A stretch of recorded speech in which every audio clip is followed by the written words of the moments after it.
Audio. Oops. Now they can. Hi, everyone. Hi, everyone. Turning audio on. Thanks for Good telling step us. to cover. What's going on, everybody? What's going on, Sean? Gaurav. Scataboo. Well, I think that was being yelled at houses across America last night. Here we go.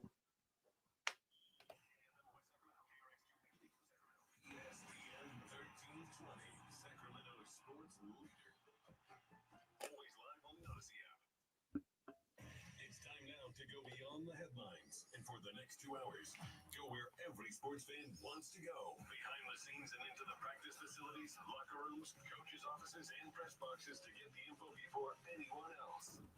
This is an ESPN 1320 Insiders. Ayo, good morning, everybody.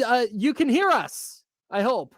I hope. I hope you can hear us. I hope they can hear us, Kyle. I think they can. The That's thing my says we're on the assumption. air, I think. Yeah, as long as the thing says we're on the air, then I think we're good. Okay.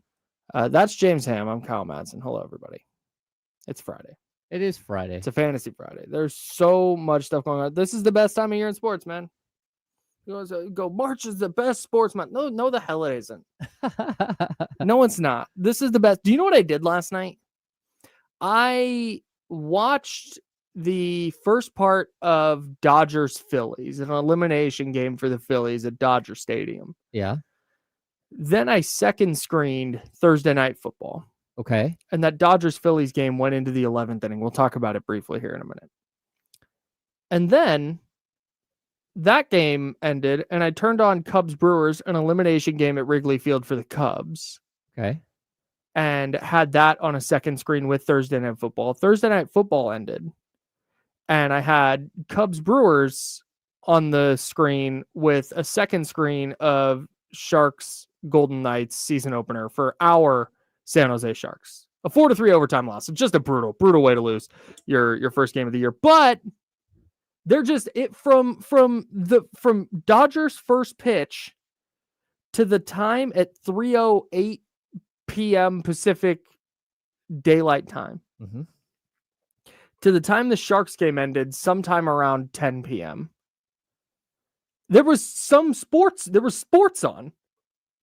And that didn't even account for NBA preseason basketball, if you wanted to tap into that. Yeah, it is that time of year where it's kind of sneaky. There's all kinds of sports on all stations at all times. Yeah. And, It's you know, awesome. I usually have the dual screen going in the bar. Mm-hmm. But we went and grabbed dinner last night. Shout out to Clubhouse. The New York was amazing. But we had two games going. We had the football game and one of the baseball games. Of course. It was good, though. It was I was surprised by what I was watching on the football screen. And then baseball, like at this point, I don't think, you know, I will say this. I haven't watched a lot of Brewers baseball. Yeah. I don't know what it is about Milwaukee. Like, their uniforms made everyone look frumpy. Interesting. I don't know what it was. It looked like everyone was more baggy than the standard uniforms. Interesting. And I just thought, like, maybe that's just how that team prefers to have their uniforms cut. I guess it might be. It might be. Maybe it's a regional thing. Maybe OJ Mayo, was onto something. And when Rudy Gay said, I guess when you get injured in Milwaukee, you eat.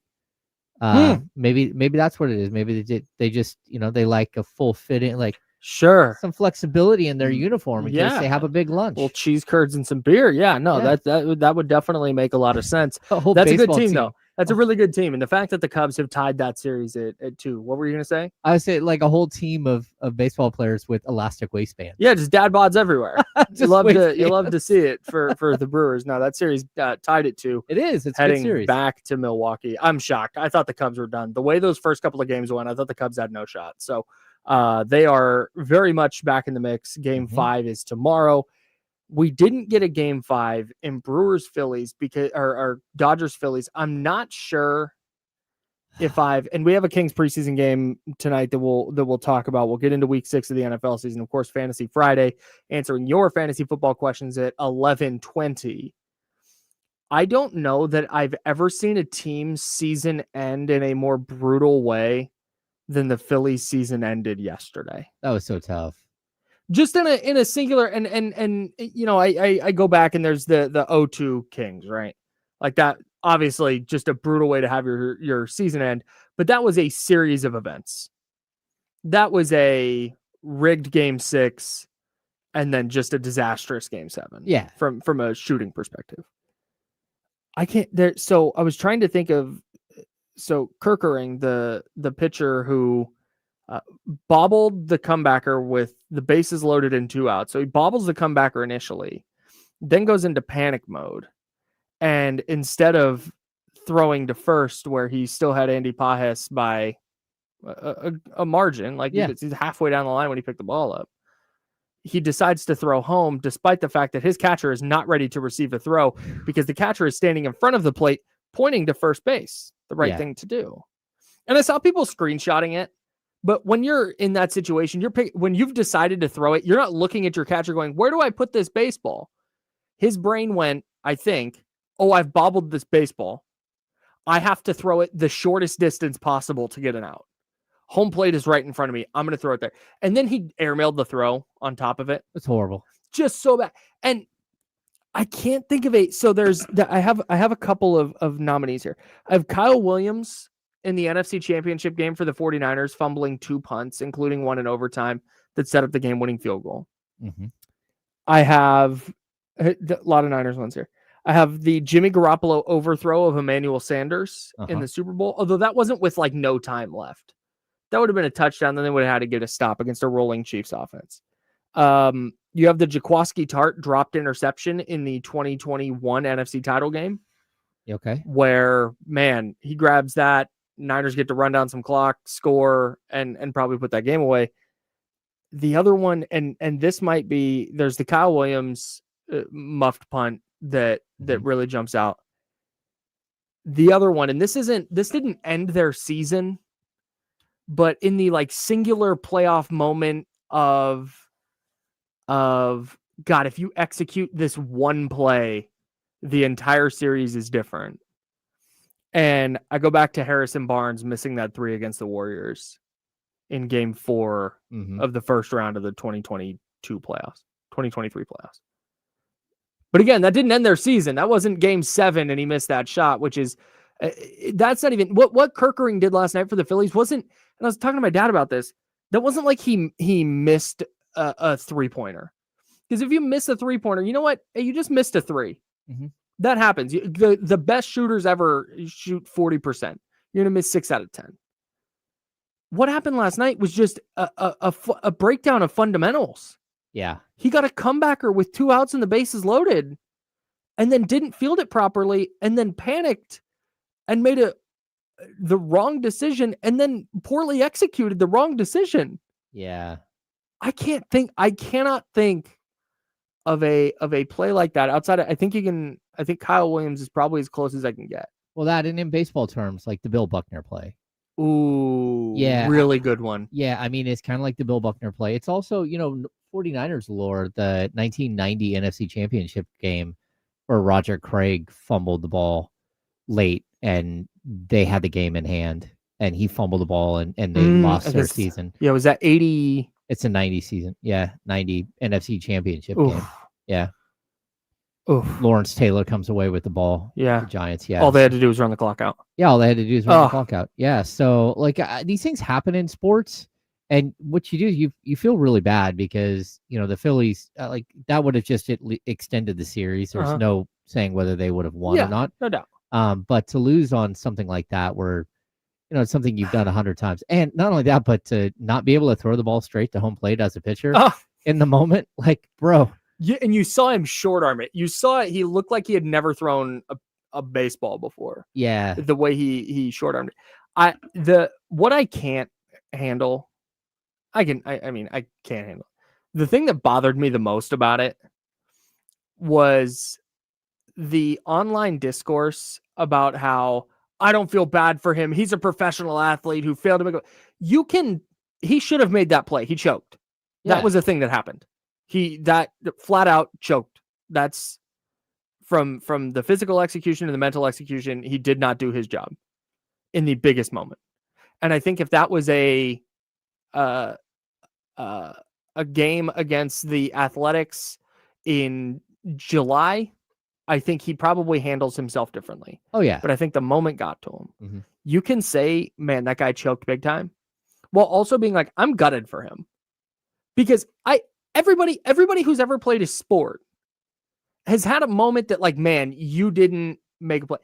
I was, I think, 10, and our team was about to turn a double play, which at 10 years old, That's tough. is an amazing feat, like a 6'4" 3. I'm playing first base. I still remember this. Abel Betancourt was the batter. I went to school with him. I remember who the batter was, and he played for the Cardinals. We were the Reds.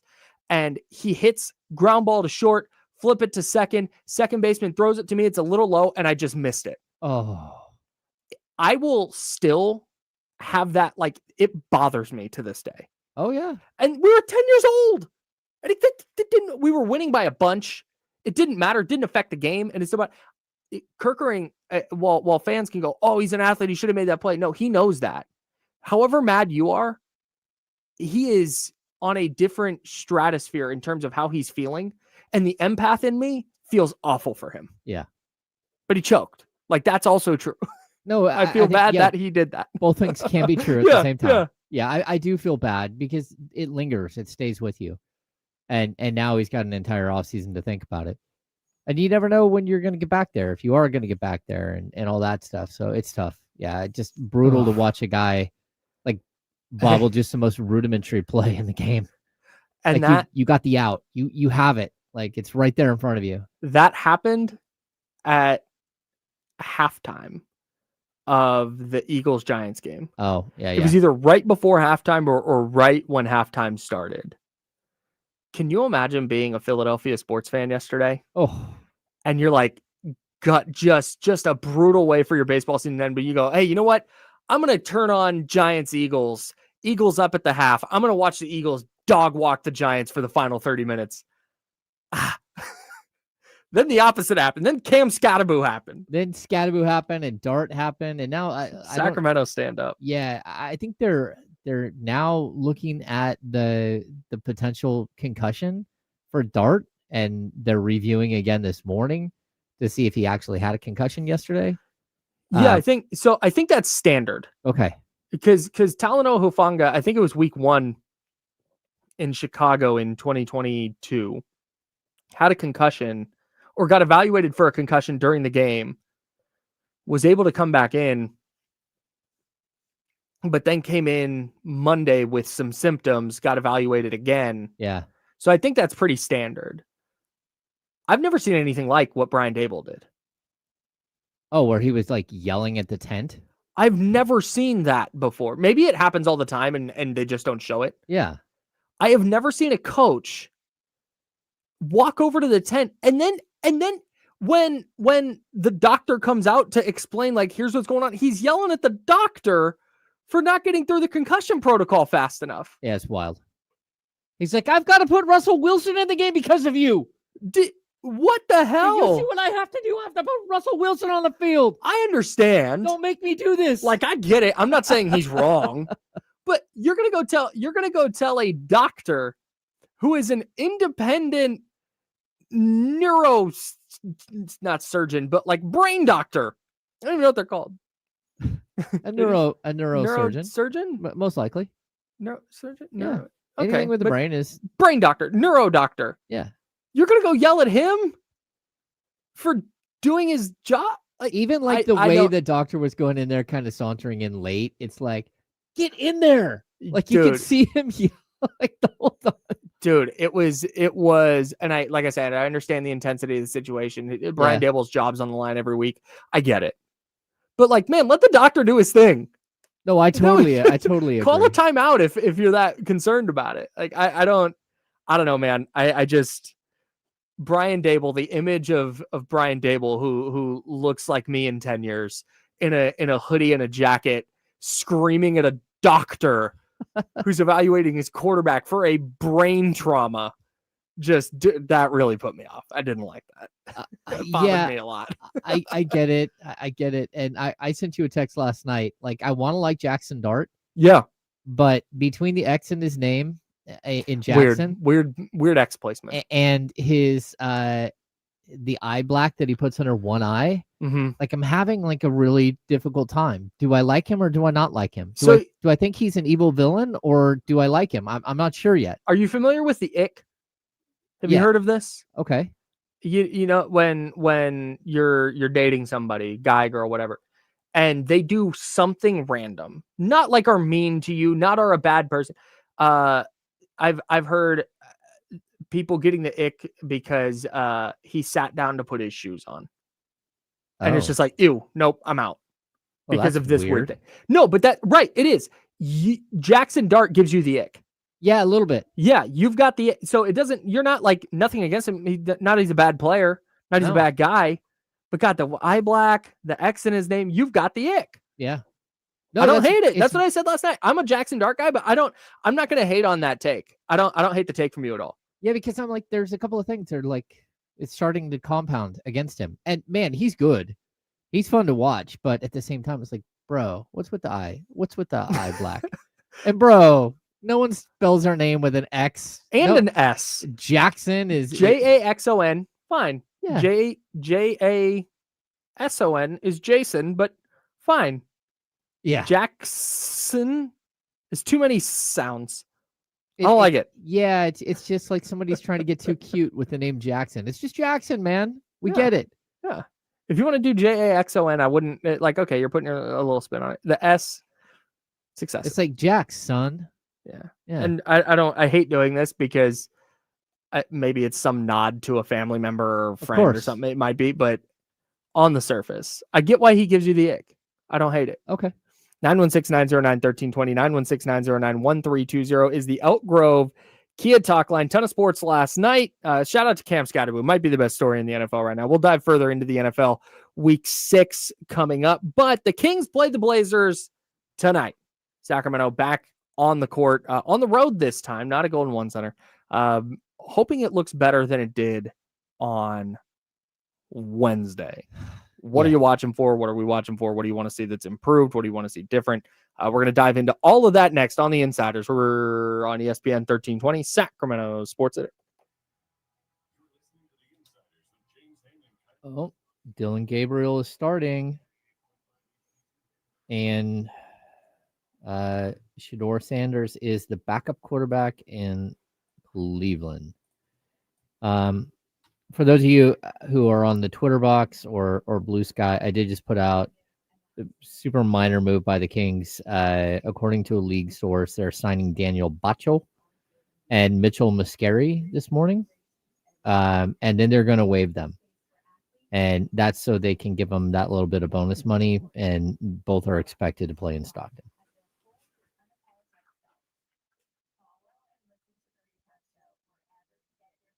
Oh, my goodness. You know what I love?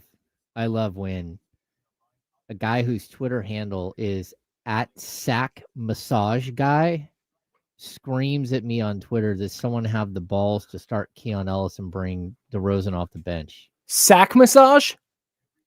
Sack Massage Guy. Sack massage guy? Yeah.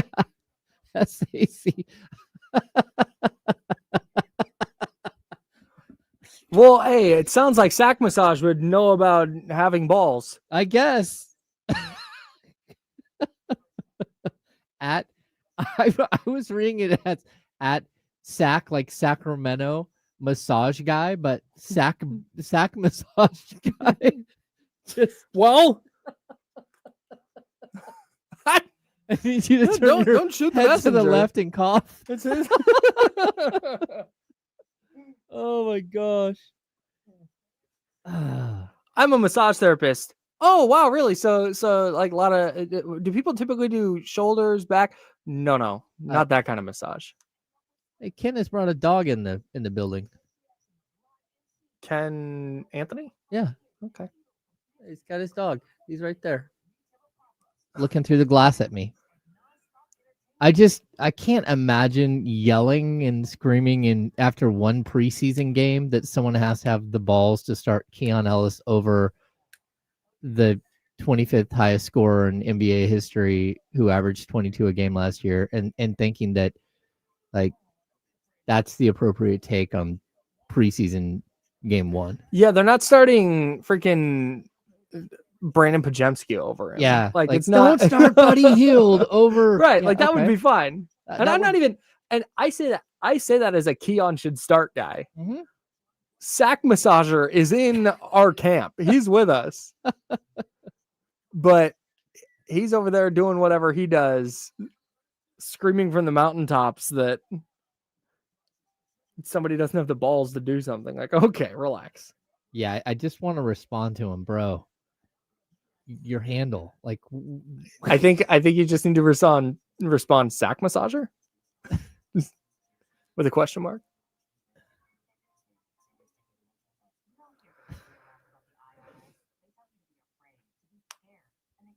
well, we responded to both of us and the ESPN. He responded to me. Let's go. It's okay. I'm not a professional. You are. Stand by. Never mind. Zabo's on. Zabo, you got it? Yeah, Zabo's on. Someone have the basketballs. He used a basketball emoji. I know. This is my favorite tweet I've ever seen. Wow. Yo, did you see his profile picture?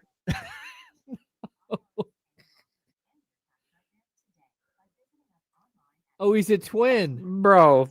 Oh, and they're clearly going to Yacht Rock. Oh, we love to see it. Oh, my. I want to be best friends with this guy. Okay, hang on.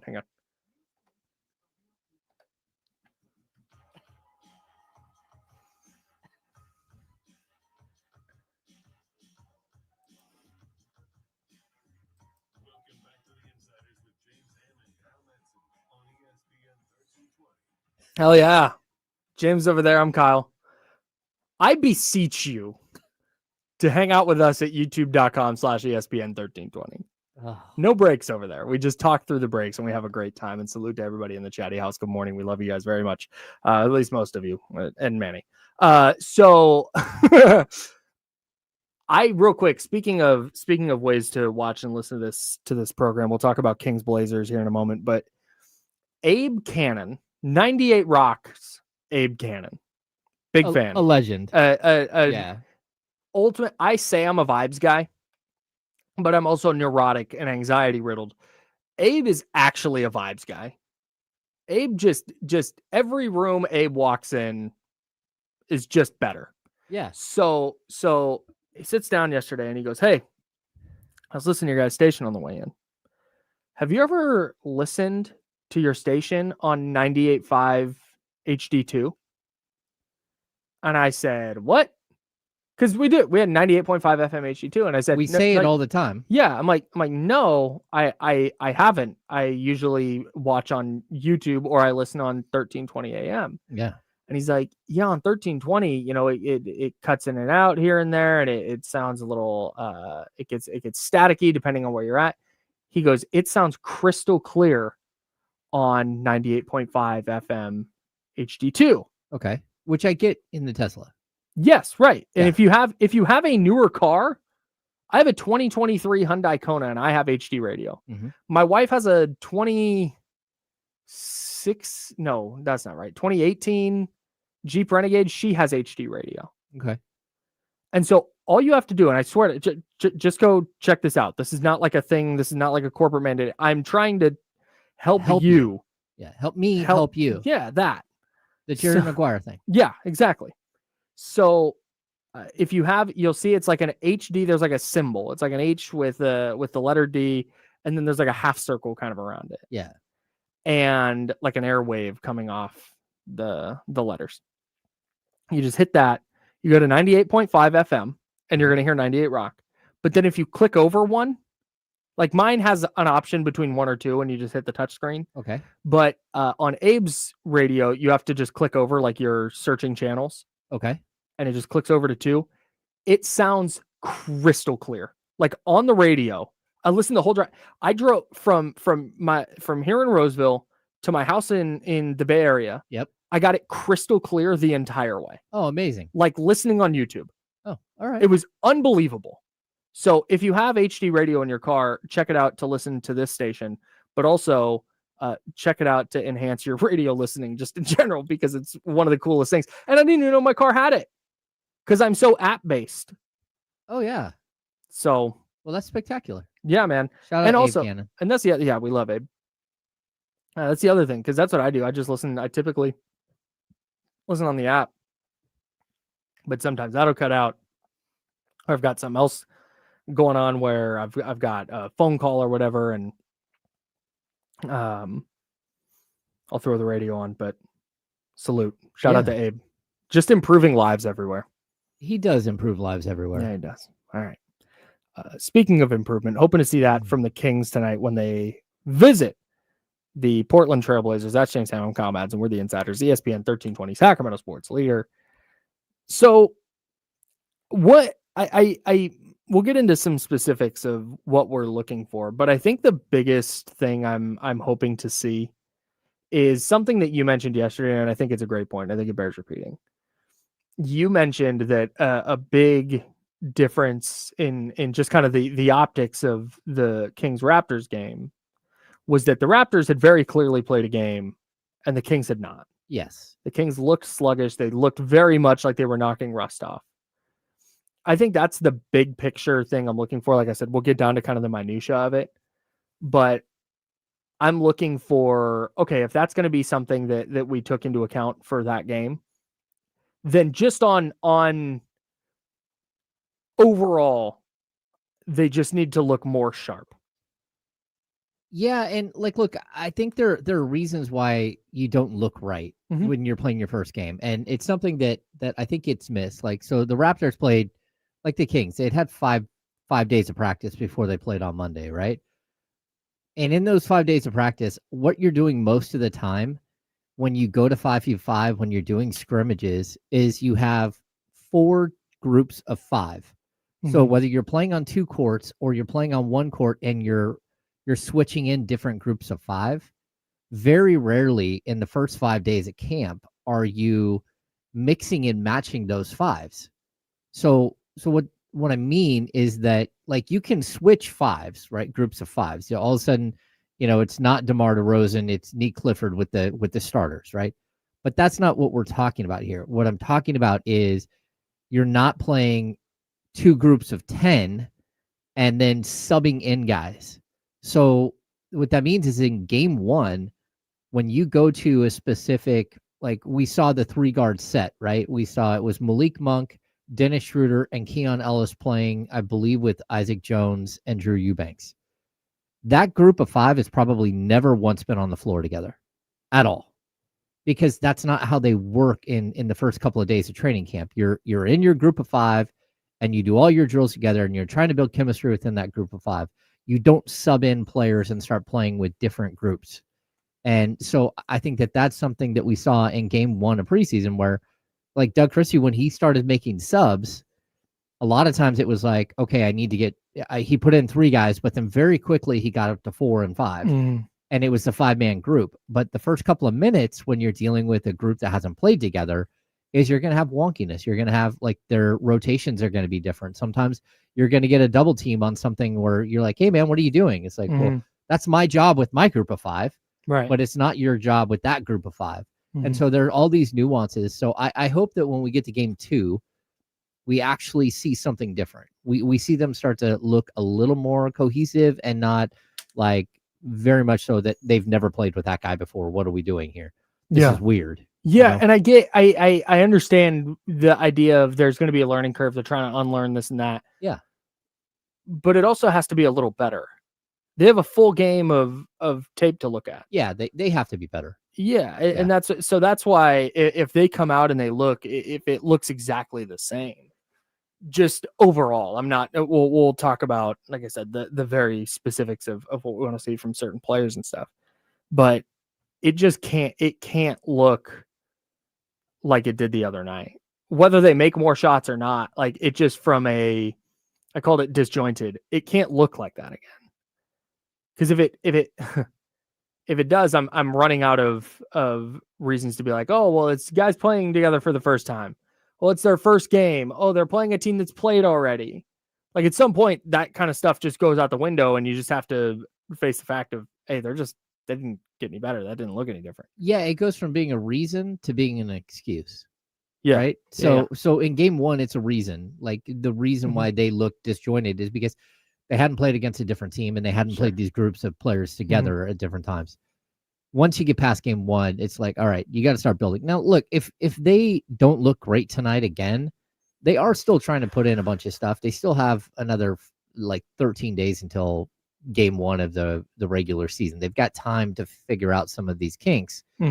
But there's always the possibility, like what we kind of envisioned this entire time, that they're going to have problems fitting this group together because of just the overall fit of the team and the group. And so like you're trying to fight through some of that stuff. And that's where you're hoping that individuals step up and figure out how to play within the group. But that again, it might not be something that is fixable down the road. No doubt. There could come a point where you get to game 8 of the regular season, you're like, okay, this group cannot play together. And we've got to do something different. And this idea that we have that we're going to pick up 94 feet, that's not working. Right. Because guys aren't listening and guys aren't, doing it consistently. Like when you have expectations of having 85% of the plays be somebody's picking up 94 feet and you get 30% in game 1, that's not like a little bit of an off, like you got to tweak something. That is oh my gosh, they're not listening and they have to do something different. Yeah. Like not that he needs to scrap that idea, but you need to say, hey man, call a timeout or pull a guy, sit him next to you and say, I have to have you pick up 94 feet. And then while you're doing that, before you pull the guy, you pull his replacement and you say, he's not picking up 94 feet. I need you to do what I'm asking right now. Right. Right. And then you put him in the game, you pull the other guy out and you say, hey, this is why you're standing next to me. You're going to go right back in the game. You have got to do what I'm asking. Especially just on the picking up 94 feet thing, especially Dennis Schroeder specifically. Yeah. Because that's one of the reasons they brought him in, is because he is a pesky defender in that way. Yeah. And is capable of doing that. And if he's not going to do that, then what are we doing here? Because I don't think he's going to look as bad offensively as he did the other night. I think Dennis Schroeder is a better player than that. But he's not going to be a big time offensive contributor night in and night out. Yeah. Well, that, and even like one play that stands out to me so clear is that Keegan Murray caught the ball near the corner, but not in the corner. And he could have set up for a 3 and the Kings won him shooting that 3. Yeah. But he had a guy sort of on him and he caught the ball and made a super quick pass right to Schroeder, who was not ready at all, caught the ball, looked at the basket, and then like, oh, I should probably shoot this 3. Shoots a 3 and it's way off. Like that can't be what happens here. No. Like, and if you're going to play a system that's read and react, but also like get the best shot, like ball movement, be a good teammate, all that stuff, then that's a shot that Dennis Schroeder not only has to take, but he has to be ready to take, and he's got to hit it. And that's, again, chemistry between players, chemistry between a group of players, because he's probably looking at Keegan like, man, you have got to shoot that. You're a better 3-point shooter than me. He's like, yeah, but I got a guy on me.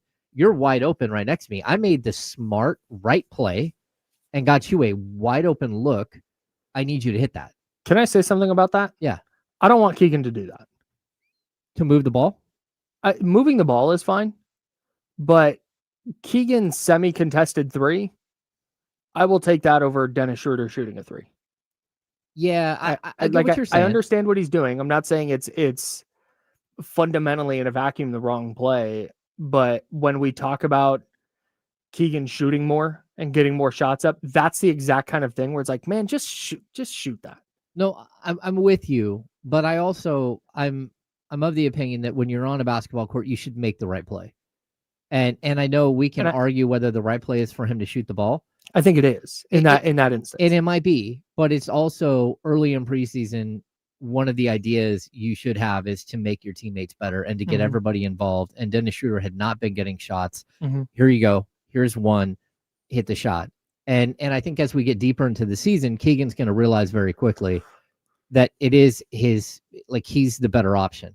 Yeah, if The one person I want to see, and again, if there's somebody in his jersey, yeah, then don't try and get a shot. Yeah. But if you have time to get your shot up, the only person I want him swinging it to instead is either somebody wide open under the basket or Zach LaVine. Yep. Other than that, like Keegan's on the floor to shoot that three. No, I agree. Even if he would have pump faked the ball to Schroeder and drawn the guy closer that way, totally, and then taken the shot, I would have felt better about it. Yeah. But still, those are the things where you're learning your teammates and being respectful. Like if you have a wide open point guard, an NBA point guard sitting right to your right, who's wide open, and you got a man running at you, the right play is probably to move the ball to him, but you've got to hit the shot. So I don't have any problems with how they handle it, but that's one of those things where I do think that over time you're going to learn that no. The best shot, Keegan, is for you to take it. It doesn't matter if you've got a man running at you or not. The best shot is for you to take that shot. So we walk backwards into the first thing I'm looking for tonight from the Kings. I thought Keegan, for the most part, was pretty aggressive the other night, more so than I think I was anticipating, and I would like to see him keep that up for sure. I would like to see him maybe take that three you're talking about. But the other side of that is I also kind of need to see some shots go down. Yeah.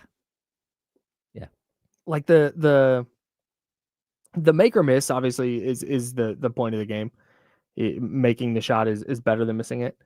But Keegan shooting a bunch in the preseason and shooting 38% from the field and 25% from three isn't good. Like that doesn't like, hey, at least he shot it a bunch. I guess at some point the percentages matter for me specifically with Keegan, because we've seen that 3-point percentage dip every year since his rookie season. And I need to see some sign that it's gonna come around and that it's gonna come back. And I think it will, but I can't say, hey, yeah, awesome, Keegan, you were super aggressive. You went 3 for 11 from the field and 0 of 6 from 3. Yeah, what he can't be is a guy in Major League Baseball that always has a horrible first month of the season, regardless of where he's playing. The guy who bats 175 for the first 30 games of the season or first 22 games of the season. You're like, come on, man, come around. He's got 1 home run, finishes with 35, and you're like, bro. Yeah. Like seriously, like show up and be ready. And that's where it's kind of like with Keegan, it's like we can't wait for you to figure out your 3-point shot until game 8 or game 12 or game 15. That's not going to work. And if that's what it's going to be, by the time we get to that point in the season, we've already kind of moved on from who you are and what you are as an offensive player. Right. Yeah. Like we've got to do what's best for the team. If you can't shoot it, then and you can't hit the shot, then we've got to move on.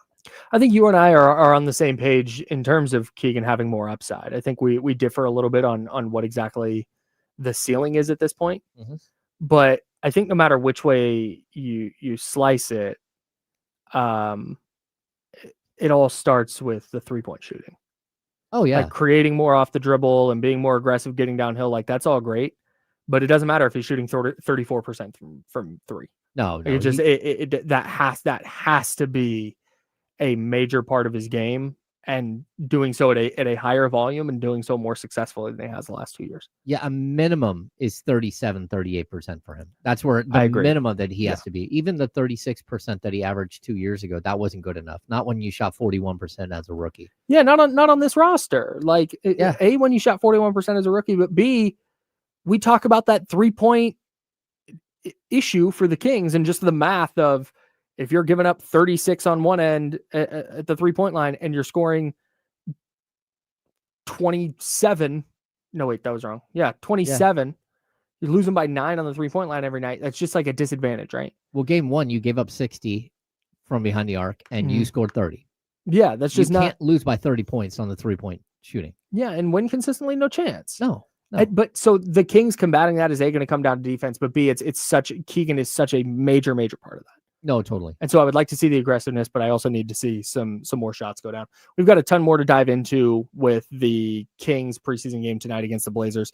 What are we watching for? We'll continue getting into that, and we would love to hear from you. 916-909-1320. That's 916-909-1320. 720 if you'd like to join the conversation. More Kings Blazers talk next on ESPN 1320 Sacramento Sports Center. Clear. Interesting. I was watching, they were showing the Jets at practice, and Justin Fields and the backup quarterback, which I'm not who sure. I can't remember who the backup quarterback is there. Tyrod Taylor. Oh, that's right. That's right. They had GoPros on their helmets, Sick. which looked cool, but I would love to see that footage. What a quarterback sees in the pocket and what he doesn't see, and how, like a quarterback coach could pick that apart. Like, you're not seeing this window right here. Mm-hmm. Or you're not seeing that window fast enough. You need to be able to read that. Like, it's a cool exercise because it can put you in the mind of the quarterback that's moving around in the pocket. Yeah.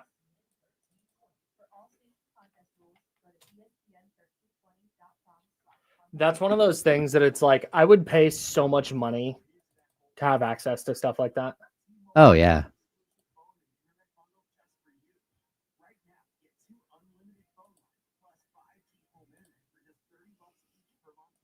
I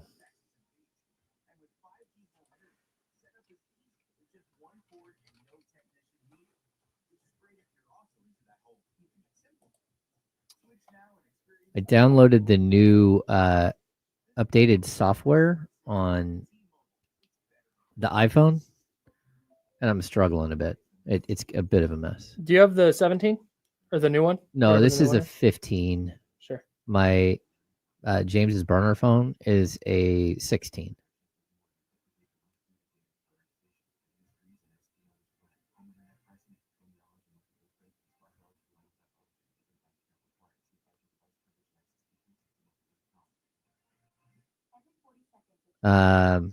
Okay. NBA guru Zach.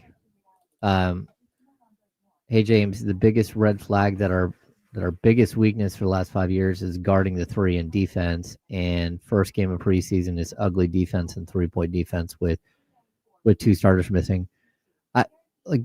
Number one, that's a statement, I guess. Yeah, they clearly had issues, but I'd also say, like, if the issue that you've had for, let's say, the last 3 years is defending the three, that's under a different head coach. And so when you're taking roughly the same group of players and you're trying to fix an issue, sometimes it's going to look weird because they have some of what the residual defense was and some of what the new defense is. And some players are playing the new defense and some are playing the old defense. And you're trying to get everybody on the same page. It's like herding cats. And you're trying to do it on the fly in an NBA game that goes by in the blink of an eye. And so, yeah, they weren't good. And the job at hand here is to fix that issue. But you're not going to see it fixed in preseason game 1 after 5 days of practice when you have so many other things to put in.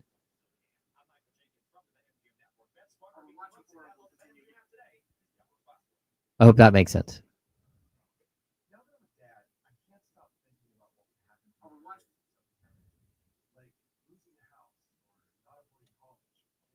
Again, I had an assistant tell me, hey, it's going to look funky, like before the game.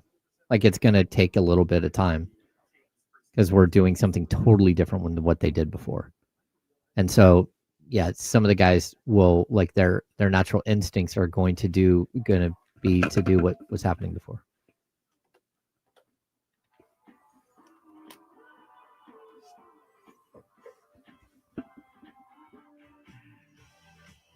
Welcome back to the Insiders with James Ham and Kyle Madsen on ESPN 1320. I'm Kyle. That's James. You may be watching us on YouTube at youtube.com/ESPN 1320. You may be listening to us on the radio, 1320 AM, or the 98.5 FM HD2, which I had never listened to until Abe Cannon introduced it to me yesterday, and it's one of the coolest things I've ever seen in my life. Yeah, everyone so out hopefully there, you're listening to us there. Yeah, if you're listening on the radio, go check it out. Because I do hear that, like, hey, your signal strength isn't the strongest. Yeah. It's like, okay, we'll switch over to the HD version, and you're going to get crystal clear, like HD, like perfect radio. Yeah, if you have a car that I don't know when HD radio started becoming standard in cars, but like I said, I think my wife's car is a 2018. Yeah. 2017 maybe. Okay. 2016? Oh, I don't know. Either way, check to see if your car has HD radio next time you pop in, and Kyle's just 98.5 now, FM HD2. he's just now realizing he's going to have to buy his wife a new car very soon. Just because, 8, 9 years old, you're going to be like, uh-oh. Like 2007, 16? Maybe it's a 15. Oh, no. Yeah, no, it's been around. It's been around a while. The Renegade's been through a lot. Salute to the Renegade. We love it very much. So we talked a little bit about what we're looking for in the Kings Blazers game tonight. I talked about I need to see Keegan be more aggressive. What's something that you're watching? Number one, like some of the basics, rudimentary stuff. Like, are they going to start the same 5? Mm-hmm. Are they going to go to the same 5 off the bench? And to be honest with you, I hope he does. Like, at some point, you're going to want to mix it up and give some guys an opportunity, right? Mm-hmm. But there's also this idea that you have to build some sort of continuity between the first team and the second team, because this isn't hockey. They don't do line changes, so it's not 5 guys come off the floor and 5 guys go on the court. You've got to figure out ways to integrate Malik Monk into the starters. You got to figure out a way Keon Ellis with 2 or 3 starters. You've got to figure out how Isaac Jones fits, not just alongside Drew Eubanks, but alongside Domantas Sabonis.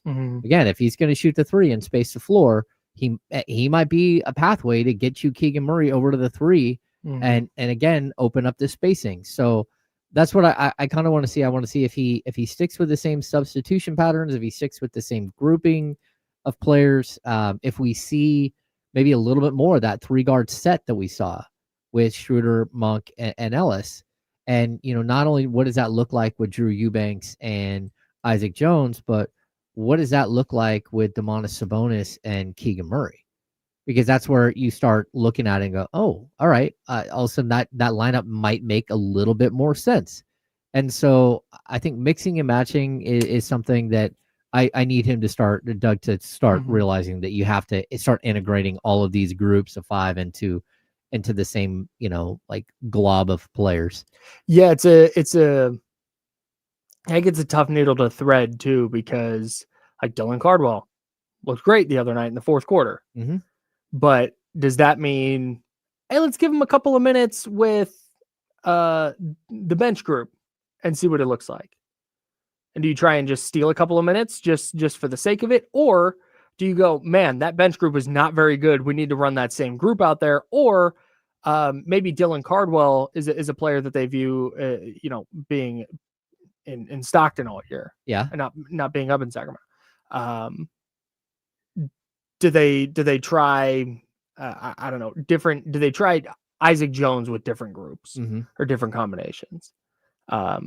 It's that line between what you're talking about, switching things up, but also going, hey, whatever that was last game was not good. Some of those guys need more minutes together. Well, and it's trying to walk the line between, did that just not work because it's new, or did that not work because these players are not cohesive and don't fit?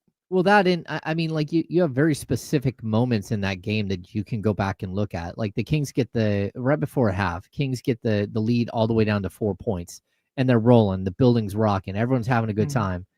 And then in the blink of an eye, they allowed a 9-0 run. Was there something different between the group that got you back to that 4-point lead? Did you make a change or did you not? What happened in that moment? And why is it that the group of 5 players gave up a 9-0 run? And so you need to go back and analyze that moment in the game and say, okay, was there something that we could have done better as coaches, or that this group could have done better as players to stop something like that from happening? And so I think that's where like getting film and having teaching moments is huge.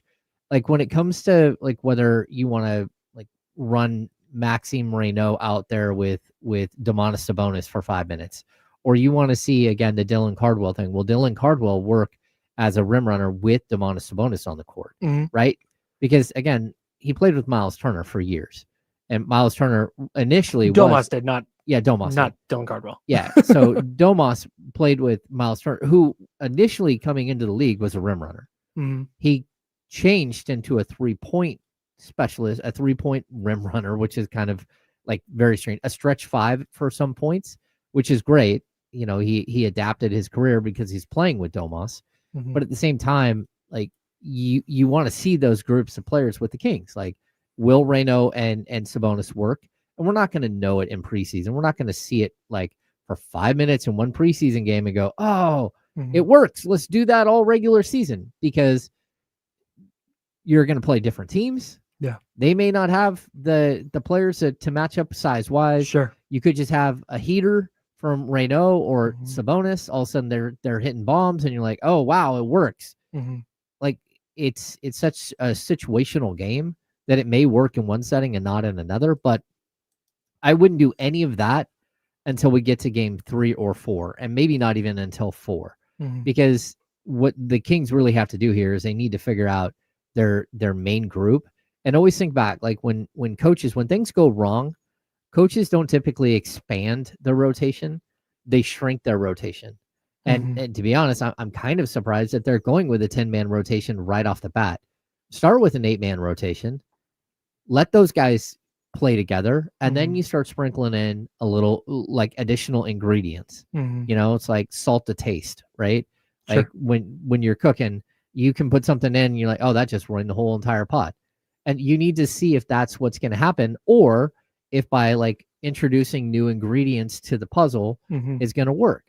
And so again, I'm intrigued to see how Doug Christie and his staff handle that situation specifically, because in game 1, it was a lot of like, okay, this is a 5-man group. That's a 5-man group. And like, whether it's working or not, they weren't making adjustments within the 5-man group.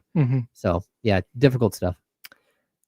One of the other things I'm looking at, and this is more, it's a box score thing, but it's also a play style thing, and I think the box score would be reflective of the play style. I'm looking at Domantas Sabonis assist numbers, and I know that it may not always be reflective because it requires the other player to make a shot, but Sabonis' assist numbers weren't down in game 1 because guys were missing shots. They were down because I think people maybe weren't in the right spots. He didn't pass the ball. He didn't pass it.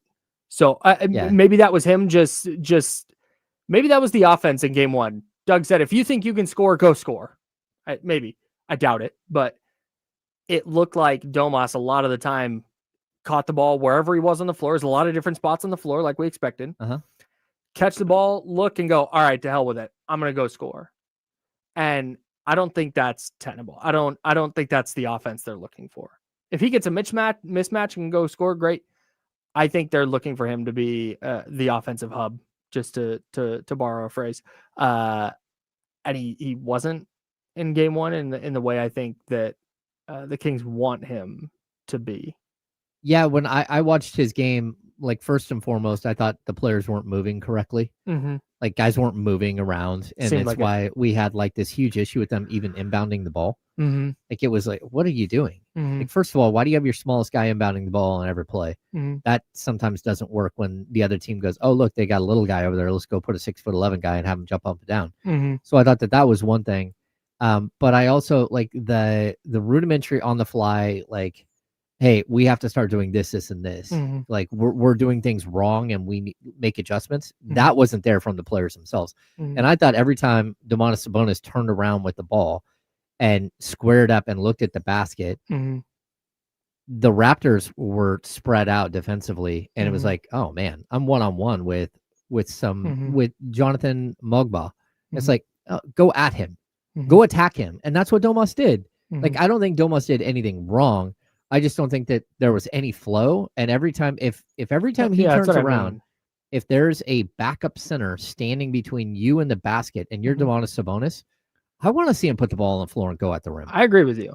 Yeah. I totally agree. Be aggressive. But I also don't think that that's maximizing the Kings offense. Oh, no.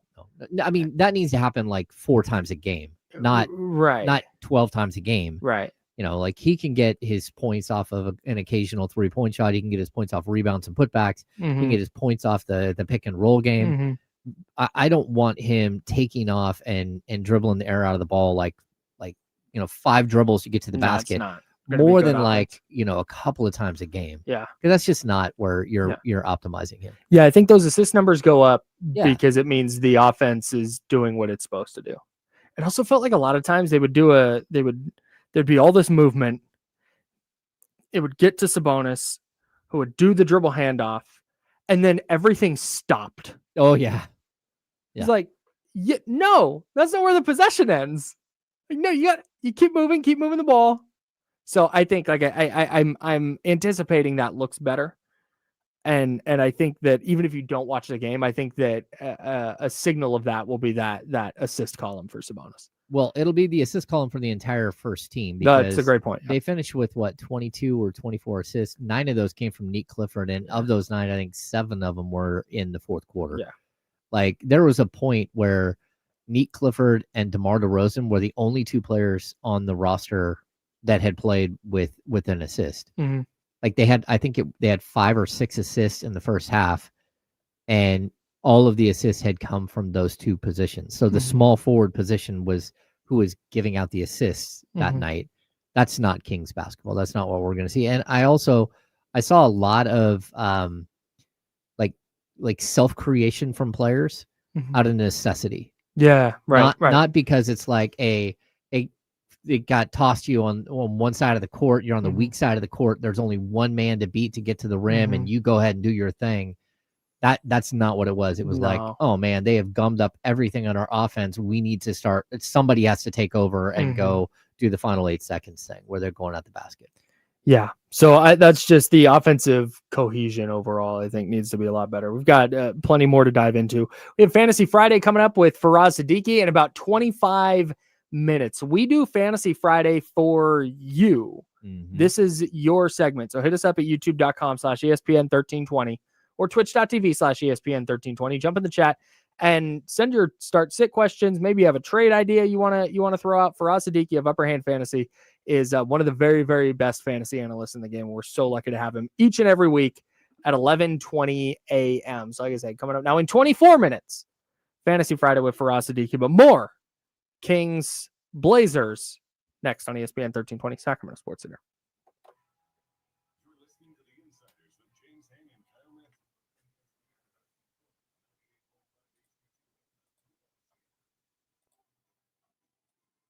Jesse is getting married today, and D'Lo and Casey will be there. Yeah, you'll see more of Kyle and I later in the day, so they can get out of here.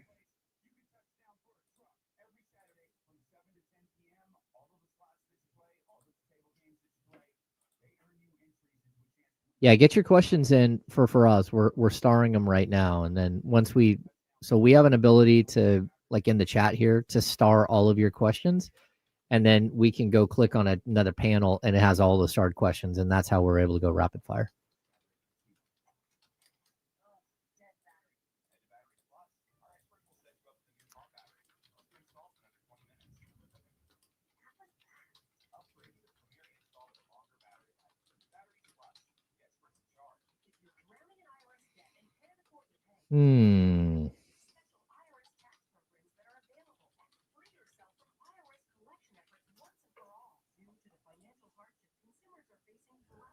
And I am almost done with my Invisalign. Woo! But this, I'm on tray 19 out of supposedly 19. This one I put in, I dropped them in last night. My goodness, I'm hurting today.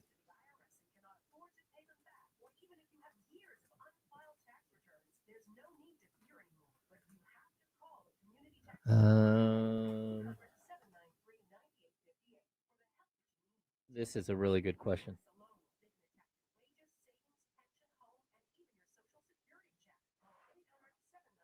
Oh, hey Kyle, I need to step out for 1 sec. I got a call.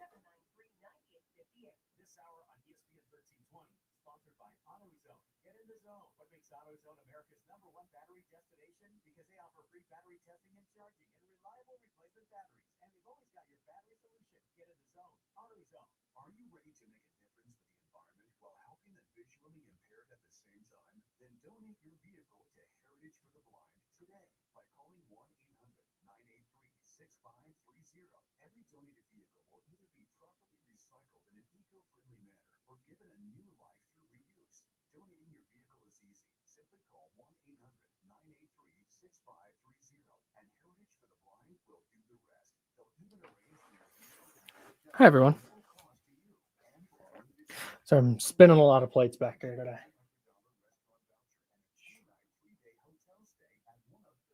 We are also hella close to 9,000 subscribers on YouTube.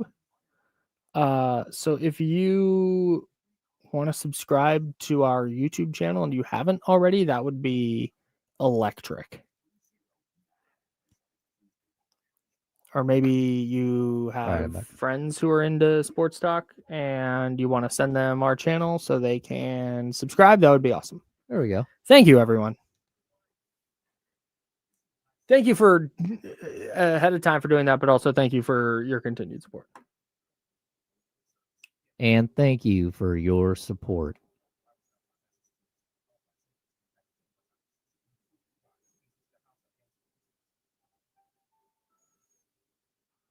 I have clear correction. I don't have Invisalign, but I always forget clear correct. Yeah, hell yeah. This guy flat out gets it. That's right.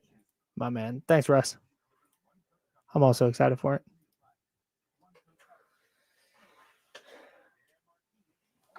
All right, here we go.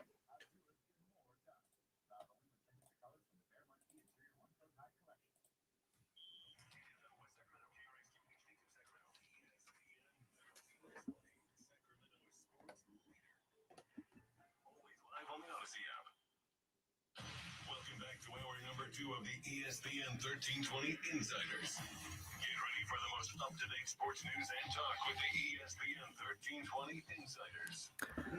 Hour number 2. That's James Ham. I'm Kyle Madsen, and we're rocking with you until noon. Then we'll hand it off to D-Lo and KC. And then we're going to be with you again in the 3 o'clock hour. Because D-Lo and KC got to dip out early because, ladies and gentlemen, a ton of air horns, a lot of applause, a ding for our guy Jesse Tapia, who's getting married today. We love to see it. Congratulations. Yeah, shout out to Jesse and Crystal. Yeah, salute, man. That's gonna be incredible. I got Jesse's Venmo, so if anybody wants to send Jesse money, let me know. Oh, do you? Yeah. I'm in. We're all set. It's a good thing I just did the search on Venmo for Jesse, and it was a Jesse Tapia on there, not our Jesse. Oh, So did not send that person money, but yeah, gonna toss Jesse a few bucks for his wedding day. yeah. In Very, these very cool. situations, a lot of Hell times I send. I'll just do like the Apple Pay, and say like, drinks on me. Yeah, you do that. It's really nice. Just get a little Apple Pay notification from James. Yeah, My man. Yeah, shout out to Jesse. Kings, Blazers tonight. We'll also talk some NFL Week 6. What? someone just asked if Jesse signed a prenup. Yeah, probably. Probably not. No, I don't. No. Yeah. Heck if I know. Kings, Blazers tonight. Things we're watching for.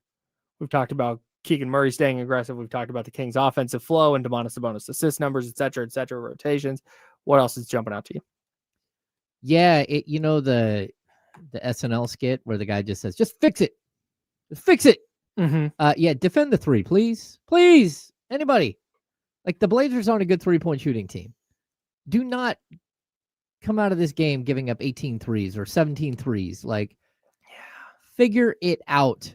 Defend the 3-point line. Yeah, 3-point defense was right up there for me too. Yeah, just fix it. I mean, I don't know how because I'm not a NBA professional coach. Sure. But as a unit, the team needs to start playing better defending the perimeter. That's it. I'm gonna amend this because this is 3-point defense was one of my things to watch as well. I'm not even gonna go as far as to say fix it. I'm gonna rephrase that and say be better at it. They're not, like I said, I don't think the Kings are ever going to be an elite defensive team with this group. On the other hand, it was a lot of wide freaking open looks for Toronto the other night. Oh yeah. And that's the thing if in the box score, the Blazers go 10 of 40, but it's Shaden Sharp missed 8 wide open looks.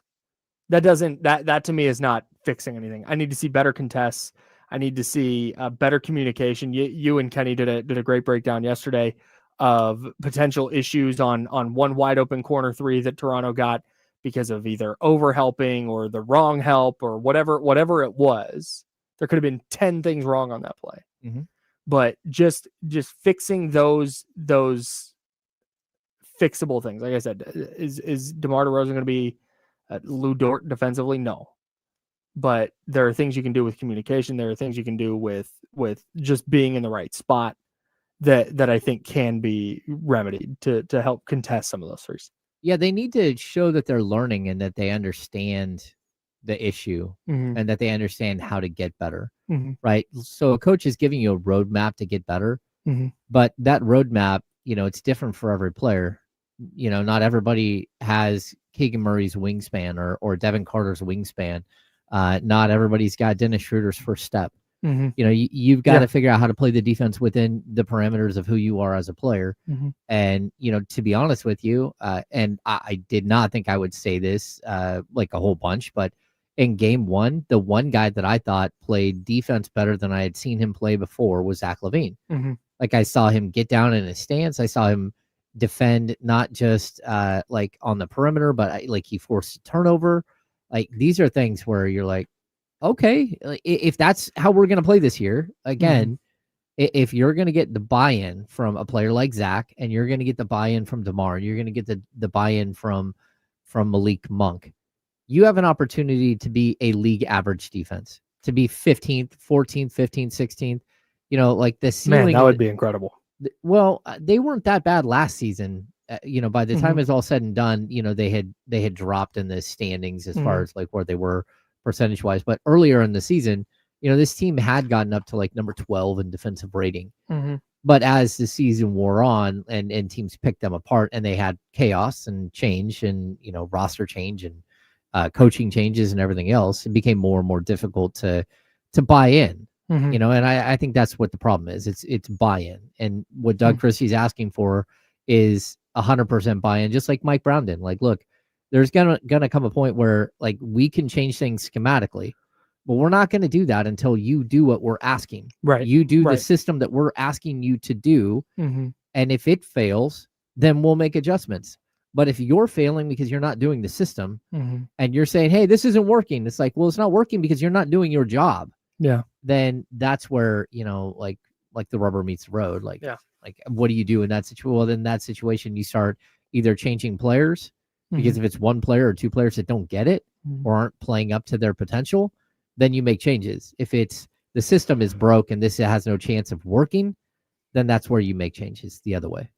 I'm also really interested to see what Nate Clifford's comfort level looks like tonight. Yeah, me too. Is this just going to be a thing where he gets on the floor and for the first 5 minutes he's on the court, he's very slowly wading into the pool?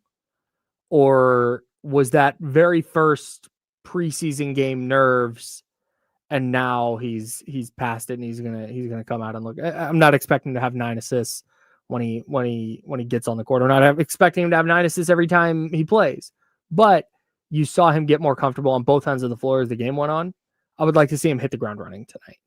Yeah, that's going to be the thing. Like, does he have to ease his way into every game? And I hate to tell him this, but that's not going to work, bro. Nope. Like, and I watched him do it in Summer League too. It was a concern in Summer League that he wouldn't start scoring until the second quarter. Like, and I get it. You're trying to get your teammates involved. You're trying to be a good, leader and all that stuff. Like, sometimes that means you got to go get your own. And so I'm intrigued to see because if he's playing with the starters for stretches or with some of the starters, like, look, man, that doesn't mean that you're standing back and going, oh my gosh, I'm playing alongside Zach LaVine. Oh my gosh, Domantas Sabonis is on my team. No, go play ball. And so I really do hope that he starts picking up on that specific thing, because if you're going to ease your way into a game by game 10, you're not going to be in the rotation. They're going to be like, hey, man, we can't have you go like 6 or 7 minutes without putting up a single. It's wasted minutes. Yeah, whether it's offensive stats or defensive stats, like you can't just be a guy who's working himself into the game. That's not the way it goes. It felt, and it I hate to bring this name up because of how things kind of ended, but it very much the first few minutes the other night felt very Colby Jones-ish to me. Yeah. Where it's just like, man, it's clear you have an understanding of what needs to happen and what you should be doing, but you're just not doing it with any kind of force or any kind of urgency. And so I think seeing that urgency out of the gate tonight, I'm still very high on Nate Clifford. I think we will see it, but it'll be a little bit of a red flag for me. It wasn't the other night, first game, whatever. Yeah. It's game 2 and we're still like, hey, you're playing with the big boys here and you look like you don't belong. That's when you start to get worried. Well, and I think there's something that like I watched like body language wise with him when he was in the game the first couple of minutes. He was super tense, and he was also like straight up and down, like rigid, straight up and down as a player. He wasn't getting in a stance. He wasn't moving like he typically does. And then when he got comfortable on the court, especially with the back of the bench guys, right, that's when he started to actually look like his whole entire stance opened up. Yeah, which is great, but that can't just only be with the garbage time guys. Yeah, exactly. Yeah, so we'll see. But I mean, it's game 1, and I'm not gonna put too much stock in game 1 of preseason one way or another. But it's definitely something that you're keeping an eye on. Just like, hey man, you got to look like you're not tense going in the game, like you're ready to actually contribute right away. Yeah. And it was almost like by not getting in a stance, he was almost like chasing people around and not like, limiting his opponents. So I'm intrigued to see what he looks like. Let's head out to the Elk Grove Kia talk line, 916-909-1320, 916-909-1320. It's Mitch in New Jersey. Mitch, what are you watching for the Kings tonight? I want to see a lot of the young players play. I don't just see the veterans. And Sabonis is no Bill Embiid. Let's not get mixed up with that. All right? I want to say congratulations to Jesse. Hope that there's enough guys to, lift the tradition, at least in the Judaism. Sit him in a chair and lift him up. All right. Now, how about that game last night? I wish the Raiders had drafted Dart and Scataboo. Wouldn't that be better? Wouldn't that have been better than Gino and Genty? I mean, I like Genty's doing pretty good so far, but still, overall, he's off to a good start, Jackson Dart. All right. And fight on. Thanks, man. Thanks for the call. Thanks, Mitch. I know he thanks us for the call. Yeah. You're welcome. Kyle, stop calling him. Yeah. All right, it's time for our guest, Mitch. No, man, I get what he's saying on he wants to see the young players play and not the veterans, but the Kings have made it very, very clear through their actions this year. No matter what fans may want, no matter what you think might be the right way to build this out long term or the wrong way, the Kings are very, very clearly not going to prioritize youth this season. They're not going to give Nate Clifford 20 minutes a night just to give Nate Clifford 20 minutes a night.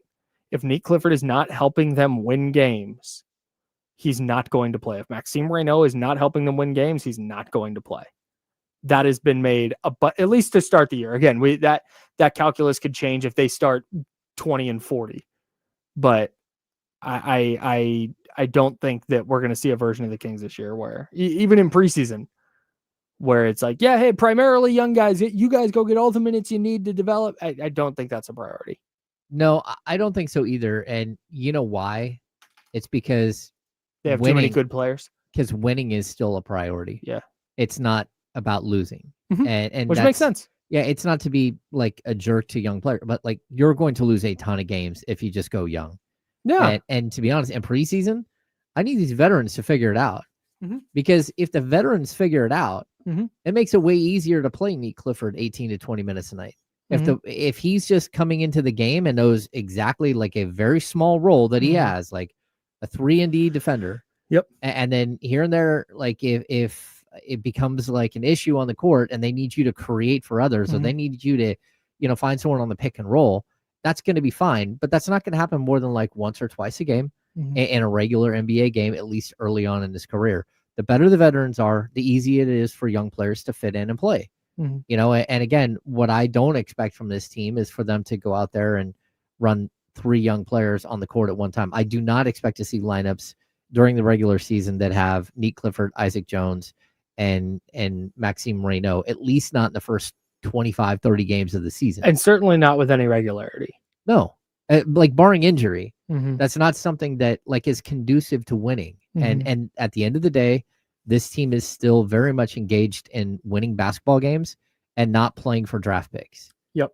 So whether you like that or not, that's the fact of the matter. It's a reality. Yeah. Yeah. So like I'm not. I know there are a lot of people that like would love to see the Kings just tank and go play for like one of the Boozer twins or one of the other guys that are in this upcoming draft. That's not who they are today. And it's I'm going to relate this back to the NFL and the 49ers a little bit.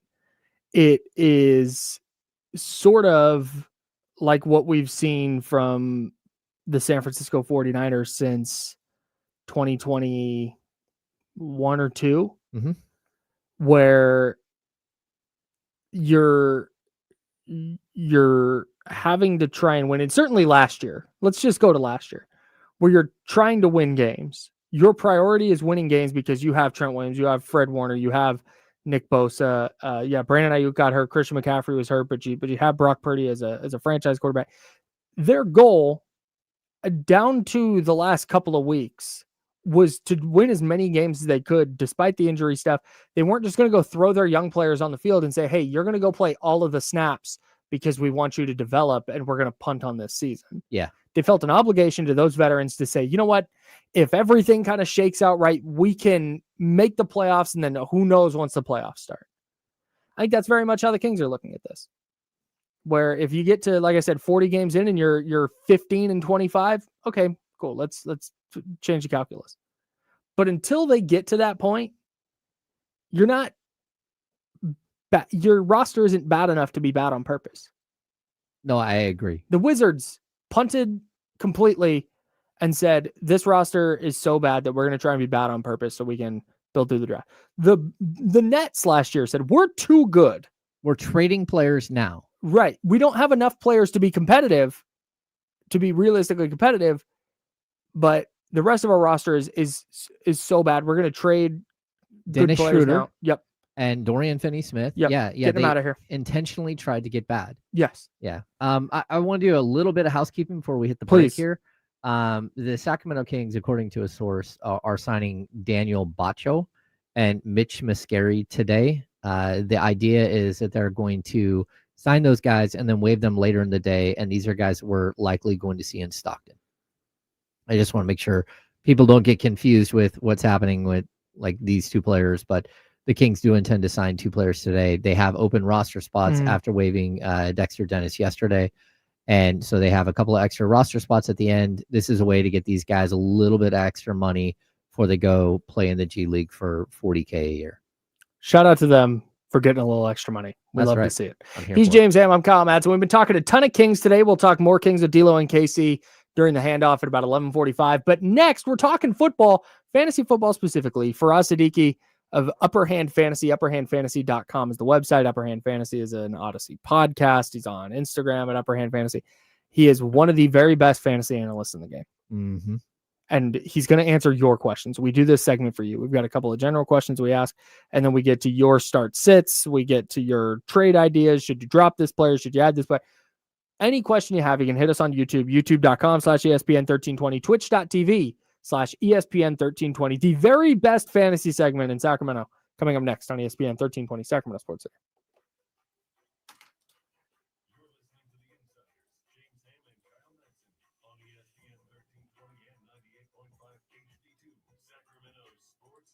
I hear that. I hope this is the case, Tyler, that Nick Clifford plays 20 minutes a game and he forces our hand. If he's the best player for the job, then that's fine.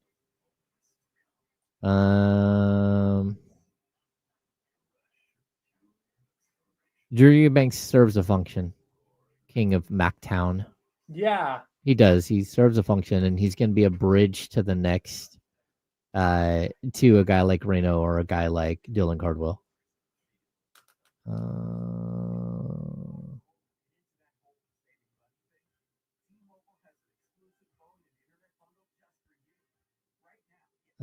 Let's see.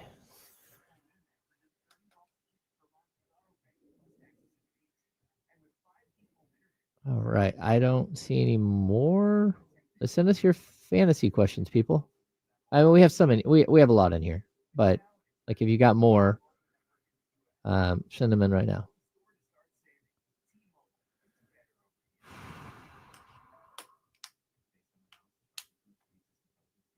This is a good question from Jason Mark. Oh, here we go. There we go.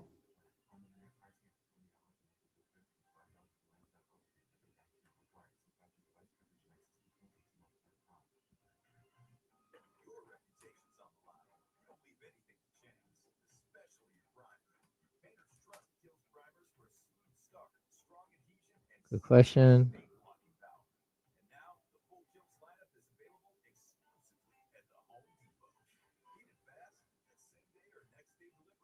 Ooh, lots of good questions. There we go. David Jackson, they do have to involve football. Thank Yeah, you. we don't want to hear any of your fantasy Primary questions. guy. Clean it up, honestly. Clean it up. I'm glad you asked that question though, because we don't want you to just put your fantasies in here. Thank you for clarifying. Yeah.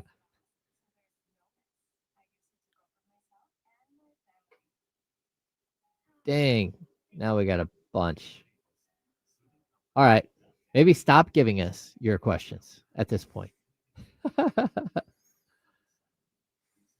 Oh, man.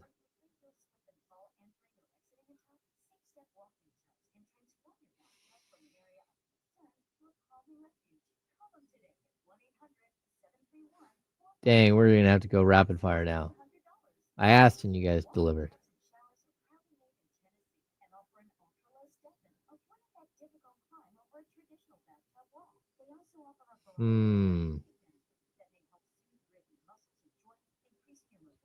Someone asked earlier, when do you think the Kings would go young with their just turn to the young guys? And Christmas.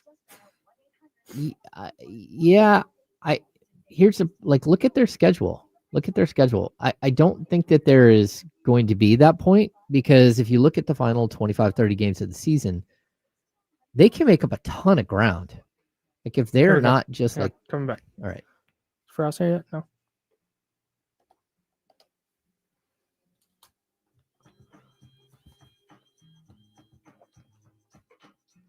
Oh, that's me.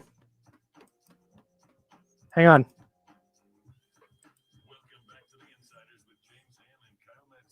That's fine. We got it. Kyle Medicine. That's James. I'm Kyle. Firas Siddiqui of Upper Hand Fantasy should be joining shortly for Fantasy Friday, answering your fantasy football questions. I have a question for the 49ers that I'm not totally sure they'll be able to answer this week against a good Buccaneers run defense, but where the hell's their run game? Oh boy. Yikes. Oy vey. Like Christian McCaffrey's been productive, but because he's been targeted like the fourth most amount in the league or something insane like that. Yeah, I think he's second in the league in catches. Yeah. I'm gonna say I'll keep bringing this up, and I think it's like there's an issue that the 49ers have. It's that when you take Juwan Jennings and you take George Kittle and you take Ricky Pearsall out of the game, they help space the field, right? And when you're going with secondary and like literally guys that you picked up off the waiver wire like a couple of weeks ago, when you're going with those guys as your wide receivers, number one, the fear of those players is not in the defense's mind, right? Right. You know, you're going to have, if Kendrick Bourne goes 10 catches for 140 yards again, then maybe you start respecting Kendrick Bourne. But I think the bigger issue is that Kittle and Juwan Jennings are two of the best blockers in open space that you're going to find. And the way to spring a guy to the next level is to have Kittle or Juwan Jennings pick up a linebacker here or there, pick up a safety that's flying up and creating that little bit of space for McCaffrey to have the big run, right? And when you don't have those guys, it makes it really, really difficult. And so if they can get healthy, I do think it will help the run game, and not just because, it'll space the floor, it'll space the field a little bit. It is time for Fantasy Friday for us, Siddiqui. Upper Hand Fantasy, upperhandfantasy.com. Hang on, I've got applause. I got applause for you, James. Hang on. of Upper Hand Fantasy. Joining us now, Celsius in hand. Faraz, how's it going? Yo, what's up, guys? How's it going? How are It's you, going man? Great to see you. Week 6. We are here. Are the Eagles just ass now? Yeah, man. Yeah, man. You ever see those like memes, like how ass are they? And they're like just like a girl with a big butt. I love those memes. Those are my favorite. Those are my favorite. How ass are they? Didn't know that about you, This man. much ass. This is that moment that we have to tell Faraz he is on the air. Yeah, it's There you fine. go. Yeah, we're live. We're There live. you go. now. Hey, you started it, not me. So What's going on, man? We've got tons of questions for you today, but I think I want to start. Sac State's own Cam Scataboo just like was incredible last night, and he's so much fun. I just where are you all of a sudden putting him in your hierarchy of NFL running backs, because it feels like he's climbing the charts. he is. I moved him up, 4 or 5 spots last week. Just because of how he was looking. And now, after what we saw last night with Tyrone Tracy back, like Tyrone Tracy was barely involved in the game, so now with Scataboo here, and now we see, because there's always the question, okay, how involved is Tracy going to be, once he returns? And with this performance, it's like, how do you go back? Last year, it was a very similar situation with Tyrone Tracy. Devin Singletary was pretty involved early on. And then once Tracy kind of came along, we never heard of Devin Singletary again. And now this is going to be a similar type of thing with Tyrone Tracy. It's crazy, how fast this turns around. But listen, if you were part of the Upper Hand Fantasy crew this summer, in the fall, in the spring, during draft season, you knew that Cam Scataboo was going to be that guy, right? Mhm. He was one of the most efficient running backs to come out of college football this year. Outside of Ashton Genty, he was literally the most efficient running back coming out. And he was extremely efficient in the receiving game as well. So the dude is a dog, and he's just super fun to watch. There might have been 4 or 5 clips from last night that I'm still looking at today, and I'm just laughing. It's just like really, really fun moments coming from this team. Jackson Dart high-fiving the official, the head coach looking into the tent, to see if his quarterback was doing okay. After the game, Cam Scataboo and Jackson Dart like headbutting each other and like rubbing heads like dogs. Like it was just amazing. It was just amazing stuff. The Giants are, the content writes itself. It's amazing. Scataboo and Fitzpatrick taking their shirts off, and then Scataboo screaming into the microphone, and then them chest bumping was Exactly. just all-time vibes moment. It was Exactly. It was a great night for football last night. the only football team in New York. Okay. I'm gonna get to listener questions here. We'll just dive right in. This is from friend of the program, Kyle in Sacramento. Amari DeMarcado, RJ Harvey, or Troy Franklin in a half PPR flex. Ooh, half PPR. Oh man, I think I gotta go Franklin here. Like, this is really tough. Like, I really want to start RJ Harvey. That's what my heart says. Mhm. But Cortland Sutton is gonna be locked up a little bit with Sauce Gardner, right? And then you're gonna have like, first of all, the Jets are ass as well when it comes to defending the slot. Michael Carter, their nickel corner, is out this game. He has a concussion. He didn't make it to London. So I think Troy Franklin might get some extra opportunity. When Cortland Sutton didn't do so well and the Colts were really balling him up in that game a few weeks ago, that's when Troy Franklin went off, and we could see a similar game this week. We're going to stay with the fan questions. This is from James in Roseville. Is Patrick Mahomes back? And what are you making of his receiving core moving forward? He is back. He's playing well. He has I think like one of the more fun receivers too is Tyquan Thornton. Like, he's just like that he's down there somewhere guy for Patrick Mahomes, and it's really fun to watch. There's been multiple times this year where Patrick Mahomes like launched it to him.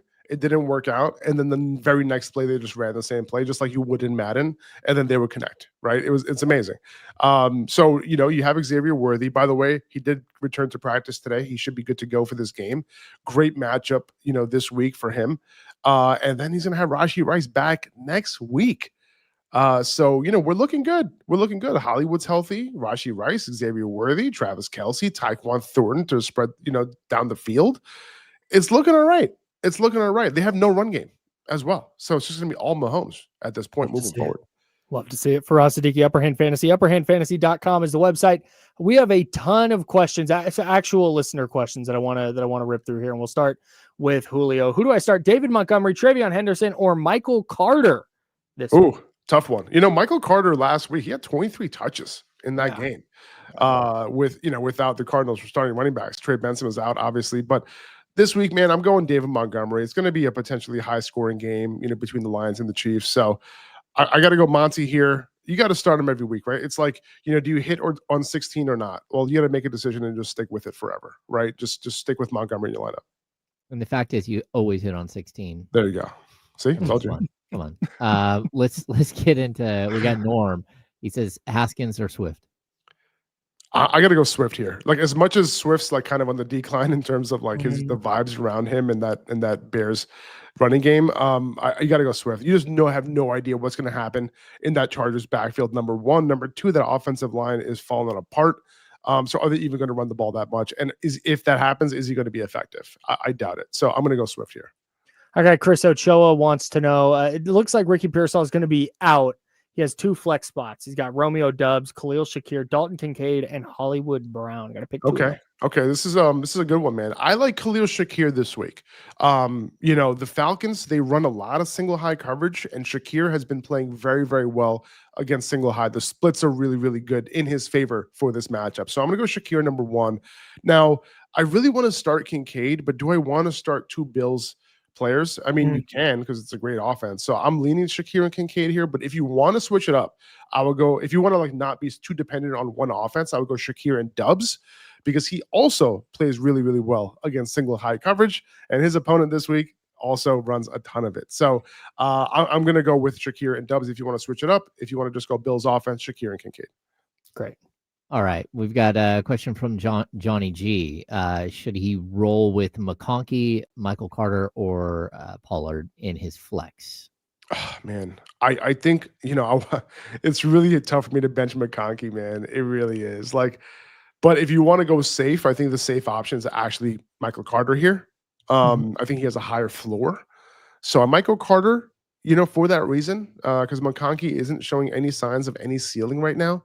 And if Michael Carter gets the type of workload he got last week, you're looking pretty. So I'm leaning Carter here by a hair, but it really hurts my soul.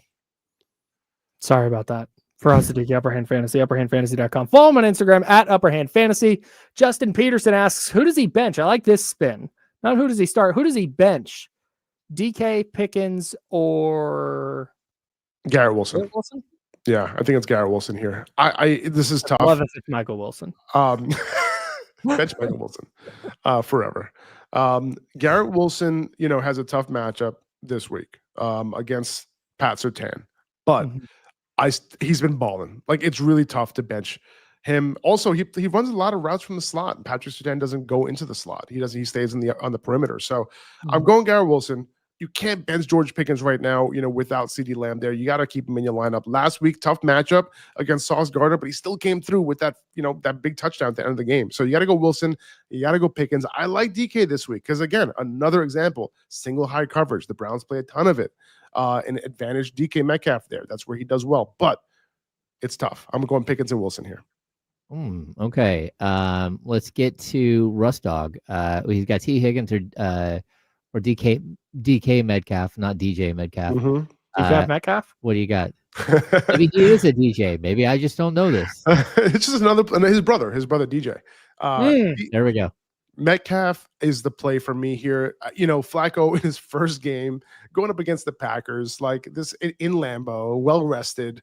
Like, I want to stay away from that situation if I have the opportunity to. And I know that DK Metcalf is also going against a tough Browns defense, but they've actually given up a ton of fantasy points to perimeter wide receivers. Again, Metcalf does really, really well against single high coverage this year. He always has. And I think this is the matchup where he just gets targeted more because of that coverage. So I'm going Metcalf here.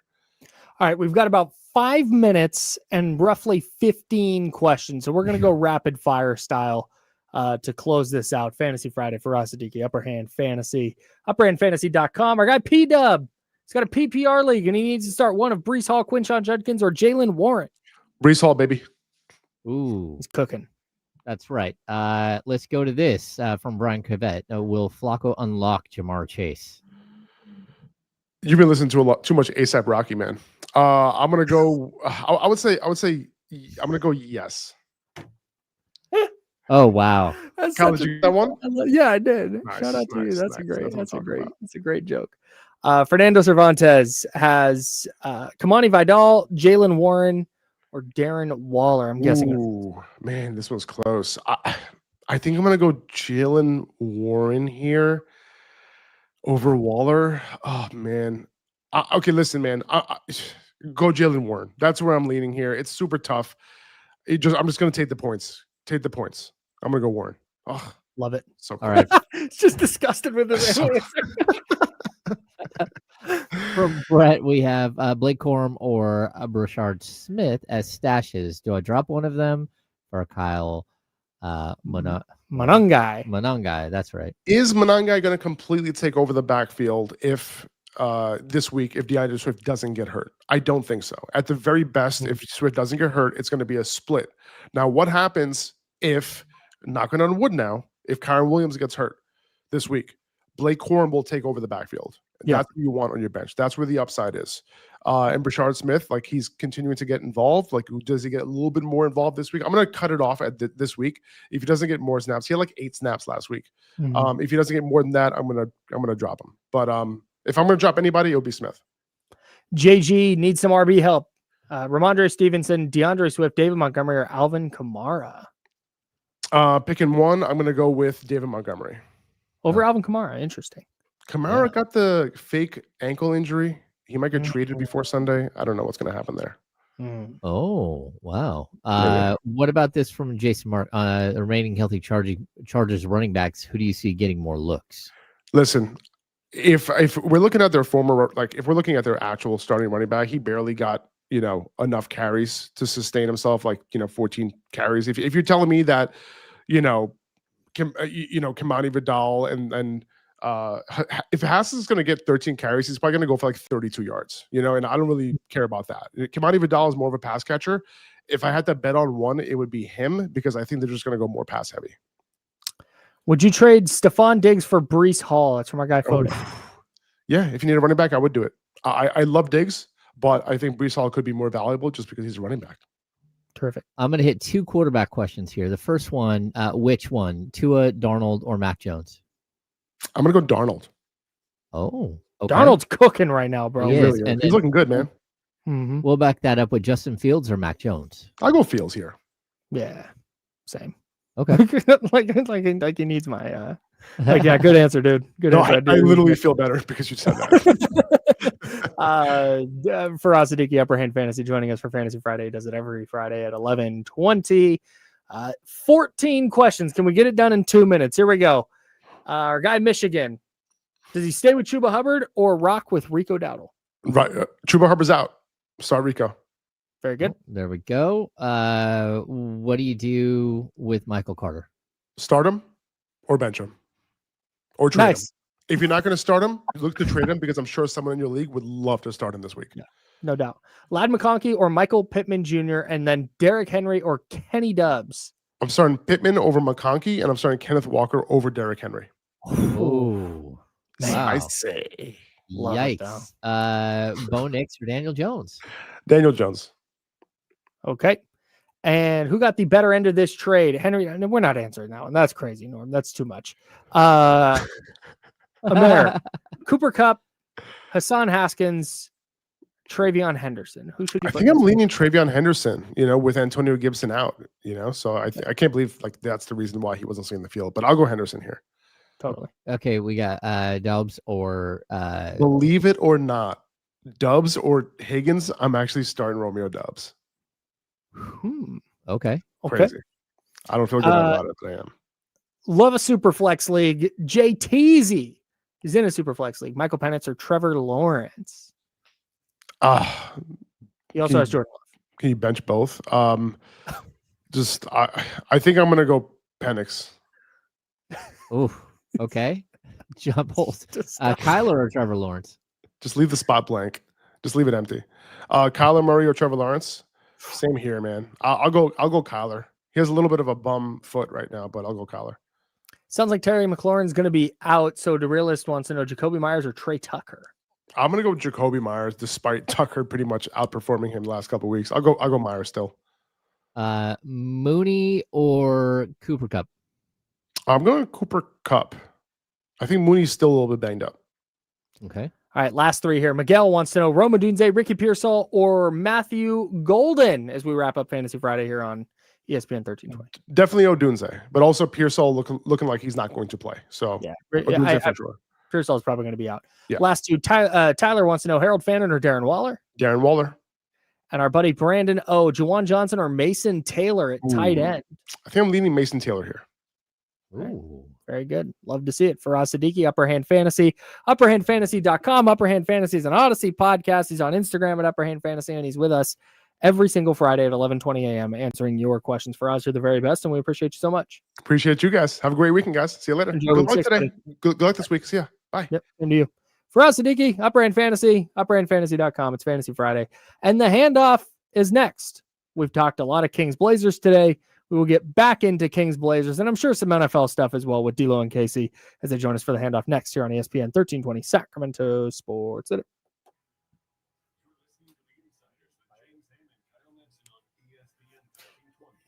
Oh,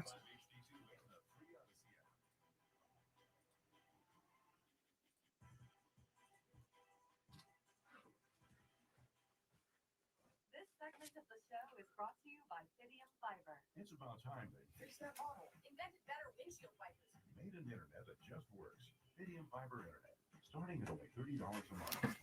It feels like Fidium. Offer available to residential customers only. Terms and conditions apply. See Fidium.com. This is the story of the month.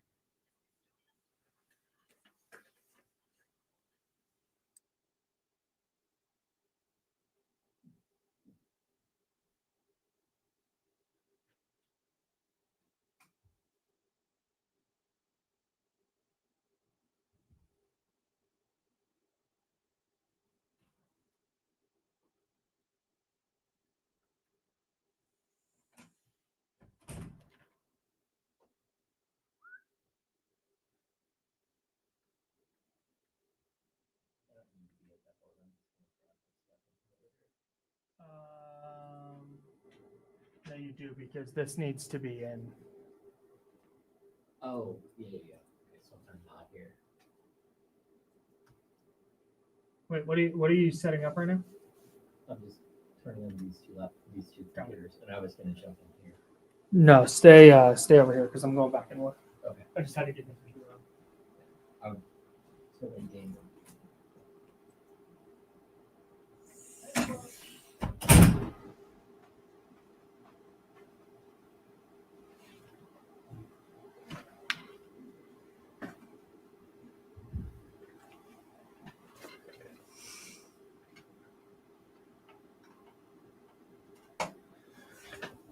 What's going on, everybody?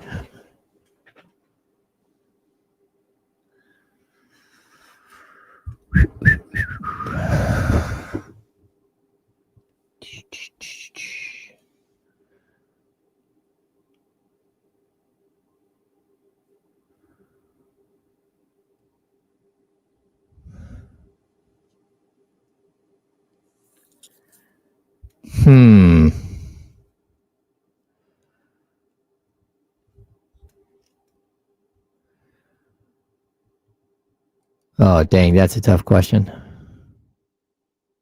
I mean, fantasy or, well, even I think that's a tougher question too. I mean, Dak is definitely a better throwing quarterback than Hurts. I think Hurts is a better, he's a winner, to be honest.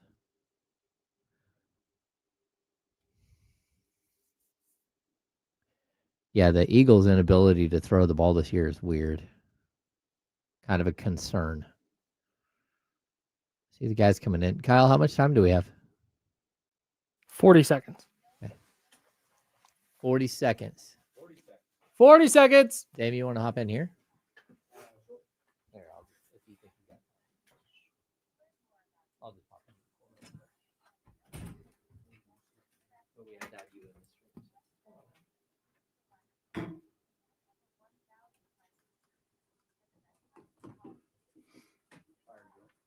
A little bit.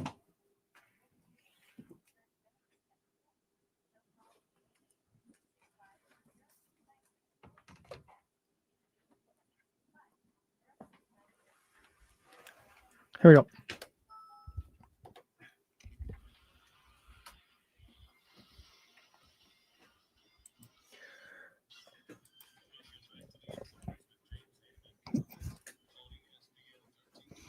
Hey, damn right it is. It's also time for the handoff. D-Lo and KC joining us now. What's good? Oh, you know, What's up, man? vibing. All Doing vibes, baby. doing my best Jesse Tapia impression on the day of his wedding. That's right, man. Salute to our Take a man lap. Jesse. Yeah, take a lap. Fencing back. Fencing back. Not on this show, pal. Yeah. Number one defense, my ass. Yeah. Oh, that's a great one. Yeah, that's an an all-timer. all-timer. Put it Yeah, on the yes, cake. indeed. Huh? Put it on the cake. But yeah, yeah, absolutely. Number one defense, my ass. Yeah, get that. We need to get that tweet framed for. You know how you can frame a Oh, tweet. hey. Put it on the shirt. Hey, I was gonna say, That's should it. we get that on a T-shirt That's a great idea. for when he comes back? That's Yeah, a yeah, great Do you think? idea. Hey, do you think we could get that turned I around? think we could pull it off quick enough. I think we could do it. I'm so serious. I I will think pay. we could do it.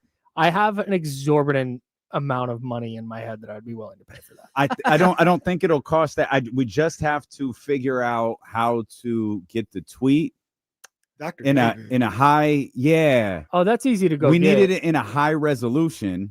That's easy work. And if we get it in a high resolution PNG, we could put it on a T-shirt or a hoodie or both or a hat or a whole suit.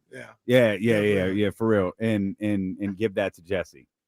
Number love one that. defense, my ass. And then we'll all wear them. Oh, Yeah. yes. I think Welcome I back. hope he's not listening. we have to. If he's listening, Damn. no, just emphatically no. We could do this. Yeah. We could do this. We have to get to work on it immediately, but we could pull this off. I know a guy. You do know a guy. James has a guy. You do know That's a sort of what I guy. was hinting at, but I didn't want to volunteer Okay, James. so guy. I was He was kind of my guy. But I didn't think James of got that. more than my guy. I was thinking of our Shopify account where we get all of our stuff made. Turnaround is a little bit slower, but if you move fast, order bulkish, you could get it pretty quickly. Yeah. We got a not Drew, but a local guy. Yeah. That's true. That's kind of a bar. Kind of, right? Where do you guys want to talk about? I would like to start. My Giants. Talk about Oh, that. your boy Jackson. Huh? Garrett, that's your boy. Well, that's not my boy. Well, It's Well, not my. no, It's not. it's not your It's boy not. like Nick Bosa. Brian That's Daboll. correct. Brian That's Daboll. correct. Brian Dable's your boy. No, he's not. That But I. jackass. Brian Daboll. Dude, that was the worst display of anything I've ever seen. Hey, what's going on here? Where's my? Hey, I'm not going to Russell Wilson. Hey, get your ass out here. Yeah, hey, I don't care if his brain is bleeding. Get him out there. He sees 9 of you, coach. I don't care. Russell Wilson can't see any of me. Get him out there. And then the throw Russ made on third down was like, oh no. Oh man. So he didn't want your ass out there. Call a timeout. Call time. Do anything. Run the ball. You had Scataboo. You Just do something. You don't have to send the guy out there when he's seeing 4 of the running backs. That's how bad it's gotten for Russell Wilson. I'm sorry. We don't have to talk about that. What were you leading us to? This is your show. Oh no, I was gonna lead us to Kenny's Philadelphia Phillies last night with maybe the worst way to lose again. I can't think of a worse. I think Kyle Williams in the 2011 NFC title game is as close as I can get, just from in my memory bank. So Of one dude making a play that was like, oh, that lost the game. So the ruling was a throwing error. But Was the error the actual throw or where he threw it? where he threw it. It's Well, both. he threw the ball 7 feet away from the catcher. No, Like, for sure. so that was the problem. Yeah. that was definitely a problem. But the decision, the bigger was- issue was was his an catcher issue. was telling him to throw to first Right, his base. catcher was not ready to receive it. Yeah, his catcher's like right here. Hey! Now, this is nitpick, and I feel bad for the guy. I feel terrible for him. Oh for yeah, the that's young brutal. fella. Yeah, that's brutal. He's a That's young brutal. guy. I think he's a rookie. He got caught up. He got caught up 2 years ago. for the first time. But He was a rookie 2 years ago. Yeah, Kirkering, yeah. yeah. It was because I saw last night. I don't know if it came across any of your guys' Twitter feed, but his major league debut, his dad is in the stands, and his dad is just bawling the entire inning. Oh, I remember that. Just crying, Yeah, and I remember clapping that. and crying, Yeah. and all this other stuff. And so that's how I knew he was a young I guy. don't think that I registered that was him, but I didn't very know that much until I saw remember the that clip. moment. Yeah, and I just feel terrible for him. Now, the catcher, this just attention to detail, just little things sometimes, right? Just little things. The point is good. The point is correct. You have to scream. Yeah. 1 1 1 1 1. Yeah. 1 1 1. Yeah. Mm-hmm. And I'm not blaming anybody. I'm not blaming him or anything. This is just the little things that, like, you teach people. You teach kids. Like, sometimes hand signals isn't good enough. Sometimes you have to communicate 1000%. and be loud in those moments. Sound like to Doug kinda- Christie yesterday. Yeah, to kind of snap. Because the guy, his mind was moving 1 trillion miles per hour in that moment. And you got to do everything you can at that moment to snap him out of it. And sometimes it's verbal communication. And I'm not sure he got that right there. I know the throw was bad. He wouldn't have gotten him. No. The That's why bigger decision was bad, issue, too. the bigger issue was the decision, not that the throw wasn't going to get there. It was the decision to throw home. Yeah, and you could just see it because you work on that stuff all the time. As pitchers do PFPs, pitcher fielding practice. Mm-hmm. Like, that is just a thing. I bet he has done that exact thing. Okay, ground ball back to the pitcher, you field it, you throw to first 10,000 times in his life. But in that moment, and James and I talked about this earlier, I think if that's a July game against the A's, I think he probably makes the right play. Well, for sure. But in that spot, he kicks the ground ball initially, and then it was just full panic mode. Yeah. Picks the ball up, and then I think his brain is like, I'm not going to have time to throw to first.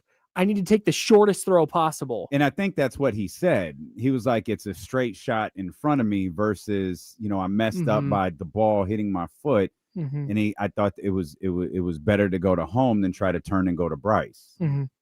Even at that moment, the catcher needs to read that too and realize that he's not going to throw to first and put your foot on home plate and act like a first baseman. He couldn't have got that ball. That throw was gone. Yeah, but I also think, like, make yourself a target, because I think the pitcher, when he sees, he looks up to throw home and the dude's yelling to go to first base. It's like, it was too late now. Right. Like, I've got to throw. And then he doesn't throw it the right way to home plate because he's looking at the catcher who's not ready. But once again, go ahead, Kyle. You talk about yelling 1-1-1. That stadium's loud. Yeah. You're panicking internally. Yeah. You're thinking all the things that, like, I bet he didn't hear a peep in that. That could have been a dead quiet stadium. And I think in that moment, but then you factor in the crowd noise and you factor in the panic. I don't think he's hearing it, even if Real Muto's standing there with a freaking megaphone. Right. Like, I just don't. I said this earlier. I don't say this to knock the guy because I feel horrible for him. He choked. Yeah. Harrison Barnes didn't choke because he missed a 3 against the Warriors, right? That's not a choke. He just missed a shot. That guy in that moment completely broke down all the fundamentals that he has ever been taught, because I think it got to him that the season was on the line. I remember I was watching the game, and I remember maybe a batter before. I don't think it was that batter. I think it was a batter before, and I was just watching, and I just looked at him, his the way he moved. I said, this guy nervous as hell. This guy shook. And I'm not even saying that to say like something's wrong. That was a unbelievably high intense situation. And yeah, you're gonna be nervous. And it just was all over his face, all over his movements. At least to me, I was like, man, this dude nervous. But I think he got the out to get the second out. He might have walked. No, they intentionally walked Shohei, and they put Mookie Betts up there. Or is that a different inning? That was a different inning. That was the one where Mookie had the sick ass take on 100, like right above the zone. To tie it. That's right. So Paez was the guy who got the hit, right? Correct. Yeah. Well, that's the right. E1. Yeah. But yeah, Kerkering came in the bottom of the 11th with his team down 2-1 in the National League Division Series on the road. And he comes in with runners on first and third and 1 out. And they go, 2 outs. There's 2 outs. Muncy goes to second on defensive indifference. Then they walk Kike Hernandez, not intentionally, but he walks him. So he has now walked a batter to load the bases in this already high intensity scenario. And then induces a dribble. He induced a weak ground ball to the pitcher. He did it. He did a great job. And he just didn't execute. Yeah. Oh, it's just brutal. The 24-year-old kid from Huntington Beach. Probably Is had that an hour from the stadium. Probably had a gang of family in the stands. Yeah, like God, I feel feel terrible for the guy. You can be terrible. upset as a fan. I saw so many people on the internet last night like, I don't feel bad for him. He's a like, yeah, no, he should have made the play. That is without question. That was a difficult play that he didn't make. Like, no, he should have made it. He choked. But also, I know if you have any kind of empathy, if you've ever messed up anything on any level, it was not close to the amount that he just messed up. Mm-hmm. And I know how I feel when I mess up. I know how I feel when I mess up when I don't play the right spot. Mm-hmm. I can't imagine how I would have slept. That's These horrible. These are things I think about all the time in sports. And I think somebody said it perfectly in one of the tweets, man. Human beings play these games, man. Human beings play these games. And we can sit up here as media members and fans and critique the aftermath and what they should have done and all this other stuff. But it is literally easier said than done sometimes. No doubt. You're a human being. And like you said perfectly, we get nervous on way smaller, less intensity things. Just imagine in those situations what's going through those guys' heads, what's going through their bodies. And sometimes it doesn't work out, man. And like I said, I feel bad for the guy. When I say this, I'm not blaming the manager. But I was doing some more research about that moment. There's a good argument he shouldn't have been in the game. I think one of the guys said since like August 1st, he had 13 appearances where he inherited runners in relief. 8 times runners scored in those appearances. Like that was like, he probably shouldn't have been in the game. Luzardo, I know they were trying to go righty and all this other stuff, but I felt the exact opposite watching Luzardo than I did about this young guy. Luzardo was confident. He felt great out there. And I know they were trying to go righty. I would have just left him out there, man. At that point, was it about an inning in a third, inning and 2/3 that he had pitched? And he looked great. I would have kept him out there. Yeah, he was at 1 2/3. So he struck out Freddie Freeman, gives up the single to Tommy Edman, gets Will Smith on a line out, and it looked like Smith might have hit it out. And then Muncy singled to center to put runners at the corners, and that's when they made the pitching change. Yeah, I would have left him out there. I think I would have too. Man, but the Dodgers are moving on to They sure are. I was trying to avoid He's handling that well. No, he's doing great. 7th time in 10 years. So. And now I don't know what's going to happen. To be honest with you, I don't know what's going to happen because I think the Brew Crew can beat and would beat the Dodgers. I don't believe the Cubs can, but who knows what's going to happen in that game 5 because Milwaukee all of a sudden can't hit. They can't hit on the road. So now it's just going to be a waltz to the World Series for the Dodgers if the Cubs get in there. You are taking this well. This is ridiculous. This is going good. My last hope is the damn Blue Jays. My boy Vlad Guerrero Jr. That's my last hope, it looks like. Because the Cubs ain't going to get it done. The Cubs win game 5. Tigers or the Mariners? No, they ain't beating the Dodgers. They ain't beating the Dodgers. You got to be able to hit with these boys. And I only see one team that can hit with these boys. I don't trust the Dodgers bullpen. Roki Sasaki was unbelievable last night, but you can't do that every time. You can't have him going 3 innings a night. Hey, that's pretty gangster though. Recently converted closer, 23 years old, come into a high pressure situation, 9th, 10th, 11th, and you're just perfect for 3 innings. He was nails. Or 8th, 9th, and 10th. 8th, 9th, and 10th. Yeah, he was nails. And another thing, where's Pablo Torre? Let's investigate this. Let's investigate this. I love What's that going Pablo on? is the new call for like investigating something. Hey, I want you to say what you're going to say, Kenny. I love that. Just that's the call for any journalism. Anytime a journalism needs that to be done, corner. people are like, "Where's Pablo?" You got that There's corner other on people lock. who do this. I think there's cheating going on with the Dodgers. Oh, How is Ohtani up every damn inning? Every inning. Oh, on deck is Shohei Ohtani. What? He just batted You know, 3 batters ago. He just was up.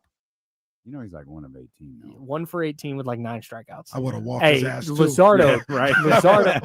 Luzardo Yeah. diced his Oh, my ass. God. Pause When last he got night. that, That was that was crazy. No, no, seriously, no. Okay. Come on. That's That was for fine. Jesse. Not in this league, That's pal. for Jesse. Take a lap. Take a lap. Yeah. Hey, when he got them on that call third strike, I said, "Ooh, Luzardo was good." That's why That was I wouldn't have took nasty. him out, man. I wouldn't have took him out, but that's hindsight. Like I understand the matchup thing. I probably wouldn't have.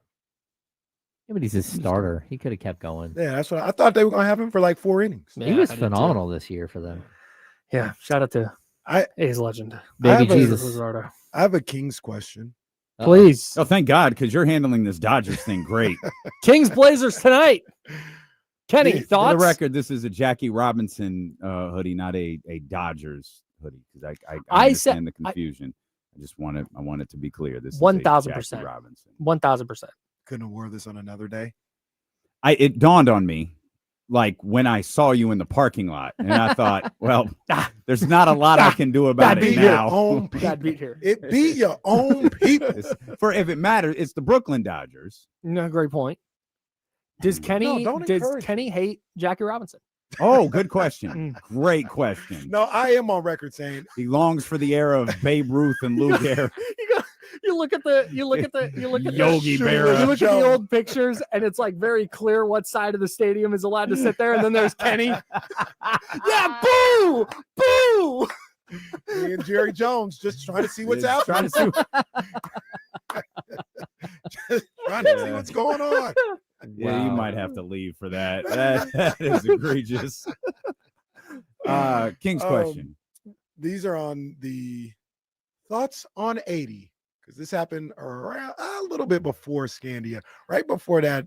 Hey, thoughts on 80 needs to get sponsored. Yeah, I'm thoughts writing on that 80 down. by Jotting down Caltrans. this Brought to you by Caltrans. Yeah, hey, There it is. Caltrans. Slow for the cone zone. If the Kings in 2022 NBA draft, if they would have taken Shaden Sharp instead of Keegan Murray, would they be in a better position today? No, Mm. and I like Shaden Sharp.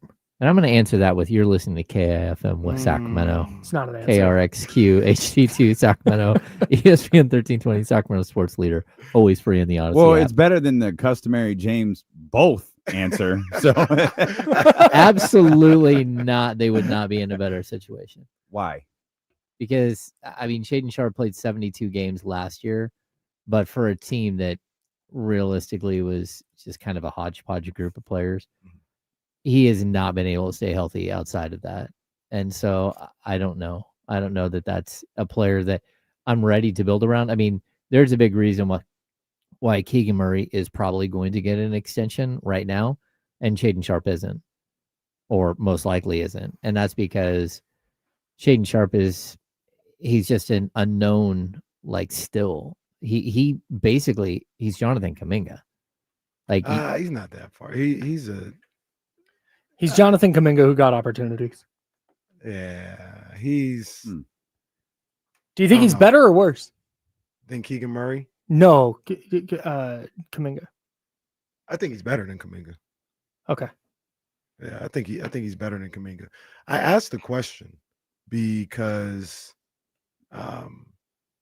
one of the big issues that we all talk about, that everybody talks about with the Kings, is what are we doing? There's nothing here to go forward with. Mm-hmm. It's all like current good players or older players or role players. There's nothing here for the future. And Shaden Sharp, last year in 72 games, 18 points per game, 18 and a half points per game, Mhm. 4.5 rebounds, shot 45% from the field, 31 from three. He's 22 years old. That alone is more appealing than probably anything on this roster right now. I don't said- disagree that like there's a bunch of upside still with Shaden Sharp, but again, that team was it's tough because his role like grew as the season went on because they had a bunch of injuries and stuff like that, and because they sat a bunch of veterans. I don't think that Keegan's ever had the type of opportunity to go put up these numbers, but Keegan's still a player who you can rely on to play 35 minutes a night against any team in the NBA, 82 games a year. But that's fine. What is that doing for the trajectory of this team, of this franchise? That's kind of what I'm getting at. If you had a Shaden Sharp at 22 years old who looks like T-Mac. So let me ask this: where would Shaden be in the lineup? At the shooting guard position. And like we can go down another rabbit hole that I was thinking this one. I was probably around, I was a little past Scandia when I got here. You probably don't go after Zach LaVine. That's from Eureka Boulevard. You probably right by that Kaiser that's on off the freeway, right around there. But you probably don't go after Zach LaVine if you have Shaden Sharp at 22 years old. This is an unanswerable question, but Kyle thought of this when he was stuck on 65. yeah, The daily occurrence. I don't get to 65. No, I know. I thought of this while I was sitting here in Studio One. I don't know that Shaden Sharp is where he is as a player right now if he played for the Kings. I don't think Mike Brown would have given Shaden Sharp the runway that Portland. Co-signing what Hammer said. Yes. Yeah. Yes. That might not I have been totally the best agree. decision Sure. by Mike Brown. Mike Brown. Do you think Mike Brown might make a bad decision? Maybe. That's a weird thing to key on.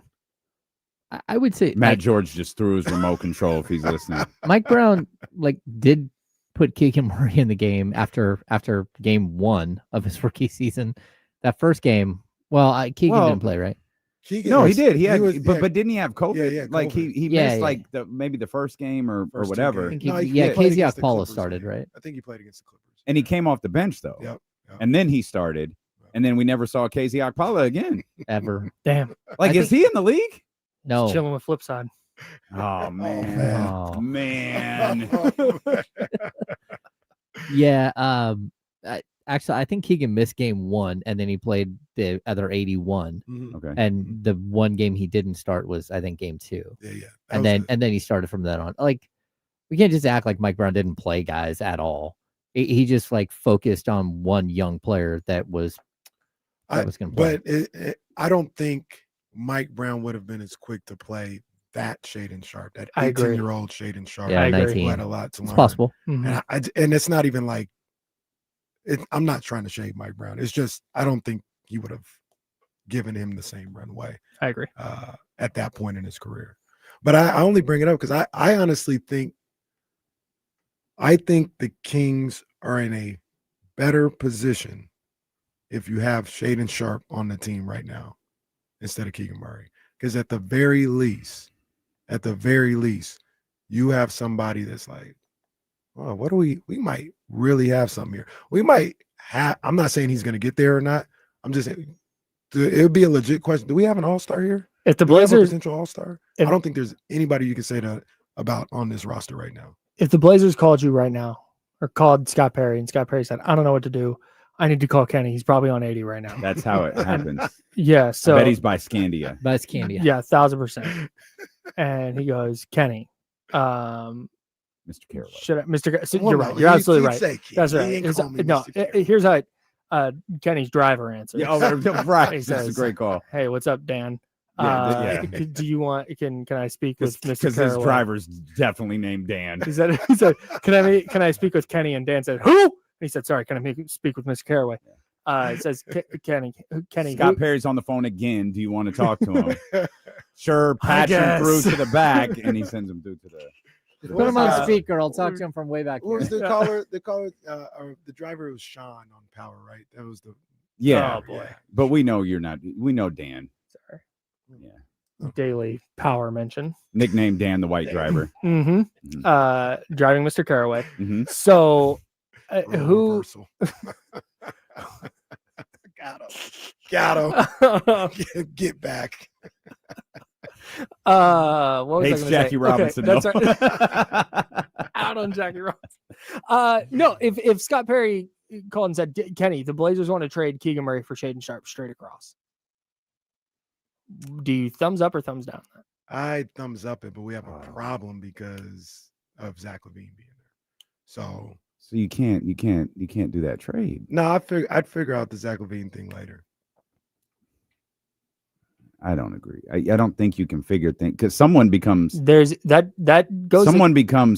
trade market wise worthless. And it's my bogey buddy argument. The second you acquire him, someone on the market becomes worthless. And you can afford, and because of his age, though, you have time to bring Shaden off the bench. He's 22 years old. Like you'd have time. Now, I'm not saying they'd be a better team this year. Mm-hmm. They'd be a worse team this year, I think. But you're starting to see. Does anybody? Who's your four? Fine. We'll have somebody. Oh, man, this is falling. No, apart. we'll have somebody included. But right now, what is the vision? I'm not saying this is the answer. What is the vision for 3 years from now? Dude, that's what the question we've been trying to ask you. I know. I get it. I never said it took a trip to Scandia for him to.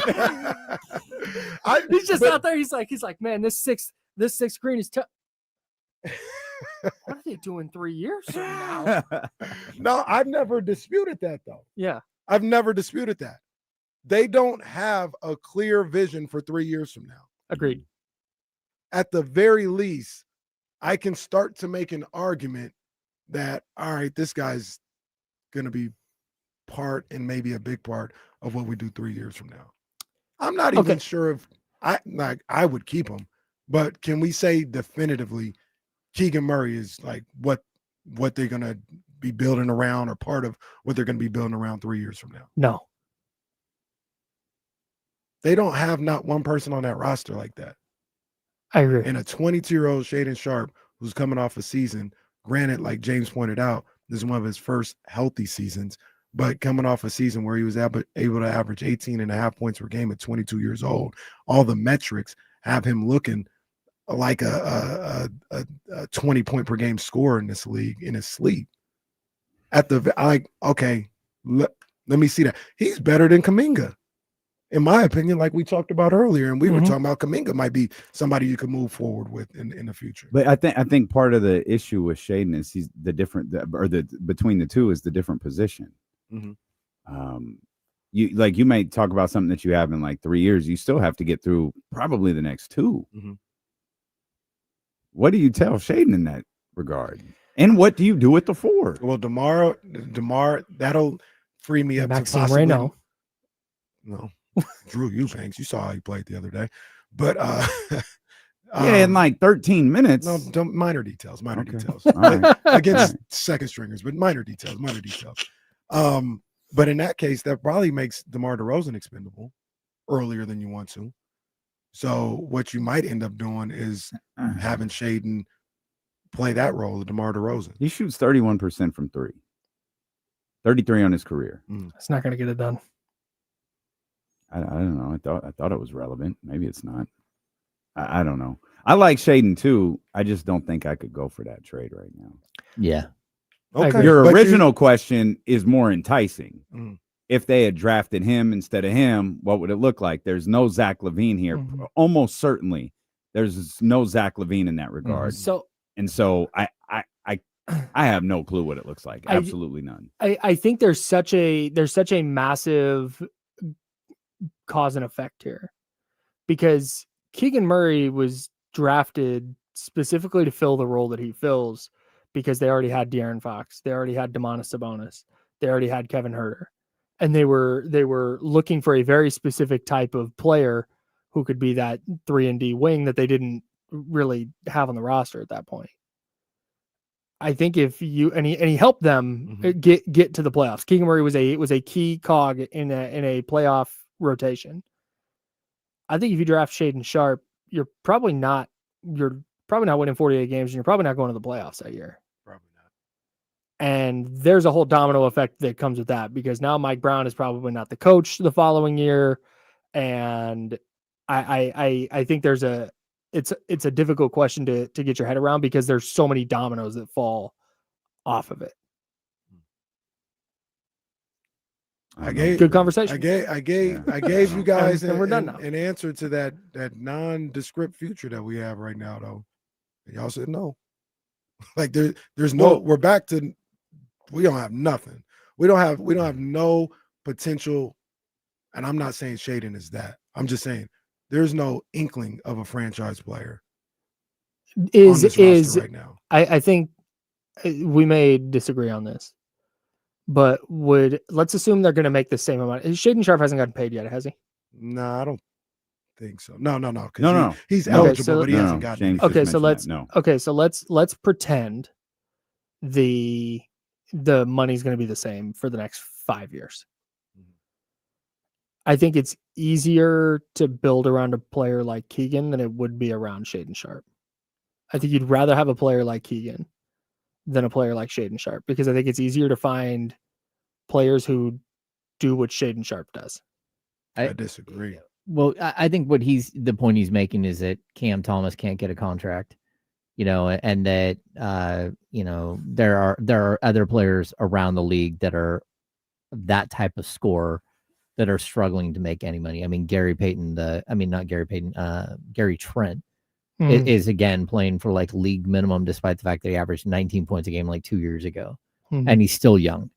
So like, I get what Kyle's saying about like, hey, there's a scorer and like you can find other players like that.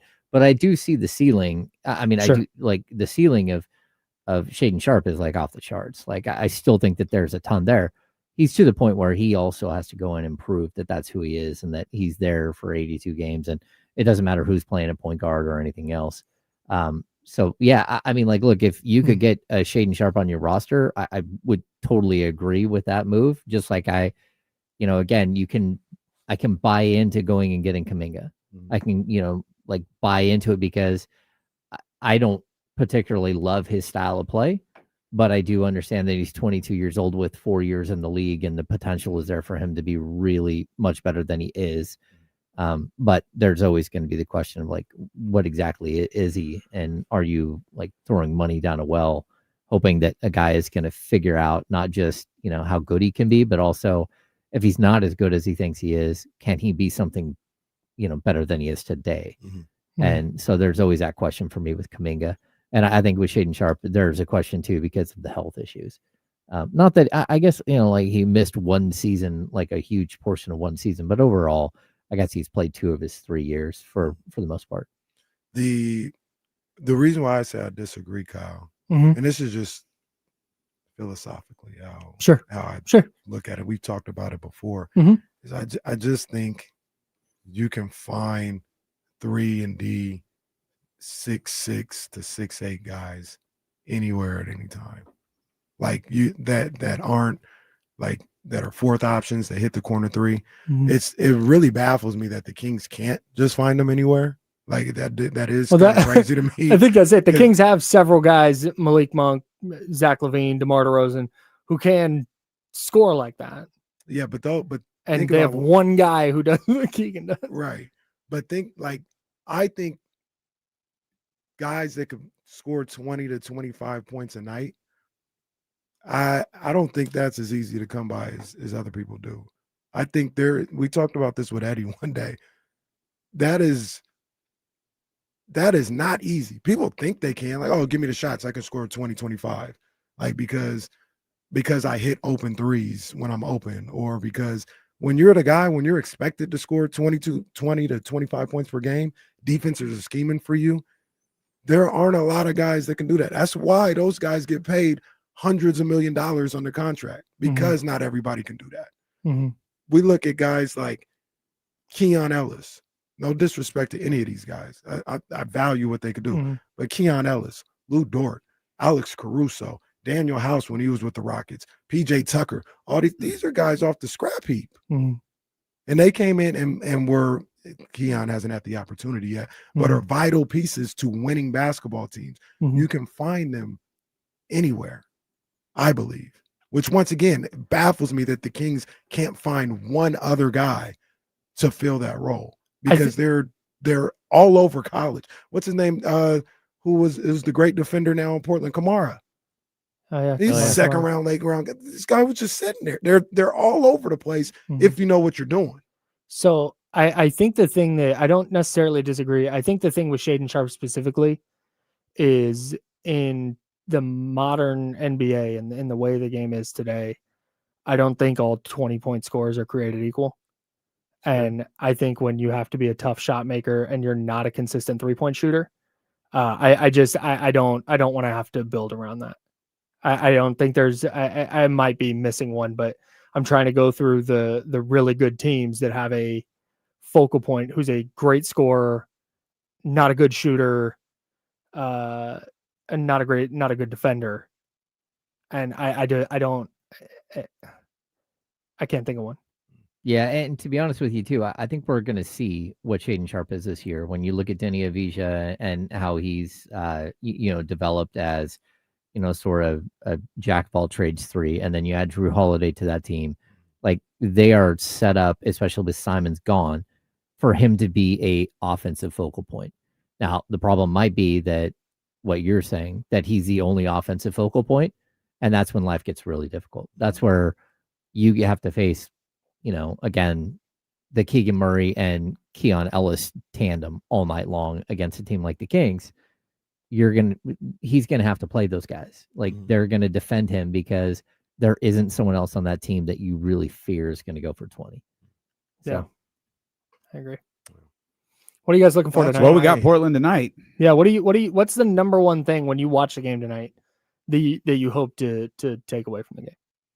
I want to see more fluidity in the offense. I want to see a more like real version of what I think the offense will be. Sure. I don't need DeMar to let guys kind of figure things out. Like I need DeMar to play like he's going to play in 2 weeks. I thought Zach was terrific. I want to see. I want to see. I think I want to see more from the starters, especially on the offensive end. I want to see this pace thing that Doug was talking about because I did not see that the other day. Nope. They all pinpointed over helping. I need to see that not be a thing tomorrow. Like I told Kenny this yesterday. It's easy to point out what happened. It's easy to point out, look at the film and point out what went wrong. I think it's a lot more difficult to fix it. Malik, Doug, everybody pointed it out yesterday. Well, now you got to fix it. And that's what I want to see tonight. Yeah, I think we need the check-ins, right? Like I know it's kind of a weird thing, but I thought both Domas and Zach LaVine on game 1 had check-in moments. You're like, oh yeah, that's what we're going to see during the regular season. There he is. I think the rest of the guys, like Keegan Murray, has to have a check-in night. He's got to hit his 3-point shots. He can't just look that bad. The same thing with DeMar. DeMar not, scoring within the flow of the offense. I thought he was good with, the 3 rebounds and 3 assists early. I thought that was fine, but you're waiting for him to actually take over and be a scorer. And then again, Dennis Schroeder, he needs to it's okay for him to be a pass first point guard, which I don't really think he's been throughout his career, but I need more than the 0 for 3 or whatever he was on the night. Like he's got to figure out how he fits into that group of players and kind of take off from there. Yeah, I don't mean to sound redundant, but it's the same things I'm looking for. I need specifically DeMar DeRozan and Dennis Schroeder to all right, it's time to show up for the season. You know what I mean? Like you don't have to play your best game ever, but I don't want to see what I saw on Wednesday from those two. I want to see you guys active. I want to see you involved. I want to see you hitting shots and just say, okay, like James said, check-in moment. I'm here. I'm getting ready to start the season. I'm here. We used to talk about this when we would have when we run these summer camps, man. And the kids would come in and they're not going hard. Hey, take your cool jacket off. Leave your cool jacket off at the door. And Dennis and DeMar, I know you guys are vets. You're gonna pace yourself. You know what you have to do to get ready for the season. But I would like to see, just if you ask what I'd like to see, I'd like for them to take their cool jacket off tonight and get ready to get after it. Well, who did you say specifically there? DeMar and Dennis Schroeder. Yeah, that's where it's like I get what you're saying. You're going to do what you got to do to get ready for the regular season, but also I'm of the mind like I can't get the exact same DeMar DeRozan that has been around forever. If there's going to be a little bit different version of DeMar DeRozan, whether it's defensively, offensively, whatever it is, like I got to see it. If it's just going to be the same thing going into the year, like then, all right, I get that. Then I don't feel great. But if you see DeMar DeRozan, whether it's ratcheting up defensively a little bit or being more of a distributor with being a distributor more consistently, that's where. And you see the offensive fluidity that you're talking about, D'Lo. That's where I'm like, oh, okay, maybe this can work. Maybe this can be different. I think it's really tough when you're 16 for DeMar? 17. 17? When you're in your 17. Huh? He's pretty good though. No, he's a really good player. But I think for if they're going to maximize what this team is, I think you need a little bit different version of them. Well, that and I would also say with Keegan, like I get you're being more aggressive. I get that, like the 4 blocks were cool. Man, hit your damn shots. Dude, you got to make some shots. Like, because I think what we're waiting for is that moment where everybody else goes, okay, we feel comfortable with saying he's arrived and we're going to allow him to be the guy that some people think he can be. Right. Mm-hmm. And until, if you're going to go out there and you're going to shoot 0 for 4 from 3 and you're going to go 2 of 9 from the field, it's like, man, like demand that you're the guy and show us. Don't tell us, show us on the court that you're the guy. And then maybe we'll accept that and start leaning that way and allow it and help you become that guy. But until you do, like, again, like going out there and missing 3-pointers by, barely grazing the iron on some of your threes. Like, I know you worked on your game and I know you've shot a bunch of threes, but man, you've got to hit those shots. Go ahead. Yeah, I was just, did you, I know you didn't go to shoot around yesterday because you were here with us. Did you hear Doug's response to the 11 blocks? No. His response was essentially, yeah. Like, go watch the video. He was like, I think Tone asked him about it. Hey, the team had 11 blocks. He's like, yeah. A lot of those were, weak side blocks. And I told you, like, But they're not the type of blocks you're going to get in a regular game. Possibly have cared less. Yeah. Couldn't have. Yeah. And you know what, Keegan, too? And I want to see him, just like everybody else, be more aggressive. What I thought I saw in that first game is I felt like I just saw him taking shots and being aggressive for the sake of being aggressive. That's yes, what I mean. Not no taking doubt the right shots or good shots or shots within his game. He's just like, I'm gonna just put them up. And I know we go, nitpicking or maybe I nitpick with Keegan with that, but I don't want that. Like if I want to see you take shots within your game, within the flow of the offense and be aggressive, be ready for those shots, not just take any shot. And Matt George brought up a good point yesterday, which, we want to see how it plays out in the preseason. Much like a quarterback in training camp, Kyle, who throws interceptions, he's like, I got to try it. Let me try it here and see what I can get away with. Maybe that's what Keegan was doing. Maybe Keegan was like, all right, let me push the envelope a little bit to see where my comfort level is in the offense with these shots. And maybe that's what he's going to do all preseason. And once the season starts, he'll get more into the flow.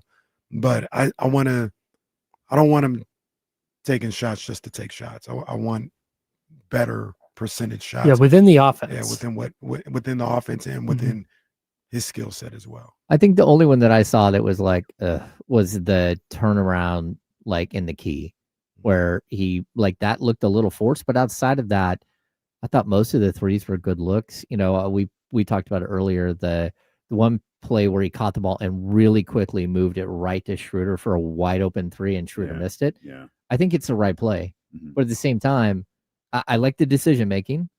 Because it was like caught and gone. Like the pass was gone. I would have liked to seen catch, fake the pass, shoot the ball. Because that's where it's like, hey, you are a higher percentage shooter. You need to be the one taking that and that's shot. one of those things that Doug was talking about where he has to be thinking about faking the pass before he has the ball in his hands. Oh, yeah. Now I'll say this because I heard you guys talking about that specific play earlier. We'll just flip it around. It don't have to be Keegan who shot. It could have been Schroeder who passed it to Keegan who missed. Here's the thing that I will say in a coaching sense. If you're Keegan in that sense and you keep the ball and you shoot it, you better make it. Because I want the great shot every time. Yeah. So if you fake it, you better make it. If not, I'm going to be a little pissed off and you're going to hear about move that. What do you guys got coming up on D-Lone, Casey? You're hanging out. That's Great. pretty much Perfect. what it is. Yeah. That may not be a great sell, but that's as fine. a matter of fact, the best sell ever is the insiders are coming back later on. That's the best sell ever. We've got extra insiders later on in the day. We'll explain all of that once we get going here. And we got a huge football game on Sunday that I'm excited for. Can't wait for James Ham. I'm Kyle Madsen, and nobody else, just us two today.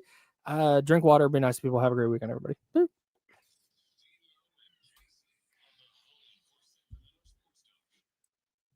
I'm gonna sit here and get some stuff done. Just like Michael Williams. I thought I saw something, so I threw the flag, but it wasn't really what I saw. I don't know. Just threw one. Just throw it.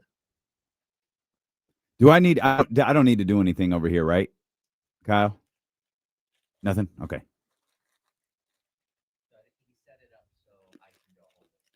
Okay.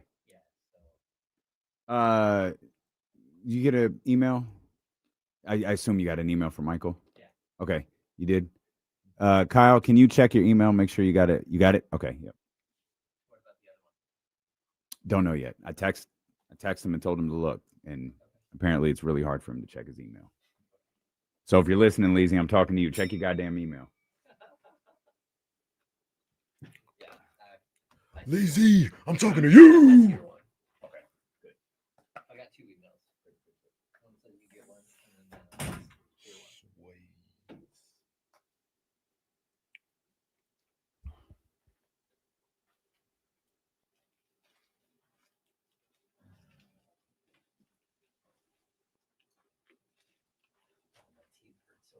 and then I'm on number 19. How many you got? 19.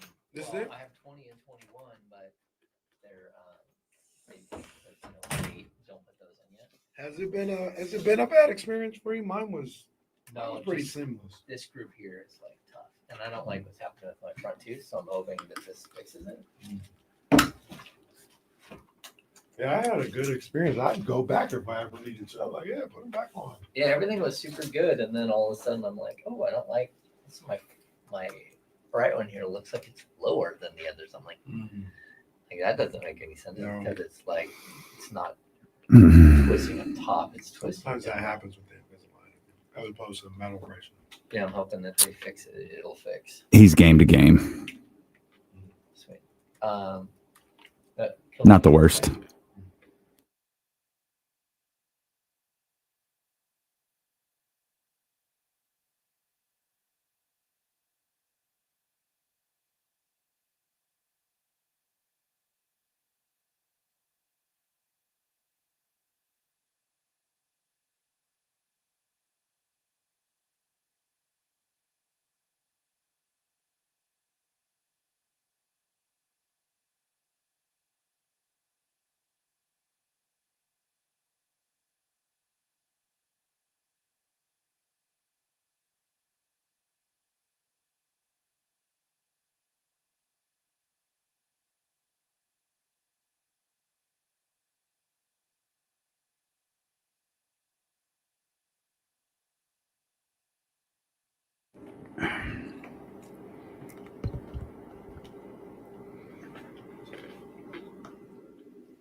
Oh, how cute.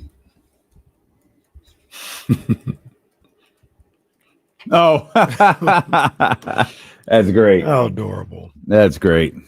Good for them.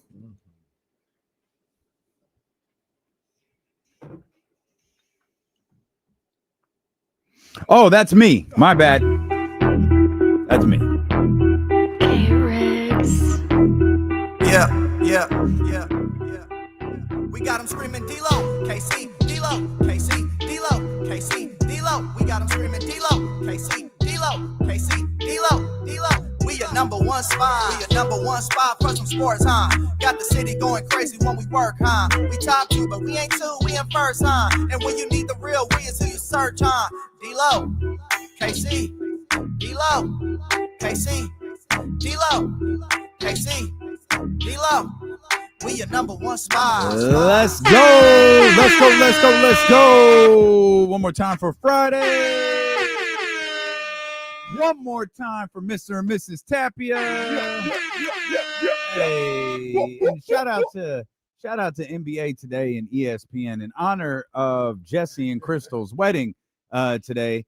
They have Malika Andrews and her husband Dave McMenamin hosting the show together. I love Dave McMenamin, as Perk would say. McMenamin. Dave McMenamin must be a smooth talker. He got a little riz. He must be a smooth talker. Yeah. Well, good for him. And I can confirm this is 100% in celebration of our man Jesse Tapia and his bride to be. They told us.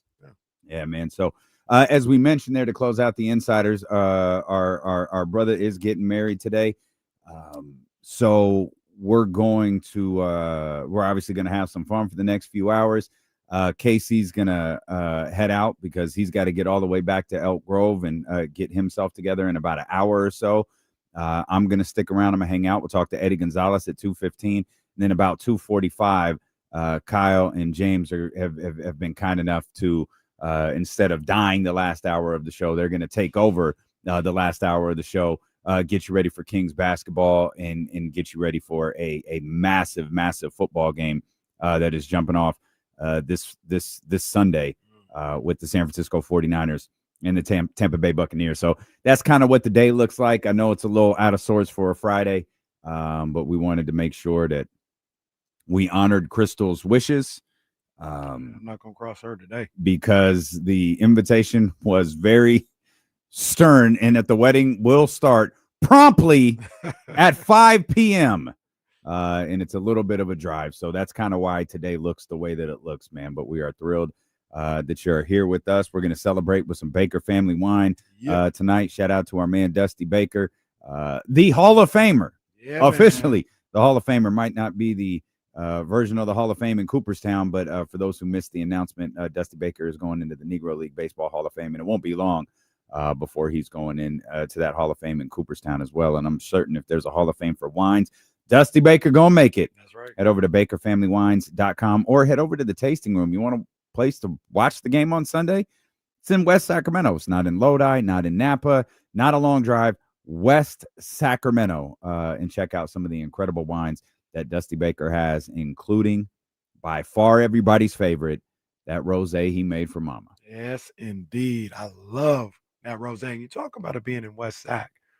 One of the best views in the city of Sacramento when the beam is lit is coming in on 80 from West Sac. It shines beautifully. Mm-hmm. It literally hits different. Mm-hmm. I saw it a couple of times. I was like, oh my gosh, this looks great. So you can go watch the Kings game there at Baker Family Wines. When you leave after the Kings win, you see that beam. It's gonna be crazy. There is something different about seeing the beam when you're not at the arena. I know. Stop it. Will you grow up? Stop. All right. Thank you, Jesse. That's good. Jesse, that was for you. What games do you go to? Oh, there's something special about seeing that.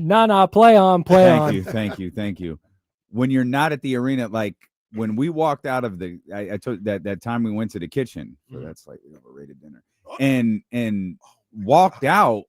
I can't remember who the Kings beat that night, but we step out. I think it was Charlotte. Oh God! It was a random Charlotte Friday night in Charlotte. Maybe that's what it was. But we stepped out, and I remember like Katie's excitement was very. Oh my God! She had never seen it in person before. Look, and just right in front of us, it was incredible. Yeah. And I kind of stopped and was like, "Oh, this is cool." Like, we're not at the arena. There's not a horde of fans around. You're just in Sacramento. You're doing a Friday night thing, and there's the beam. Look, we've talked about it. People wanted to get rid of it. And that's what I wanted. Let's be perfectly clear. The beam is never going anywhere. Ever. I don't care if this is a 25-win team. No, light it off to the 23rd win on April 7th. Light the damn beam. It's not going anywhere. If the Cubs can fly the W for 100 years when they've been terrible for 97 of them, the Kings can light the beam forever. Okay? Yeah. They ain't going nowhere. I understand. We ain't got to celebrate it if they got 23 wins in April, but it's there. Soren says D'Lo just got PTSD thinking about the kitchen dinner date. No, it was fine. The kitchen is terrific. I think it was just a smidge bit overrated, and now I have a kitchen-like experience at Q that I think is significantly better. Just preference. That's all it is. Bryce, our guy Bryce asked the question. Did you do that? Who did that? Oh, that's great. That's terrific. Kyle's got his own buttons in there. I was like, "What up, store? Like, what is that?" Doing his thing. Oh, that's great. Thank you. All right. We're not watching that guy anymore. Bryce asked in the chatty house, "Is there a win minimum per season before they stop doing it?" Did you hear what I just said? Bryce isn't listening. He's in line at Disneyland somewhere, no, or he's driving back. Never, ever. You can break the Sixers record of 9 wins on the 9th win on April 17th. Light the damn beam. Look what Bob Brown said. He said, "Retire the beam until the team can win 42." That's Bob Brown. Bob Brown. Oh man. And no, BB, we're not doing that. Okay. No. The only reason I may have once suggested getting rid of that stupid thing is because of how depressing it is and you don't get to see it. Wizards game's never good. It's never leaving us. What's more traumatic, the kitchen or that Kings game? The Kings game. Easily. The kitchen wasn't traumatic. It was just really expensive. The Kings game, yeah, I'm going to hold on to that forever. My family was so sad. That's the truth. It is. My sister. So are the Wizards really good? Nope. Sure aren't. Bro. In fact, that was like their 8th win of the season. That's the truth, though. We caught that early, and then it manifested itself that night. But man, when that beam ain't it's shining so after a loss, Doko is sad. Just a rain cloud around. It's Doko. just people standing around like. It's the saddest place. Even the onions on the grill don't smell the same. No, I'll just walk by him. I don't want nothing. Don't want to eat nothing. Just man, do you know how bad it has to be for Kenny to not want to eat? For Kenny to just go like, "Nah, I don't want any food." Okay. Yeah. I'd never thought about that. Genuinely, I don't think I ever recognized the hot dog cards out there after a loss. I just don't think it registers. That's a good point. Yeah. Well, yeah, you're not even thinking about them. It's also getting a little. Who wants to think about? It's insane. It's not. It used to be. They don't let you leave. They block the. Yeah, it's like there's like 5 of them this way. It's like, no, dog, I'm trying to go to my car. Also, inflation on those is crazy. We talk about it all the time. I remember when I first found them in Hollywood. When you're leaving the club, probably about 2015 or so. $3. Where were you living? I was living in Los Angeles. Okay, Lake Show. Okay, no. That was Kyle. Get rid of this. That was Kyle. Get rid of this thing. That was This is Kyle. ridiculous. Put that on me. He's gone too damn far. Put that on me.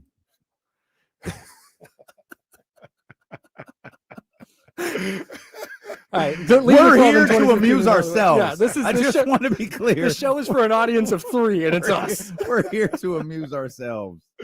But to your point, they're like $3. Yep.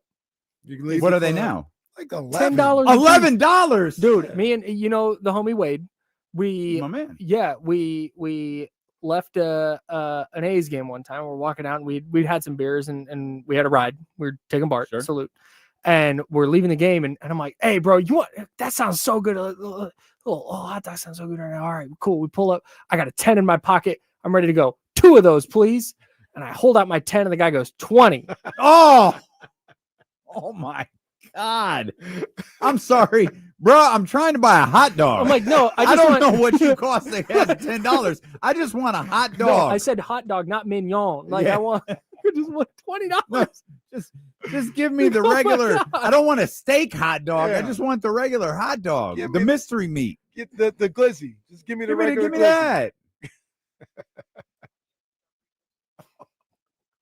Y'all really let mystery meat slide too. That's crazy. This whole production is out of control with Jesse Tapia out of here. Oh man. Oh man. You're right, Damien. No, you're right. The beam stays for life. For life. The Grillbot commercial's back on, and Oh, I can't help. to. I cannot help but watch it every time.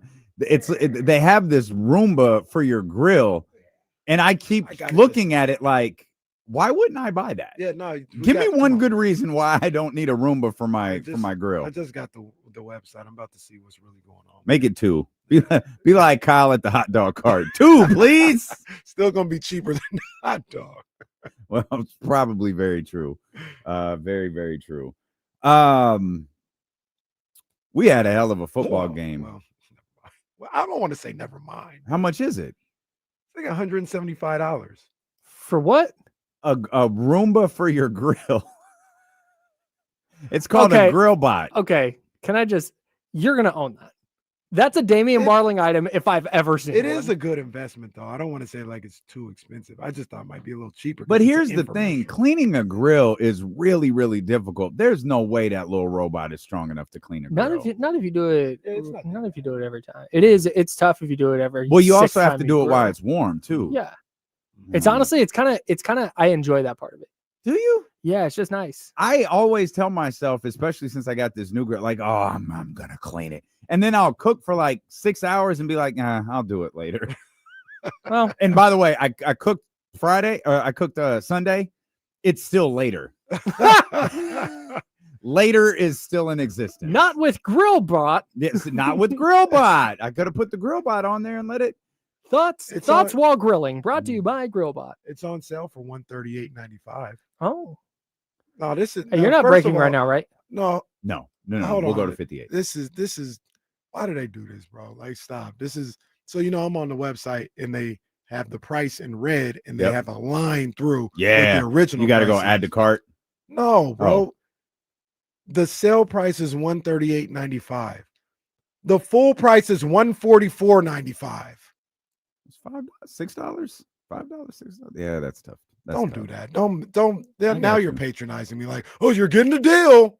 Just make it regular price, bro. Stop. That actually pisses me off. That's what they do at Amazon Prime. Like Prime deals, 5% off. I mean, it's great. Like it saves me $3, but it's not going to entice me to go buy stuff. And then why can't you just make that the regular price? Do you guys do the Prime Day stuff? Nah. We got so much stuff from Prime when we were moving into that house. We don't really get too much from Amazon. Okay. We like Amazon was going crazy when we moved into that house. We got everything we need. We got everything we need in that house. Well, Katie did some Christmas shopping on Prime Day, or I think Prime Day is like days. She was like, "Hey, here's what I got," and I'm like, "Oh, this is great." I was like, "Baby, like 4 of these things aren't on sale. Like, can we take those out and wait for like the fake Black Friday sale or something? Because just save it, because none of this stuff is on sale." Oh, are you going out on Black Friday this year? Out? Yeah. No, I'm not going out You gotta on get Black. out there, big dog. No, for what? Tell me why. For the experience. For the vibe. I feel is that NSYNC or the Backstreet Boys? Tell me why. Tell me why. I think that's NSYNC. I don't No, know. I don't think. I think that's No, it's Backstreet Boys. You're right. Yeah, you're right. You're right. I don't know, You're right. man. It is Backstreet Boys. It's kind of the same. Yeah. Without JT. That's the only distinguishing quality of those two bands is JT. Kyle would have known the answer, but he wasn't in the studio. He absolutely would have known the answer. Which boy band is Tell Me Why? Ain't nothing. Yeah. But a Which one is it? heart. That's Backstreet Boys. It is Backstreet Boys. That's what I thought. Okay. No, wait. I wanted that. Yeah, that's Backstreet Boys. Yeah, For sure. it's Backstreet. He even had second guessing himself. You ever seen? Do you guys watch Brooklyn Nine-Nine at all? No. The I Want It That Way cold open of Brooklyn Nine-Nine is one of the is maybe the hardest I've ever laughed at a TV show. Okay. It's so good.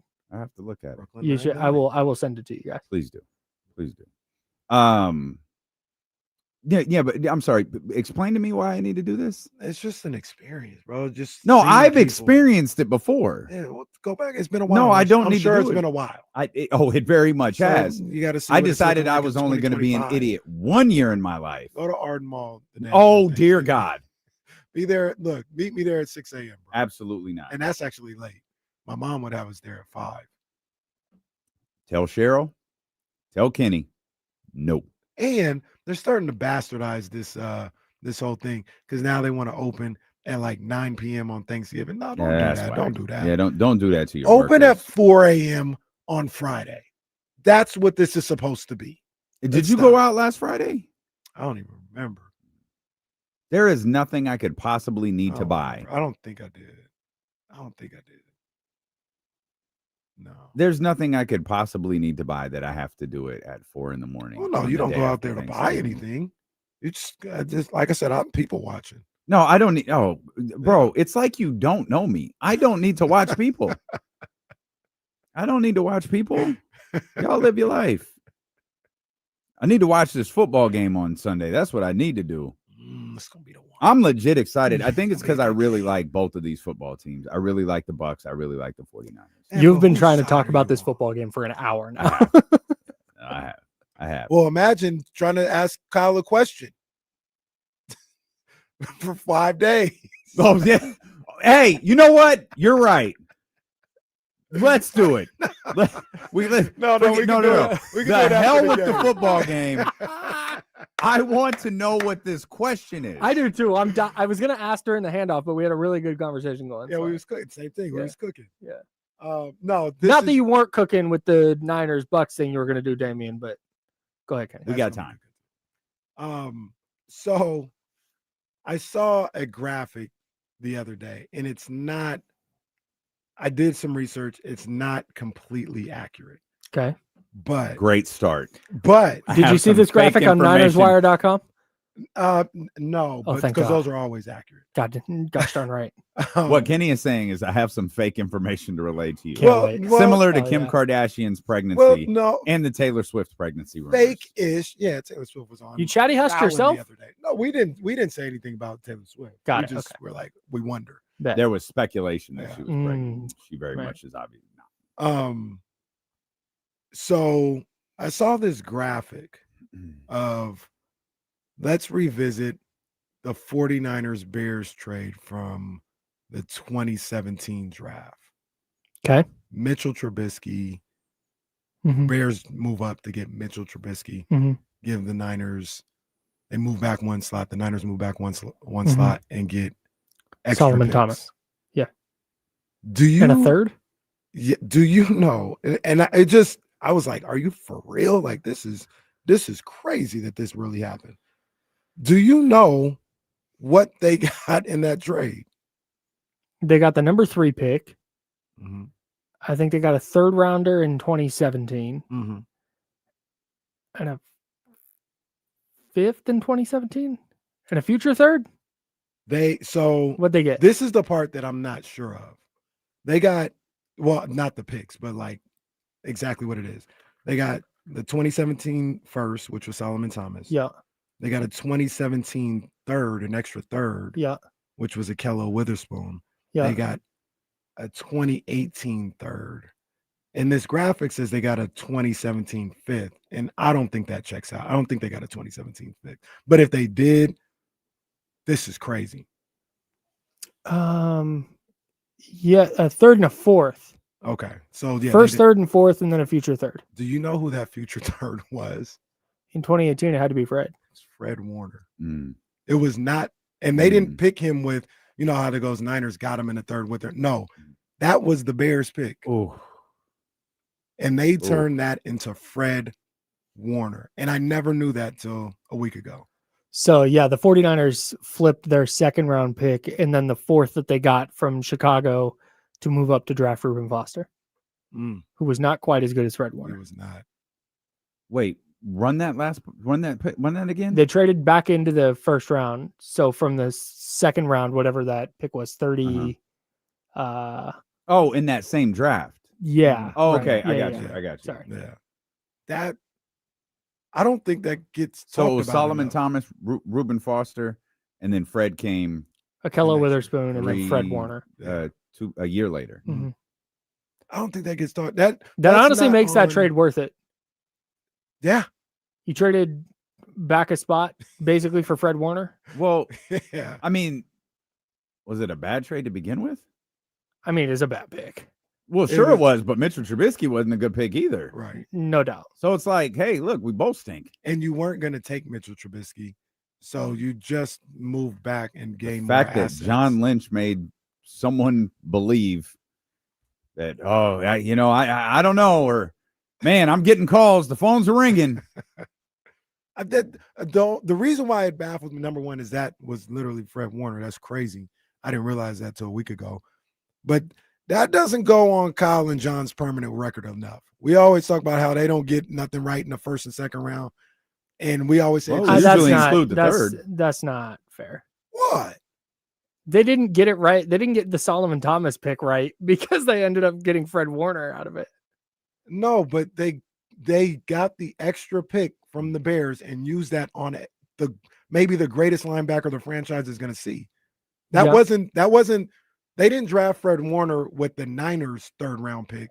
Understood. They drafted him with the pick that they acquired. That they get credit for that. Yeah, of in course. a major way. Like you get credit for finding Fred Warner in the third round, regardless. Very true. Very true. And I think they do get a lot of credit for that. I think the disasters are 2022 and 2023. Although D Winter's helping that out. D Winter's holding it up by a thread. Man.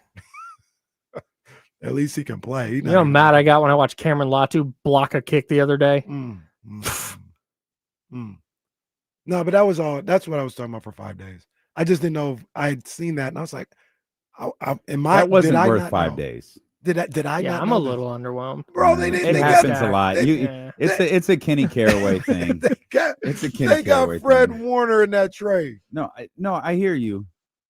You draft Fred in that Warner. trade. You got maybe the franchise best linebacker. I won't say defensive player, but maybe the franchise's best linebacker. I think the reason that doesn't get talked about is because they traded up for Trey Lance out of the spot that they could have picked Micah Parsons in. And then also they wound up winning games with Mac Jones, who they could have gotten had they not traded.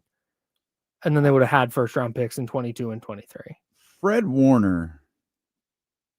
Oh. Like they get credit for drafting Fred Warner for sure. Salute. Okay, here's a question. Is Fred Warner the best player that the San Francisco 49ers have taken in the first 3 rounds? Yes, he's better than Nick Bosa.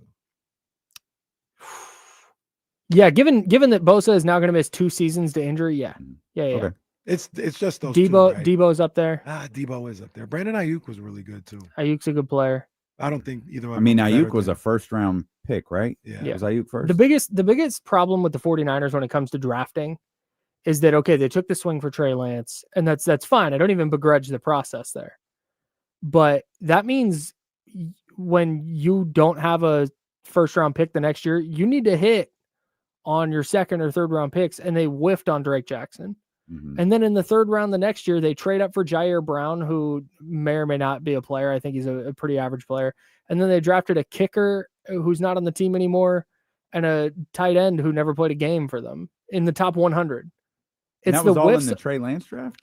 No, that was the 2 years after the trade. Well, the years they didn't have first round picks. Oh, okay. So, okay, right, because they had Right. traded him. But also in that Trey Lance draft is your boy Lenore. Isn't Lenore in Trey Lance's draft? Demo was He was like 5th or 6th, huh? Oh no, Yeah, he's a- but yeah, in he's a that fifth same round year, Yeah, in that same year, yeah. Yeah, Hufanga was in that draft. They took Ambry Thomas in the third round. their eye for talent late in the draft is insane. George Kittle was a 5th round pick. It's absolutely DJ Jones, insane. 6th round. Connor Colby, they're starting. What was left guard, Debo, 7th 3? round, second round. Second. Yeah, I think it's because at the end of it, like starting in round 4, maybe starting on day 3, they start picking guys who like they stop worrying about so much of the like character and he's our type of guy and more. Can this guy play football or no? I still say they're and I know we gotta go, but I still say they get undersold a little bit with what they do in the first 3 rounds. I'm not saying it's great, but they got some hits in there too. They got some hits. They got, and I think it's closer to 50-50 than people give it credit for. They're probably closer to league average than they get credit for. Yeah.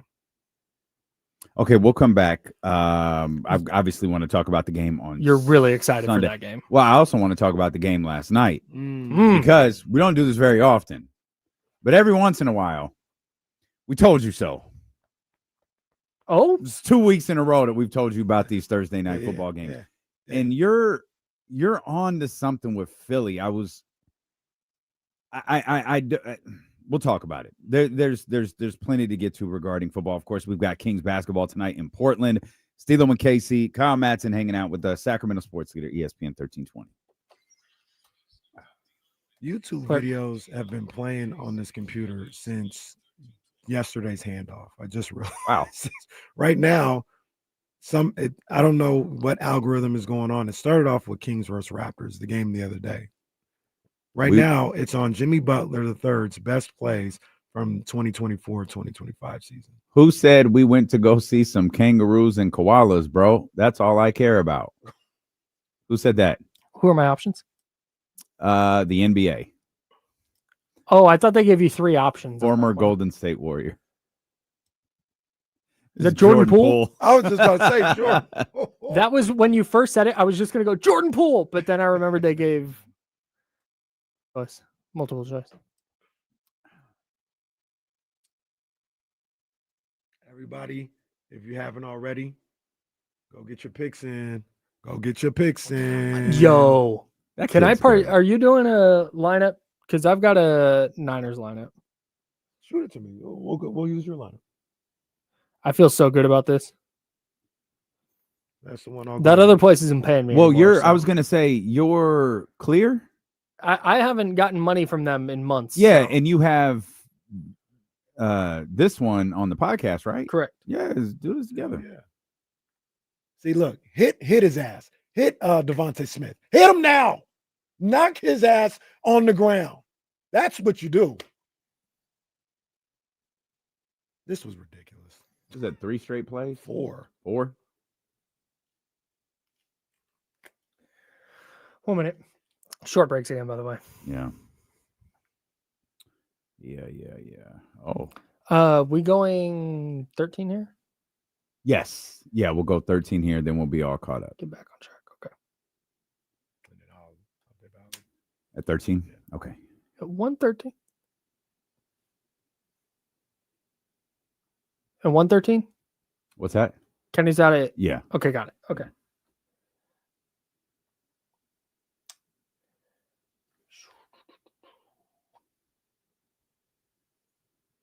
Texas is favored this week? What do they know that I don't? Dude, the trap lines are the death of me. I think I'm going to take Texas. All right, 5 seconds. Here we go. All right.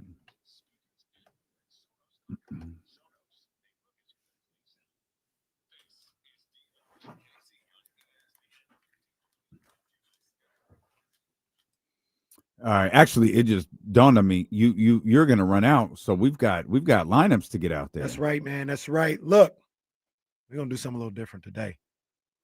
Because these prize picks lineups, my man said he got something locked in.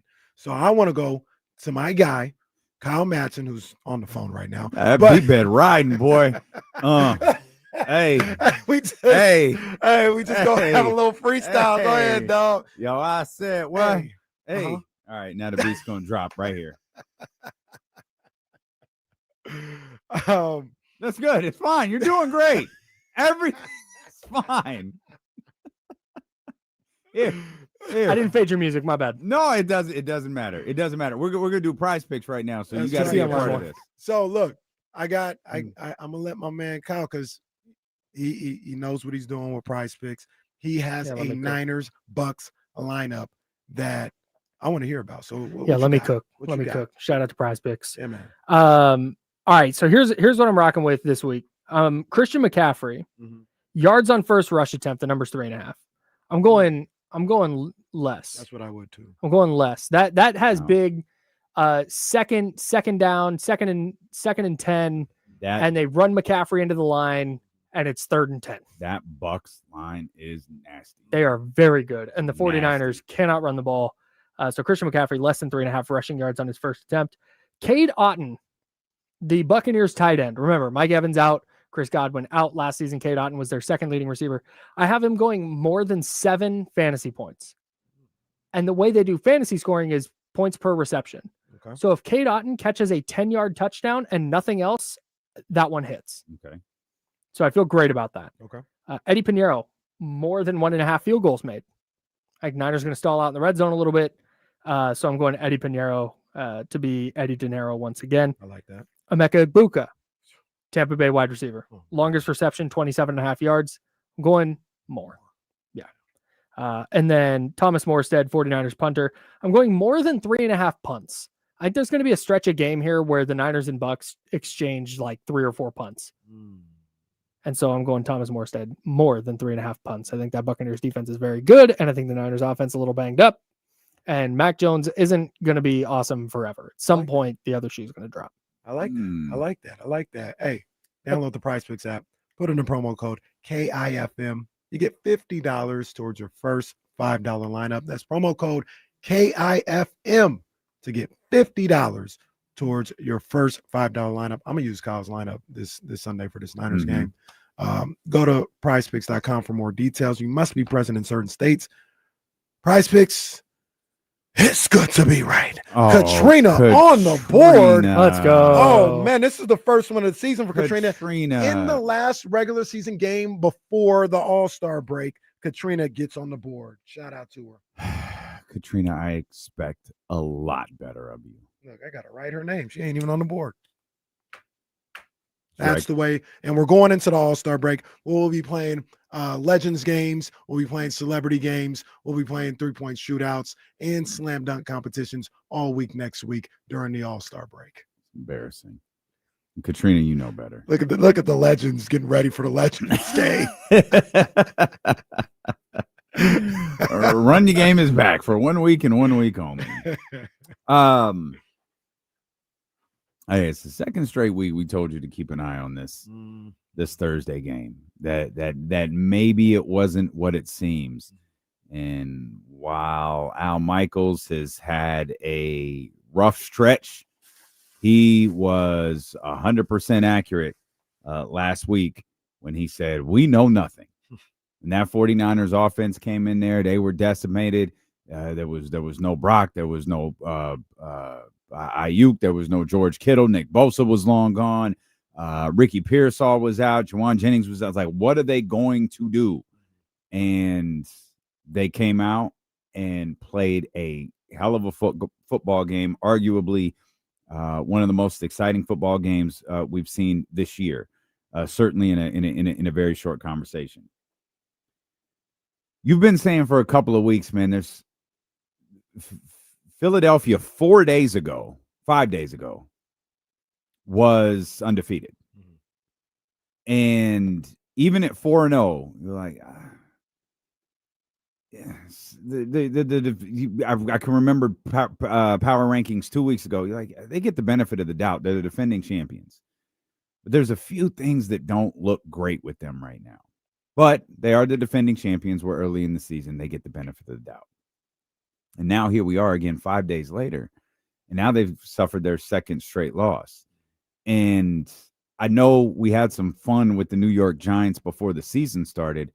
I do think that there's something there with this team.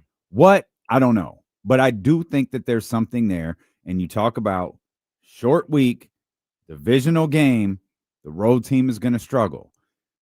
Let's call it the Meadowlands. MetLife is not SoFi Stadium being overtaken by another fan base. Like that's those are Giants fans, and that was very much a home game for them. Yeah. That was a hell of a performance by the New York Giants. They deserve a ton of credit. You know, the Brian Daboll nonsense aside, that was a hell of a performance from Scataboo. Shout out Sac State. Man, you talk about Prize Picks. I looked at those Scataboo lines yesterday while you were talking about Prize Picks. Yeah. And I just kept thinking, nah, I'm not going to do it. I would take everybody to a Q private dinner experience had I been smart enough to make those selections.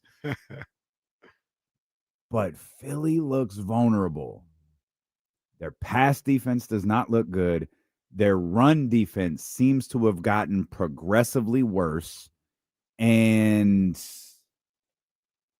I can pull the numbers to match the eye test. They're struggling on third down. Yeah. On both sides of the ball. Yeah.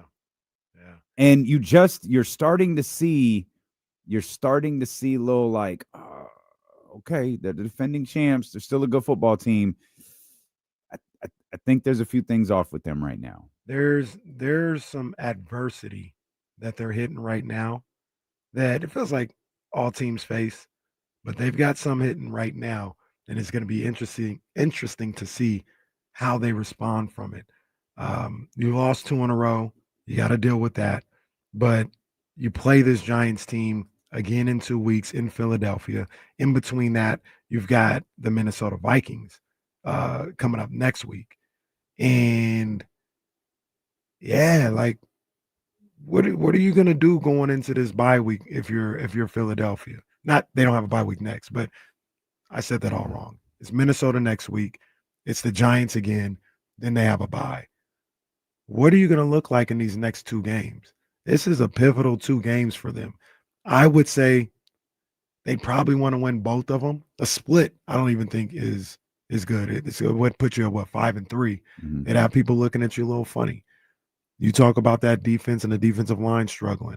Jalen Hurts, now that has to pass a little bit more, the offense isn't as dynamic as it was when you could give it to Saquon and they were running the ball for 5-6 yards a carry.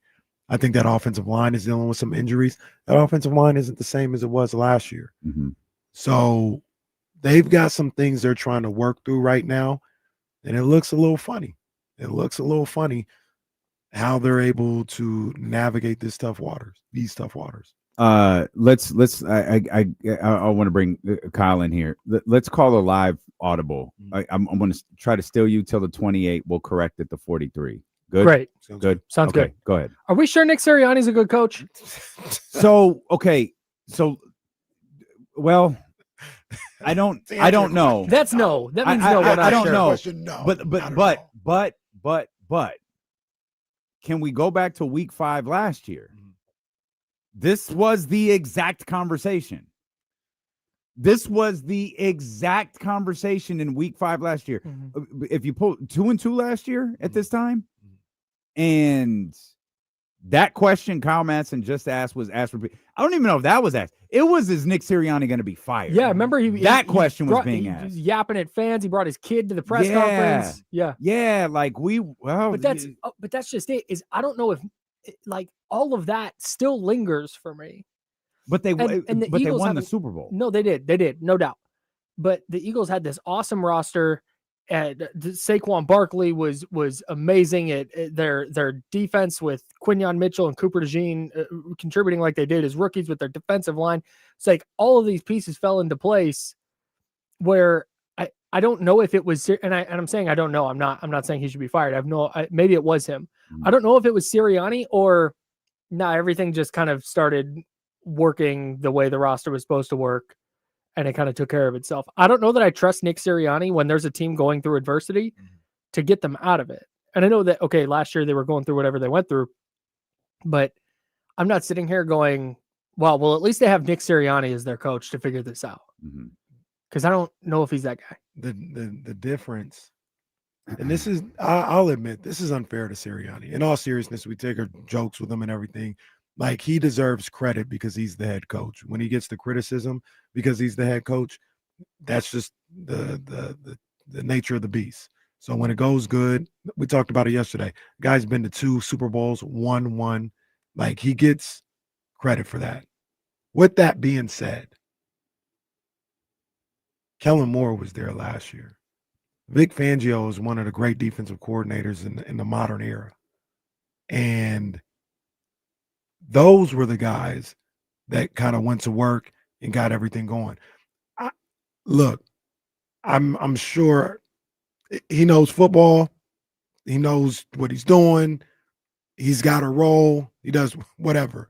But I just asked the question, if you're not calling the offensive plays, if you're not calling the defensive plays, what are you doing? What are you doing? Yeah.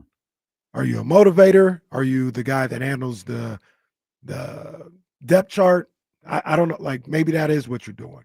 But Nick Sirianni, when left to his own devices, which it kind of looks like he might be back to. He was there 2 years ago when he brought in his own defensive coordinator. I think he brought in his own offensive coordinator. And that's when they were free falling after that 10-1 start. From everything that I heard, GM and owner said, you know what, Nick, we're taking that power away from. If you want to keep this job, you will recognize that we will take this power away from you. We're going to hire the defensive coordinator. We're going to hire the offensive coordinator. And if you like this job, you'll just shut up and be along for the ride. That's a little unfair, but that's how it's been talked about in Philadelphia. That's what they did. They got Kellen Moore. They got Vic Fangio. They start cooking. Kellen Moore gone now. So I don't know what's going on with the offense, but it's awful convenient that when they change the offensive coordinator, and maybe some of that goes back to Sirianni, that's what's looking a little funny in the light. So that's a very long-winded way of saying I don't know if he's a good coach. I would lean towards no. You said something, Kyle, about it actually, you kind of put all of this together. If the Eagles are struggling, like if the Chiefs, the Chiefs are struggling. But for me, yeah, Patrick Mahomes, absolutely. But Andy Reid too. I'm like, yeah, no, like Andy Reid will figure it out. Better yet, the combination of Andy Reid and Patrick Mahomes will figure it out. 49ers lose starter 1, 2, 3, 4, all on the offensive end. Lose starter number 1 on the defensive end. Yeah, I kind of trust Kyle to figure it out. I think the roster is gonna. I trust Kyle to figure it out. I think you could probably throw. Sean McVay into this conversation too. Oh, no doubt. Absolutely. Yeah. You have a team that's been to the Super Bowl twice, and no one believes in their head coach. So what does that make the Philadelphia Eagles? Are they supremely talented? Because a lot of people don't buy Jalen Hurts. These conversations that we're having about Nick Sirianni are similar with, instead of using coaching language, you're using quarterback language when it comes to the discussion about Jalen Hurts. So what the hell are the Philadelphia Eagles? They're a two-time they've gone to the Super Bowl twice. They've won the Super Bowl, and everyone's like, I don't know if their quarterback is good, and I really don't think their coach is good. Yeah. That's are they nuts. Just that talented in every other aspect of the game? I think so. And the big thing that's happening this year, go ahead, is just Saquon's not there to bail you out. Right. I think the question about is their quarterback good comes down to, is he elite? Is which I hate using that word, but is Jalen Hurts in the discussion with Patrick Mahomes, Josh Allen, Lamar Jackson? Is he in that group? Because he's won a title. Josh Allen and Lamar Jackson have not. And so I think there's a portion of people, probably primarily Eagles fans, who want to go, he's in that group. It's just like, he's not. He's good. Jalen Hurts is good. I don't think he's close to that elite group. And that's, I think, where the discussion falls apart. Because if you're trying to tell me, yeah, Jalen Hurts impacts games the same way Josh Allen does, like, no, he doesn't. He doesn't. Right. But on the other hand, like, he was really good in the Super Bowl they lost, and then really good in the Super Bowl they won. Yeah. You can't be a bad player and do that, in my opinion. I think another issue with Philadelphia this year, and it goes into Saquon's spotty performance so far, is I think the offensive line, it hasn't performed the same way. I'm not saying they're bad by any means, but I think I believe, I could be wrong. Let me see. They were dealing with an injury or two on that offensive line this year, I believe. Okay. So that to me, when you talk about the Eagles and that offense, I think that's the bread and butter. Being able to do what you need to do on the offensive line as far as protecting Jalen Hurts and running the football. That sets up everything that they're trying to do. And when you have a little chink in that armor, it seems to have a trickle-down effect as to how the offense as a whole plays. A lot of people feel in Philadelphia because I was tapping in this morning. That was a terrible Philly sports night. So I was tapped in. Oh my God. Can you that's imagine? right. That was tapped awful. I Can had you to see what's imagine? going on. You watch, if you were locked in, if you're a Philly fan, you're locked in, and the Flyers lost too, throw that in there. Let's go. You're locked in to the baseball game, and the 11th inning happened at halftime. Oh. But you're going, hey, that sucks. But you know what? I'm going to watch the Eagles dog walk the Giants in the second half. Up by 4, going to win by 40. Here we go. And then you don't score in the second half again. I'll score 21-0. They weren't happy. And you got to watch Cam Scataboo just. And that They weren't happy. that it wasn't a pick six, but that interception when you're moving the ball down, you have to trade AJ Brown. Feels like it. You have to. Feels like it. Like it's a problem. Like that pass was to AJ Brown, right? That one that was Believe so. intercepted. Believe so. Yeah, like it. I don't know if you're I don't know if you. There's a couple of passes. Like one, Jalen missed. Like AJ was open. AJ had the space. Jalen just missed. Was that the one to Devontae? I think where he's wide open down the field, the bomb. That was an AJ. Devontae, Oh my yeah. bad. My bad. Well, that's just a bad throw then by Jalen. But the pick I think was to AJ. And then nope, it was not. It was the famed number 2, you know what? I didn't even watch the game last night. So John it Dotson. doesn't even matter. I didn't even watch the game last night. Who won? The Eagles must have. I was so devastated by the Phillies loss that I just Ryan couldn't. Kirker I just bad couldn't. throw Yeah, I just just really felt so got to bad you. for him. I just Philly just fan couldn't. Dame. Yeah, I was so distraught because then I had to flip over to the Flyers and it went bad there too. So I just put my headphones on and sat and listened to Meek Mill and watched reruns of The Fresh Prince of Bel-Air. Ours folder. Hold on, wait a minute. Yeah. I think it's there's also a trickle down effect though, when the running game ain't getting it done the way you want to, or you're not calling a running game the way that you want to, or people think you should.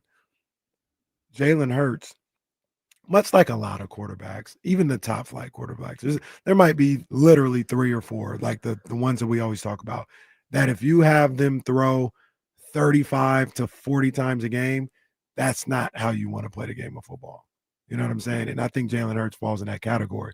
The more that you have him throwing the football, the less it's ideal for your chances to win the game. That's not his strong suit. And it seems like what they're struggling to do is something that they did very well last year, and that's throw the ball to Saquon Barkley at near close, like the Christian McCaffrey treatment. Get the ball to him around the line of scrimmage. How many times did he get the ball at the 1 yard away from the line of scrimmage, 2 yards out, and turn it into a 15, 16, 17-yard play? He's had a handful of plays this year. Most of them have been out of the backfield catching the ball. I don't think he's had a big break on the ground yet, but it just feels like that Saquon Barkley magic from last year is just that. It's Saquon Barkley magic from last year. Yep. And now you're without that, you look like a completely different football team. And all of the shortcomings that we outlined a few minutes ago, the third down stuff, the rushing defense, all of that, it gets manifested. It starts to look brighter when you don't have Saquon Barkley leading you down the field for 7 every other drive. And now it's like, oh, this team has flaws. Well, the team had flaws last year, but they hit on so many other cylinders that it was like, yeah, I mean, that's kind of, no team is perfect, right? You try to do more good than bad. last year the Eagles did more good than bad. This year, a lot of that stuff that they didn't do well last year is still there. It's just the stuff that they did good. They're not doing good right now. Yep. Can I point out something that maybe might be an issue? And I didn't really realize it until I started looking at these game logs a little bit.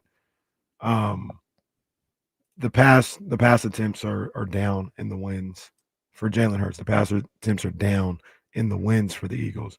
But another thing that may be an issue, the opening game against Dallas, he ran for 14 for 62 yards. The next game against Kansas City, 9 carries, only 15 yards there. The following game against the Rams, 9 carries, 40 yards. Against Tampa Bay, 9 carries, 62 yards. These last 2 games, 2 carries for 3 yards. And then last night, 7 for 13. That dynamic of Jalen Hurts taking off and running, or if you have any designed runs or read option situations between him and Barkley, that may be something that they've lost, trying to maybe feed A.J. Brown the ball more a little bit or something like that. And that's an aspect of Jalen Hurts' game that when he isn't this super dynamic passer, his feel for when to run, when to scramble has always been an X factor and a thing that takes him to a level that's good enough to win. It hasn't been there the last 2 games. And I don't know if that's by design, or we can go back 2 years ago. If I want to be an Eagles apologist, I could say the season really turned because Jalen couldn't run because he had a knee injury. And that's when the season started to turn. So if he's hurt or he's not able to run for whatever reason, that may be one of the reasons why they're not looking as efficient on that offensive end in the last 2 games at least. Yeah, I know they're dealing with injuries on the offensive line too. Like Lane Johnson's been banged up. Landon Dickerson's been banged up. But they're playing. Both of those guys are playing. Dickerson, right? I don't think played yesterday. Dickerson did not play. Lane Johnson. Lane definitely did. Did play. Yeah. There's something there with the Giants, right? Yeah, I see it. Okay. I see it. I don't know if it's going to manifest itself this year. Yeah. Because they're 2-4 now. So that Saints game really messed them up, as far as this year. Yeah. They like the difference between what would they be 3-3 right now as opposed to 2-4. It seems massive. Sure. Yeah, absolutely. The crazy thing is the Niners went into LA and won. But the takeaway for me was like, man, I don't know how they won that game. That was crazy. That all these things go right. They won on the margins. They did. The Giants just kicked Philly's ass last night. That was just a beat down. Yeah, they beat them. Yeah. That wasn't, man, Philly did this wrong and that penalty. And like, nah, the Giants just kicked their ass. That was crazy. Yeah. There's definitely something there. And the streets are ready. Oh, the NFL streets are ready for Cam Scataboo to be a star. He's a star. Is he the most fun story in the league right now? No, Mac Jones is. It's a good point. Mac Jones might be. Mac Jones might be. Make you Cam's assault a up there. chair. Yeah, that's again. The chair's been a victim twice. Repeat offender. Been a victim twice. Yeah, my first takeaway too when that game ended was, man, Eagles lose again. God, this 49ers Bucks game got even bigger. Oh, first place 49ers. Yeah, it's in the conference. Like we're starting to talk about conference records now. We're starting to, try to. And again, remember that 49ers schedule. Well, injuries or whatever. Like remember that schedule. Well, now we got to face Scataboo and Jackson Dart. We definitely do. Yeah, we thought we were going against Russell Wilson. Now it's there's no Malik Neighbors either. Get well soon, big dog. Yeah, stuff from Malik. We're gonna let KC get out of here. It takes him a long time to prepare for events, so he's got to go home, get his glamour team together to make sure he's ready for Jesse and Crystal's wedding. For those just tuning in, we've been given very strict instructions. Yeah. Do not be late. I don't think that was on anyone else's website link. It was just ours. Do not be late. By the way, I got to get this out of here get this in before I get out of here. Zabo, with a cube, we coming for you. Okay. All right. A little Booker T impression for the Bucks fans right there. All right, Casey, we'll see you in a little bit. We'll come back. We'll talk about this 49ers Bucks game at some point. We're going to do that. Plus, Eddie Gonzalez is going to be with us. Kyle Matson's with me all day. It's Steeler and Casey on Sacramento Sports Leader, ESPN 1320.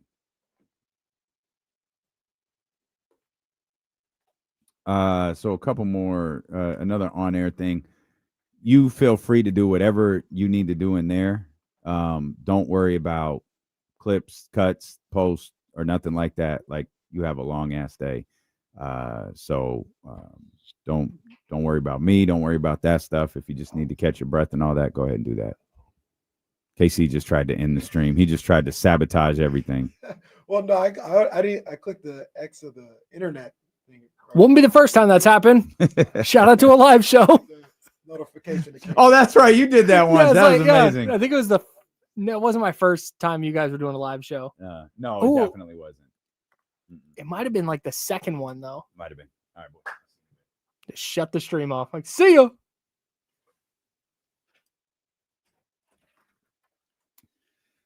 Oh man. Shout out to those on Twitter. Welcome back. Sorry it took so long.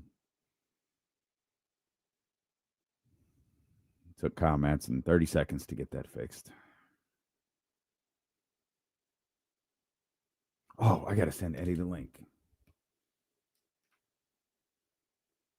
I'm so happy I've survived 4 days without Jesse. Because it's been sketchy at times. So, man, Eddie.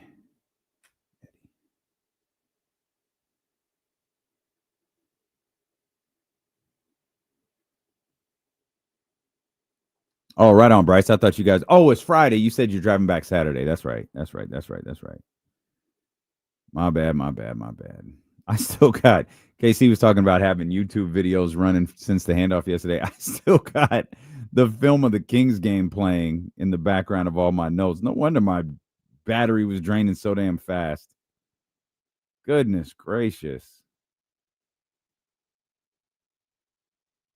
KC really does love Shaden Sharp. I say that because I still have the Shaden Sharp notes up from that conversation. He's good. I like him a lot. I don't like him nearly as much as Casey does. I definitely like him.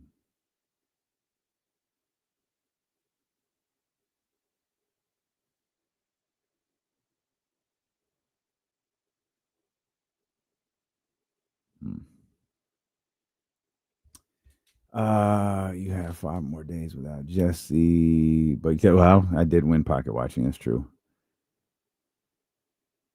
Hey, you think you're being funny? That's facts. I might. That's a lie. You know I'm not gonna wear a jersey, but be hyped for my boy.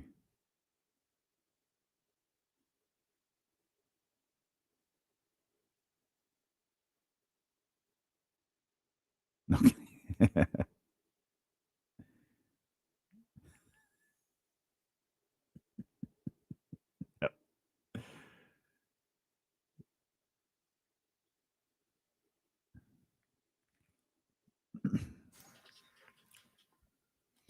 Y'all are funny out here talking about wearing a Baker Mayfield jersey to Jesse's wedding today.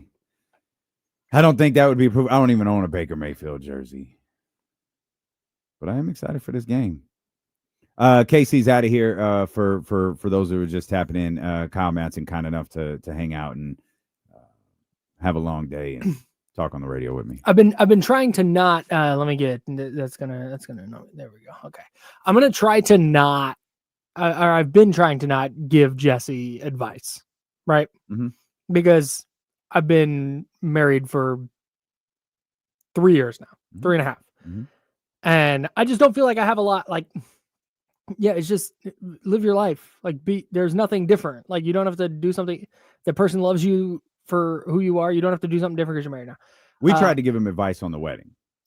Yeah, stuff is gonna happen. Don't worry about any of it. Just focus on you and Crystal and let all that other stuff happen.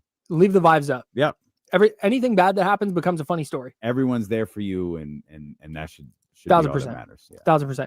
The one piece of like real advice I did give was to not invite you to his wedding. What? Because having somebody pull up to the wedding who's better dressed than you on your wedding day is tough. No, it's a tough beat.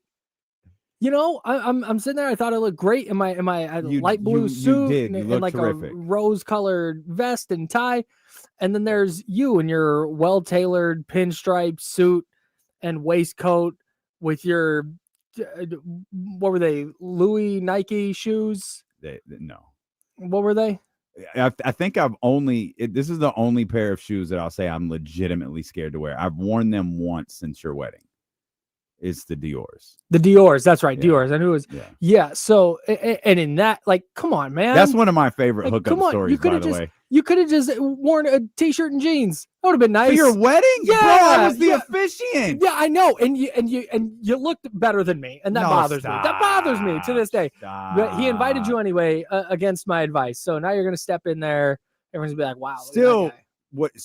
What I believe is one of the hardest pictures ever taken. Facts. Is me, you, and Heather, on your wedding day, and I think the one posed for the photographer picture that we took, it's still at the house. It is ice cold. It's fire. It's fire. Don't invite Damien to your weddings. See, I called the person who I call for stuff like that. I was like, hey, it's my man's like wedding, like I need something. And she said, okay, well, I know, you didn't really want, I can get you the Jordan Dior's. And she told me the price. And I was like, that's nothing. That's not what I said. I was like, all right. She goes, I was like, it was a decent price for what they were, especially at that time. She was like, but they're the lows, they're not the highs. I was like, that's great. I look way better in lows.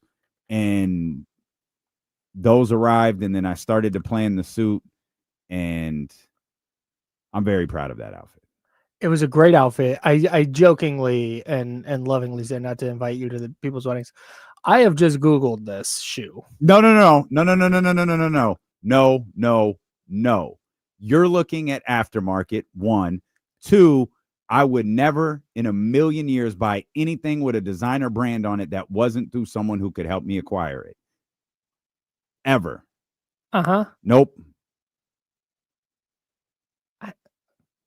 Nope. Not even close. I don't even know what you're looking at, but it's a down not even payment close. on a nice ass car. What it is. I don't know. I don't know what that says, but it's not even close. I'm certain. What's it say? Let's see. I'm assuming these are all fake. I've got the low price I can find here is $7,800. Nah. See, that's like on Sneakers app or something. That's on like that. GOAT. Same thing. What does StockX do for you? Same thing. It's a GOAT because that's $10,000. You can get them on eBay. Are they lows or highs? Lows. Oh, you can get them on. I did not pay anything remotely close to something like that. That's insane. Get them on eBay for $8,500. Nope. Not even close. Not even close. Let's talk about the 49ers and the Bucs, please. Sure, man. Let's talk about anything but this. I am excited to celebrate our brother Jesse today, though, for Absolutely. sure. And Jesse will be off doing honeymoon things next week. I think they're going to Disneyland. This is a big Disneyland cluster here at Odyssey. There's a lot of Disney. Big. Nah. Keep going. Sorry. You keep workshopping. Yeah, we'll workshop. I will. There's a lot of like A1 Disney people here. Facts. Like you, like Jesse, and they absolutely loves it. I think Dallas is a big Disney guy. Dallas Disney guy for sure. Yeah, and then of course the entirety of the Wake Up Call. Yeah, all three of them. Yep. Yeah. It's a good Disney group for sure. I don't know that Complex is a Disney guy. I just think he goes to Disneyland a lot. Complex a Disney guy for sure. Low key, but Complex a Disney guy. Okay. Yeah. Complex probably has like a Disney hookup too. Like, yeah. Complex was like mixing. Complex knows Walt. Probably. It's probably. He stays in his apartment with the light on. Facts. Yeah, he stays up there. Michael said Disney World greater than Disneyland. If you actually had firm backing for that take, you would know that Disney and World are two separate words. Please get out of the chat. I'm just joking. You know, I didn't mean that. I only did Disney World once, but I didn't really get to do Disney World. It's when I did that Goofy challenge where I was running. Goofy is in. Oh, yeah. Yes. Okay, got it. How did that sound again? Oh, yeah. Yes, as in that. Got where it. you run a half marathon on one day and a full marathon the other day, and you get like a special Goofy medal if you complete both. Where's this Goofy medal? I gave it away. I gave it to Tamika Catchings. Tamika's Tamika's a big Disney fan. And one day we were all out at dinner, and she was like, because I had just run the New York marathon, and she was like, yeah, at Disney, like if you run, like they have this Goofy challenge where if you run a half and a full, you get like this real cool Goofy medal. And I was like, oh, I'll do it. She's like, what? I was like, I'll do it. So we looked it up, and I registered to do it, and I one was a Mickey medal. I think one was I think the half is a Donald medal, the full is a Mickey medal, and they gave me the Goofy medal, and I gave it to her. I thought you were gonna say I gave it to my neighbor. I gave it to some kid at the end who didn't. No, I gave it to Tamika Catchings. I gave it to a Naismith Basketball Hall of Famer. That's who I gave it to. Oh, you're so excited for 49ers Bucks. I'm just excited. Complex says he loves taking his goddaughter to Disneyland. That's the type of guy. Yeah, but that still counts. Like that makes you. It definitely counts. Yeah, it definitely. If you enjoy Disney through their eyes, you're in. We haven't done Disney with the kids yet. I'm anxious to do that and see how different the experience is. It's so far. It's so far. Yeah. Yeah. Like they went with saying, a 5-year-old in his first ever trip, and it was just. Well, see, that's the thing, though. They've been more times than me. They talk amongst themselves. They're like, "Wow, we can't wait to go with Damien and see it through his eyes." That's pretty much it. Yeah, that's pretty much it. We're gonna be walking around. They're gonna be like, "Oh, that's so cute." Yeah, that's so sweet. That's so he doesn't sweet. know what Walt is pointing at. Yeah. And Anyways, it's his brother Roy. Yeah. It's mentioned 50 times during our walk around. And the one thing I wanted when we were at Disneyland, this is a true story, and God bless this woman for not letting me do it. There was a bucket of cookies right near the exit over to the hotel that I wanted to buy so bad. It was a giant bucket just filled with chocolate chip cookies. And why every is she day hating? Because it's a giant bucket of chocolate chip cookies. And I'm 45 years old, and I have no self-control, and I would literally eat them until I got ill. Yeah. She was like, no, you're not. You don't need to do that. Don't do that. Why don't you buy one? Or why don't we sounds like go buy a couple of chocolate chip cookies? That's hate. I was like, no, I don't want a couple of chocolate chip cookies. I want a bucket of chocolate chip cookies. Totally. And then finally on the last day, she goes, okay, do you want the bucket? And I was like, well, no. Not anymore. Not now. I wanted it the day we got here. Like, yeah. I don't want it now. That'd be gross. We've got to fly in 2 hours. What am I going to do with this bucket? Are you going to check a bag? Nah, I got this. It's just me and my bucket of cookies against the world. Yeah. Sir, can I get you a snack? Long grub. No, I'm good, man. I'm good. Me and my bucket. Do you got any almond milk? Cash. Do you have any non-dairy milk that I could? No, sir. This is an airplane. Okay. We're going to try this. We're back. For the fourth. No, we're not. We're leaving. Oh, yeah. Oh, no, we're going. We're leaving. We're gonna get the clocks right, and we're gonna come back, and we're gonna talk 49ers football, and then we're gonna talk to Eddie Gonzalez. That's all coming up here. We got to work some Kings basketball in here too. James Ham is coming back at 2:45. There's so much more ahead. It's D'Lo and KC, brought to you by Sky River Casino and Sacramento Sports Leader, ESPN 1320. See, that's what I was worried about. The old Pat Riley treatment. Takes my cookies.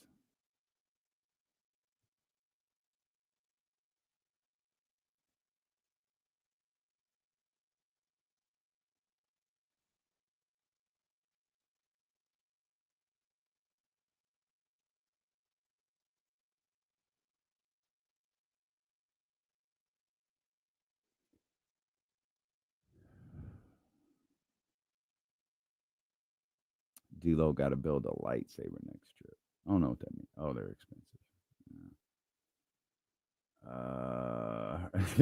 Michael.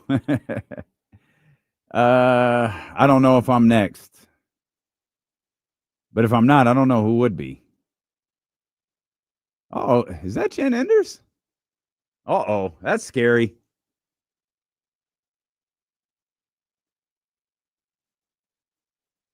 Man, it was a good run, guys.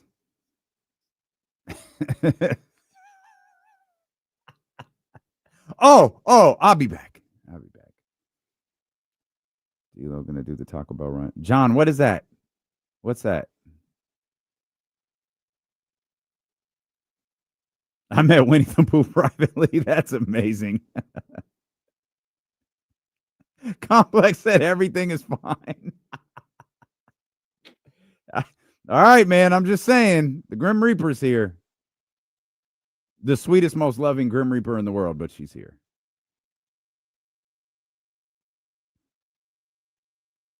Oh, is that a shoot? Is that real? Oh, I need that news article, Drew, down. Okay.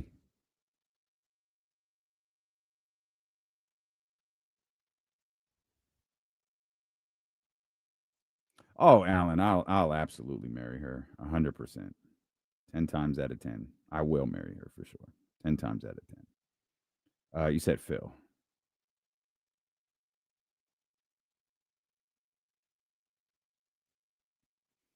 Oh, the plasma TV being included would be amazing.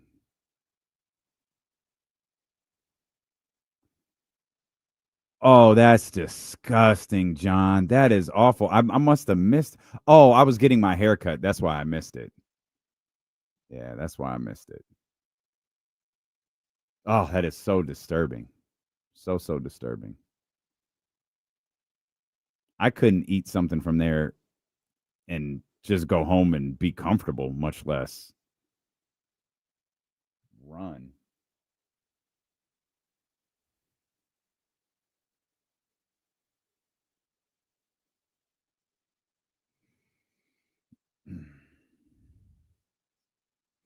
Sky River Casino is the place to play with 2,100 of the newest slot machines and over 80 table games. Sky is the limit at Sky River Casino.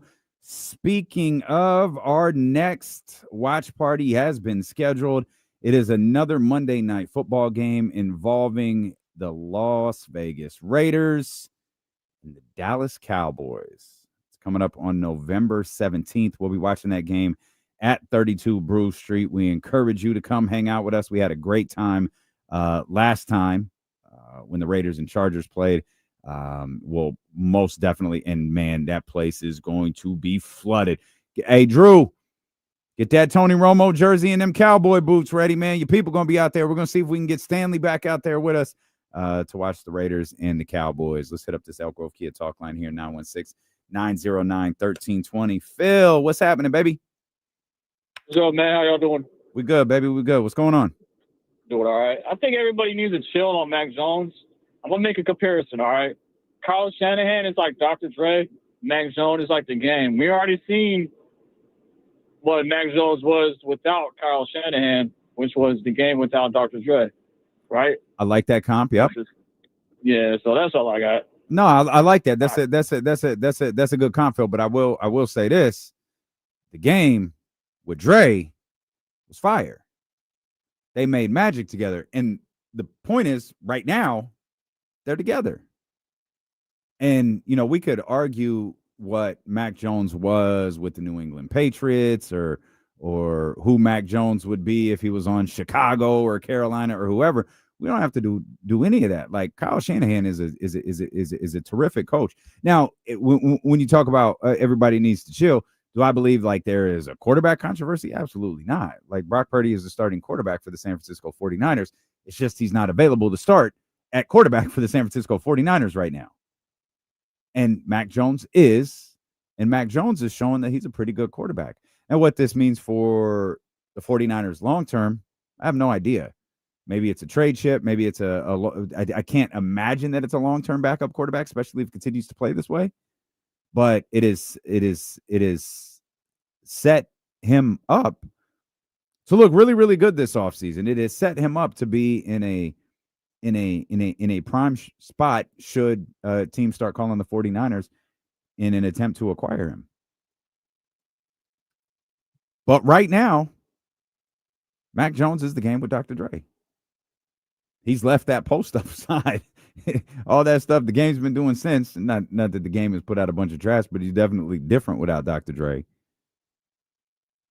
Yeah, I like this, man. There's something like Kyle Shanahan's a really special coach, and it took me a long time to come around on him. And it was the year we got to Brock, because it went from Trey to Jimmy to Brock. And the way he navigated that, I just thought was masterful. It's a lot. It's kind of similar to me, at least. It's kind of similar to what he's doing right now.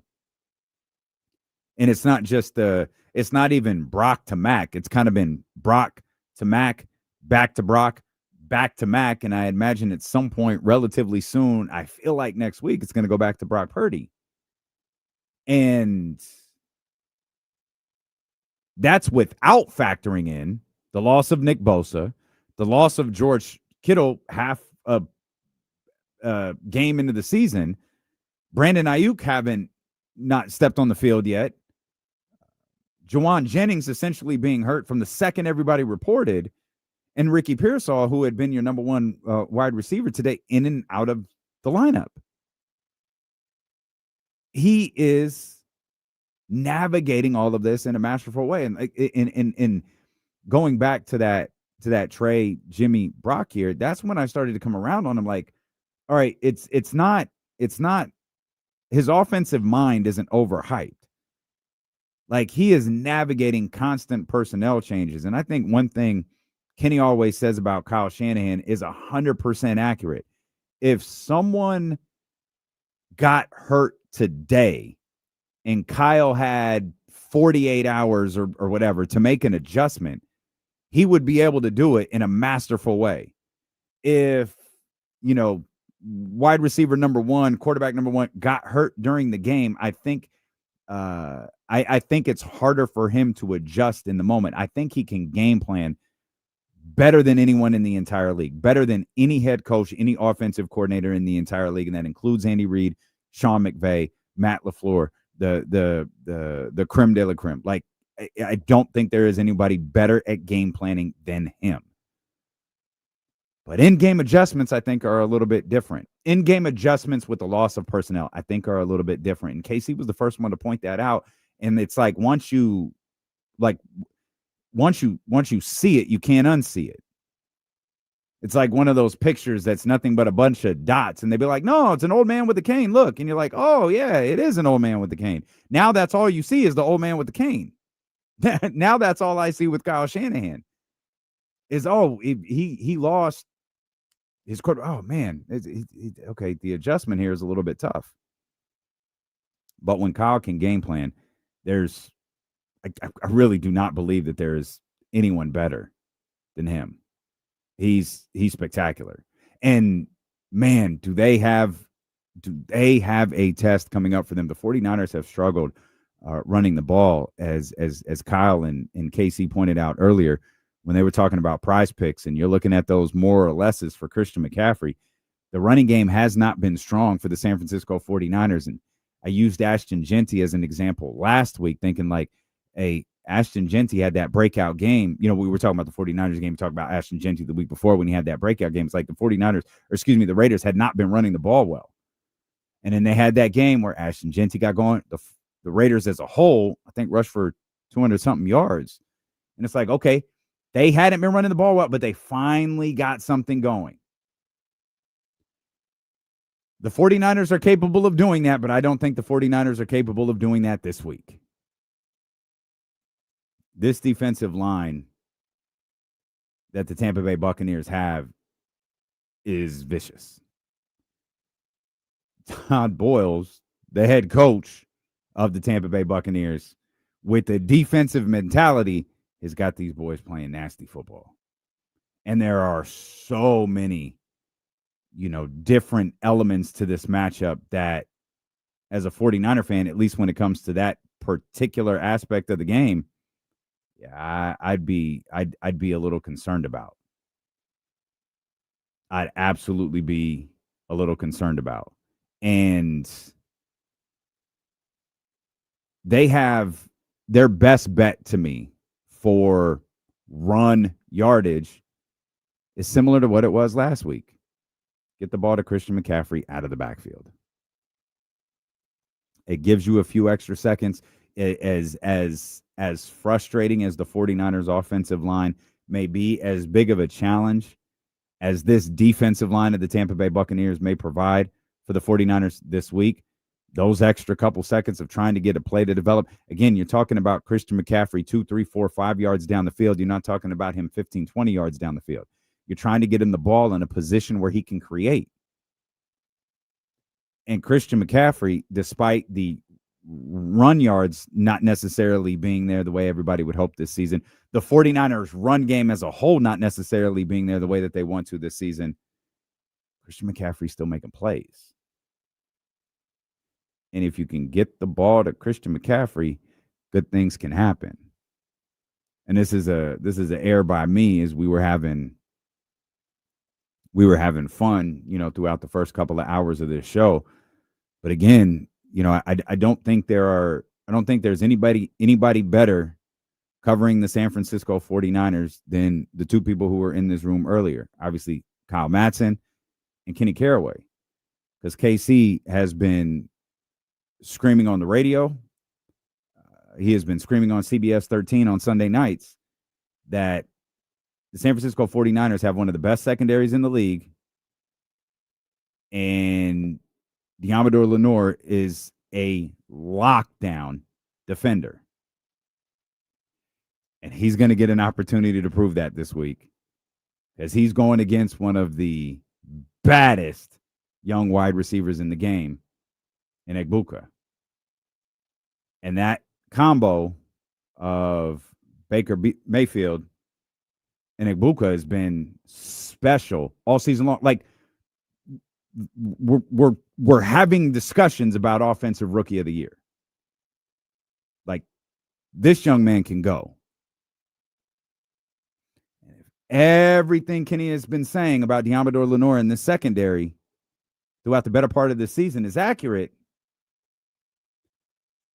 they're going to have an opportunity to prove it this Sunday. They're going to have an opportunity to prove it in this matchup of two 4-1 teams. And I love, like, my feelings about the San Francisco 49ers really did get heightened last Thursday. I thought that was such a spectacular win on their part. I thought it was so gutsy. I really thought it was. It's so early in the season that it's a bit silly to call it like a season defining win. Like, you can't make that proclamation until you're in week 17. Until you're week 17 and you're going into the playoffs, and you could talk about, the regular season. You can't define their whole season, because once you get to the playoffs, it just comes down, especially if you're the San Francisco 49ers, it comes down to whether you win the Super Bowl or not. There's a handful of teams, the Indianapolis Colts being one, maybe even the Green Bay Packers being one. There are teams that, like, you get to the NFC Championship, you lose, it was a successful season. The Colts they get to the divisional round, they get to the AFC. Hell, for the Colts, you might even get to the wild card and you consider it a successful season. For the 49ers, though, there's only one outcome to this season, only one that could be considered successful. And it's not going to the Super Bowl, it's winning the Super Bowl. Most other teams have a successful season if you go to the Super Bowl. Now, they're not parading around about it. They're not celebrating it. They're not popping champagne. But in those moments of hindsight, yeah, we did some really special things. Maybe we left something out there. That doesn't exist for San Francisco. You have to win the Super Bowl. But if you can get to the end of the regular season and the 49ers are, a 1 or 2 seed, and again, look at that schedule again, and it may have not been exactly what we thought, given the fact that Indianapolis is playing well. I think New York is a little bit better than their 2-4 record shows. But I think at the end of week 17, if things shape out that way, you can go back to that Thursday night game and go, that was a season-defining win right there. On the road, short week. No Brock. No, you take names out of it. No starting quarterback. No number one wide receiver. No number two wide receiver. No Nick Bosa. Number one defender. None of that. All of that's gone. And you go out there on a short week and you win on the defensive. 2 incredible defensive stops to get you to 4-1. Again, it's way, way, way, way too early to have that conversation. But depending on how this regular season ends, like I can't imagine something happening between now and then that will change my mind on that thought if the 49ers remain successful. It feels a little bit like that win against the Rams also gives them the runway to lose on Sunday. Not that they're going to try to lose, not that they're going to go out and they're going to try and win and all that. But if they lose that game Sunday and now they're 3-2 and now you're going into this spot where I'm with you, I think they lose this week and all of a sudden you're 3-3. Now you're a team that's reeling. Now your team is 3-3 and it feels like, oh my God, Brock's got to get back and there's all this pressure and oh my God, you're losing ground in the division and all that. But you, I think, established a culture and a belief of what this team is capable of. Mm-hmm. Even if I was talking about this on Candlestick Chronicles, like great podcast. Even if they don't have an identity yet, because they haven't been healthy enough to establish one. We have no idea what the 49ers are. Right. But that they've been able to just stack wins and they lose one to the Jags where they didn't play well, the game they probably feel like they should have won. But then you go and you steal one down at SoFi Stadium. That puts you in a spot where if you lose this week, it's still that. I think that Rams win was that big. Okay. Where if you lose this week, it's like, all right, whatever, 4-2, moving on. If you lose that Rams game, lose this week, it's a little bit shaky. Mm-hmm. I think I think everything you just said applies to both of these football teams. Totally agree.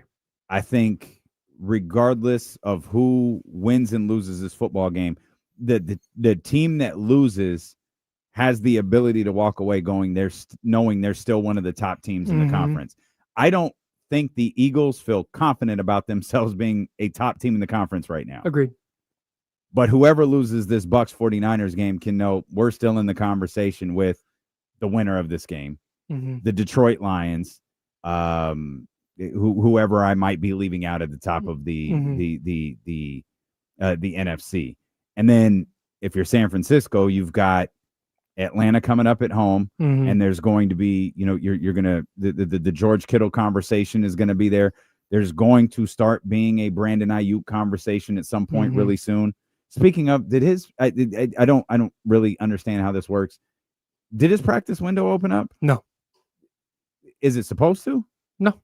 Oh, okay, very good. You can open it. You open the practice window whenever you want, and then you have 3 weeks to activate the player, or they're done. So so going back, week 6 was just something Kyle Shanahan said. Yeah, and if you go back, he didn't say, okay, Brandon Ayuk, we're expecting him back week 6. Right. He said all the ACL guys like week 6, but it could be earlier, it could be later, like week 10. I don't know.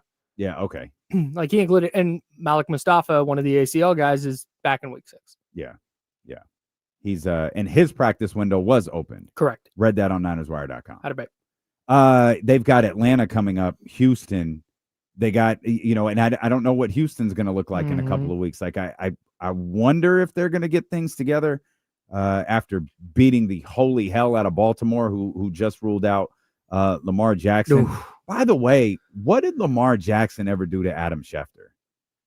I have never seen Schefter so gleeful when, according to sources, when tweeting about a player's injury than he is Lamar Jackson. And Lamar Jackson out, LMAO. Yeah, it's like jazz hands, just like settle down, Schefter. But they got the Falcons, the Texans. Hey, I know what it is. I genuinely, I don't want to derail your whole point. No. It's because Lamar Jackson doesn't have an agent to feed Adam Schefter. Oh, for info. sure. Yeah. So That's 100% what it is. It dates back, and that's where Schefter's disdain for Lamar really became apparent, was during the contract negotiation thing when the Ravens granted Lamar permission to seek a trade. And I mean, he just, another team not interested in Lamar Jackson. Oh, Atlanta sticking with I can't even remember what god awful quarterback they had at the time. Who was it? It was Desmond Ritter? Desmond Ritter is exact. Was it Desmond Ritter? Maybe it Marcus was. Mariota? No, it was Desmond Ritter. Okay. It was someone awful. It's like, yeah, all right, cool. But yeah, that's where the birth of Schefter's hate for Lamar really became apparent. Chatty House confirming Desmond Ritter. Great. Anyways, 49ers schedule. Atlanta, Houston, New York, and then you've got that rematch against the Rams, who I'm confident are going to feel a certain way. God knows what the Cardinals are going to look like in Week 10. Then you got the Panthers and the Browns. Like, you've still got the Titans on your schedule. Like, this, it's a very late in the year bye, so you got to get through Week 13. But win or lose, and I don't have any sort of proclamation as to who's going to win this game on Sunday, the 49ers schedule sets up favorably for them. And it's worth it is worth pointing out, I guess, as an attempt to counter my own point. There are plenty of things that, I mean, the Eagles lost to the Giants yesterday. When you looked at the schedule, you didn't predict that. Right. There are games each week where you go through it and go, yeah, I didn't really see that one coming. Yeah, you're gonna lose games that you don't expect to lose, right? Like the Chargers did not expect to lose to the Giants a couple weeks ago, but by beating the Rams last Thursday, or by sneaking out that game against the Cardinals, or coming back to beat Seattle, you give yourself some leeway where that loss, because the odds are, circle all the easy games on the 49ers schedule that are left, and what is it, half dozen? Yeah, I mean, yeah. Cleveland, Tennessee, Carolina, Carolina, 3 right out the gate. I have no idea what Chicago will be in Week 17. Yeah, but let's say it's half a dozen. The odds are they lose one, maybe two, because it's the NFL and that's how it goes. If that loss puts you at it's Week 13 and you lose to whoever that is, and it's your 4th loss of the year, that's a lot easier to withstand than if that's loss number 6. Sure. And now you have to be perfect on the stretch. Well, you mentioned these winnable half dozen games or so. Like, most people would probably put New York in that conversation, but I wouldn't put the Giants. I wouldn't put the Giants in the same category as the Panthers, Browns, and Titans. That is a different category to me. Now, that might be a team who come Week 9 has a losing record, but I wouldn't look at that as like that's a losing football team right there. That's a team that you have to deal with. That is a team that's doing things right. That is a team that, at least through 5 weeks of the season, is playing extremely hard every week. That's a tier 4 team. Like it. That's the. Got it. How many tiers are there? 5. Yeah, I agree. That is Tier the 4. Probably below 500, but man, they're a pain in the ass. Yeah, but well, you better play them. Yes. And and that goes back to when we did the 4-in, 4-out thing before the season started. The reason I used the Giants in that conversation is because I kept watching them like, man, I think they really like each other. And I think there's something to be said for that. Like, they were having fun. They were really into these preseason games. And it was like, there's something to be said that when your team likes each other and you're all in on playing the game. Yeah, you're not winning the Super Bowl because you're not the most talented team out there, but you're going to go out there and you're going to have big Thursday night wins against a division rival. Yep. You're going to go out there and you're going to play a really good football team, and you're going to win. They beat the Chargers a couple of people. Was it the Chargers, Broncos? Yeah, Chargers. Yeah. They beat the Chargers a couple of weeks ago. It's like, yeah, that's it. That's it. When you look at schedules, that's not a game you would have penciled in that way, but it's what happened. Yeah. And that's who the Giants are. And I think that's going to only get stronger by the time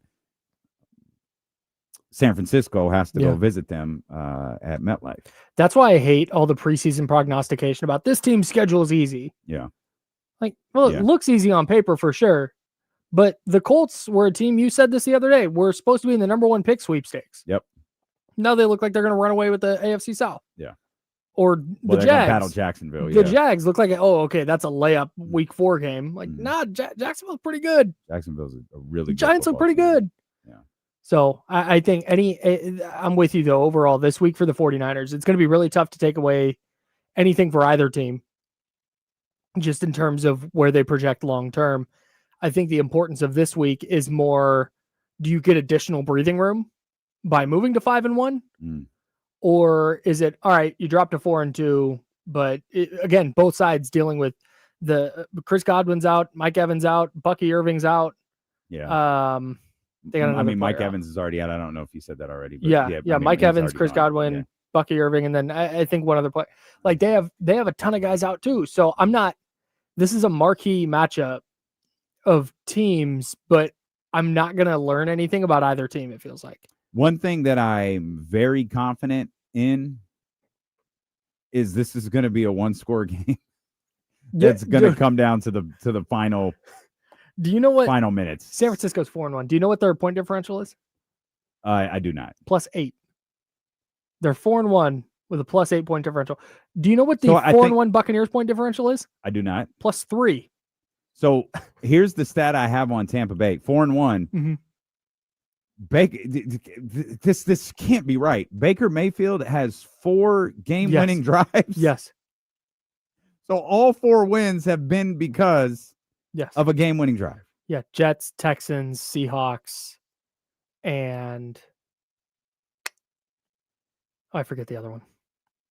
Oh, Saints. The Saints. That's right. Saints week 1. Yeah. Yeah. But that's the thing is that's what's weird. The Niners have had some weird ass wins, and the Bucs same deal. The Jets blocked the field goal and returned it for a touchdown, and then Seattle was up late and the Bucs scored, and then Sam Darnold threw that horrendous interception to basically put him in field goal range. So Baker gets credit for the game-winning drive there, but yeah. But then you go to the Houston game, like that was legit. Well, part of the reason Baker gets gangster. credit is the 10-1.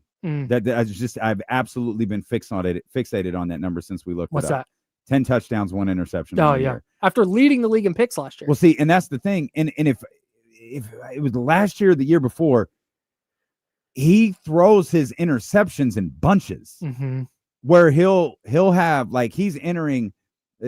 Hypothetically, he's entering Sunday's game with 1, and then in 4 weeks he has 9.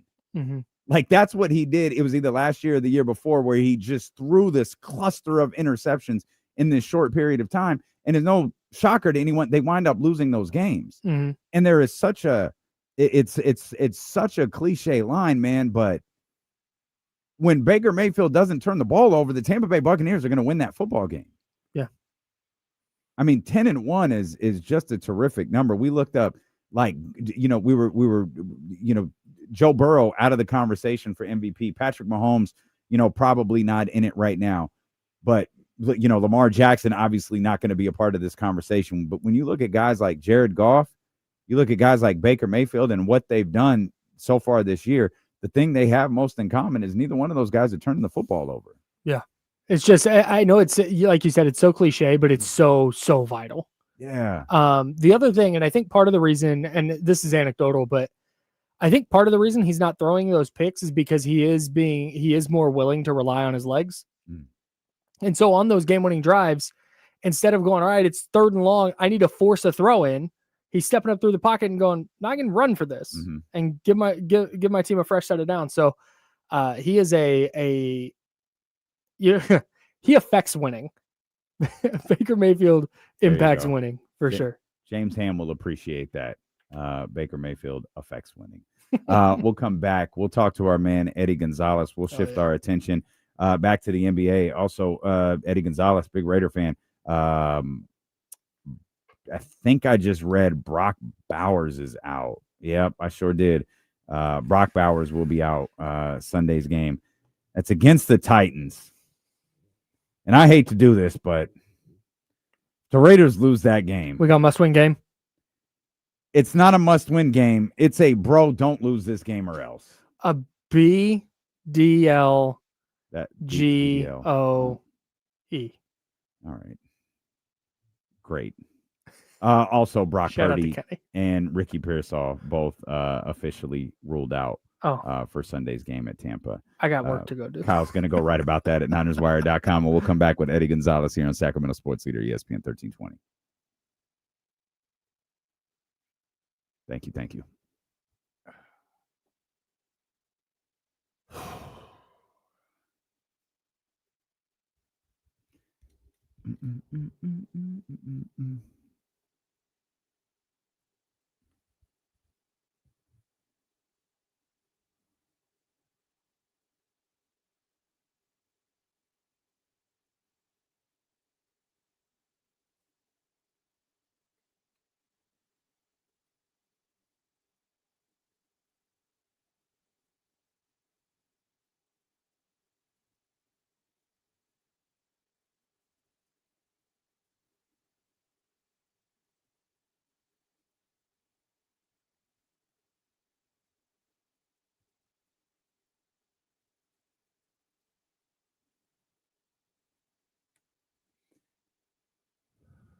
Yeah, Eric, I'm a little worried about Ricky Pearsall's knee too.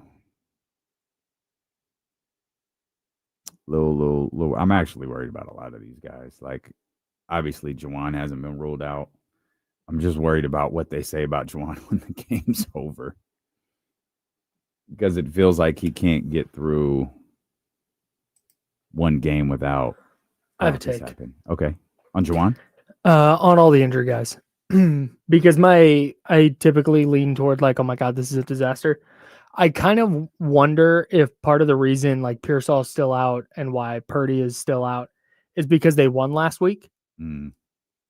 And so this urgency is lowered where they can go, all right, if we give all these guys one more week, we feel great going into week 7 instead of we feel okay. We kind of need this game. So we're going to get them all back in there. Yeah. That's sort of the vibe I got, because it felt like after week 4, everyone went, okay, it's Thursday night, short week, but then week 6, they'll get them all back. And then they won. I wondered if it was, all right, that combined with the fact, all right, this is kind of working. Let's see if we can get all of these guys back out there when they're together. George Kittle's, Pearsall, which you want all of these guys kind of back out there together, which I don't think is going to happen. Yeah, me neither. Especially after the way the whole Christian McCaffrey thing went down last year. Yeah, right. Shout out to my man Ricardo. My hair looks terrific today. He bodied that. I mean, he always does, but there are just certain days. 10 seconds. So yeah, that's it. I should have told that story earlier. All right, here you go.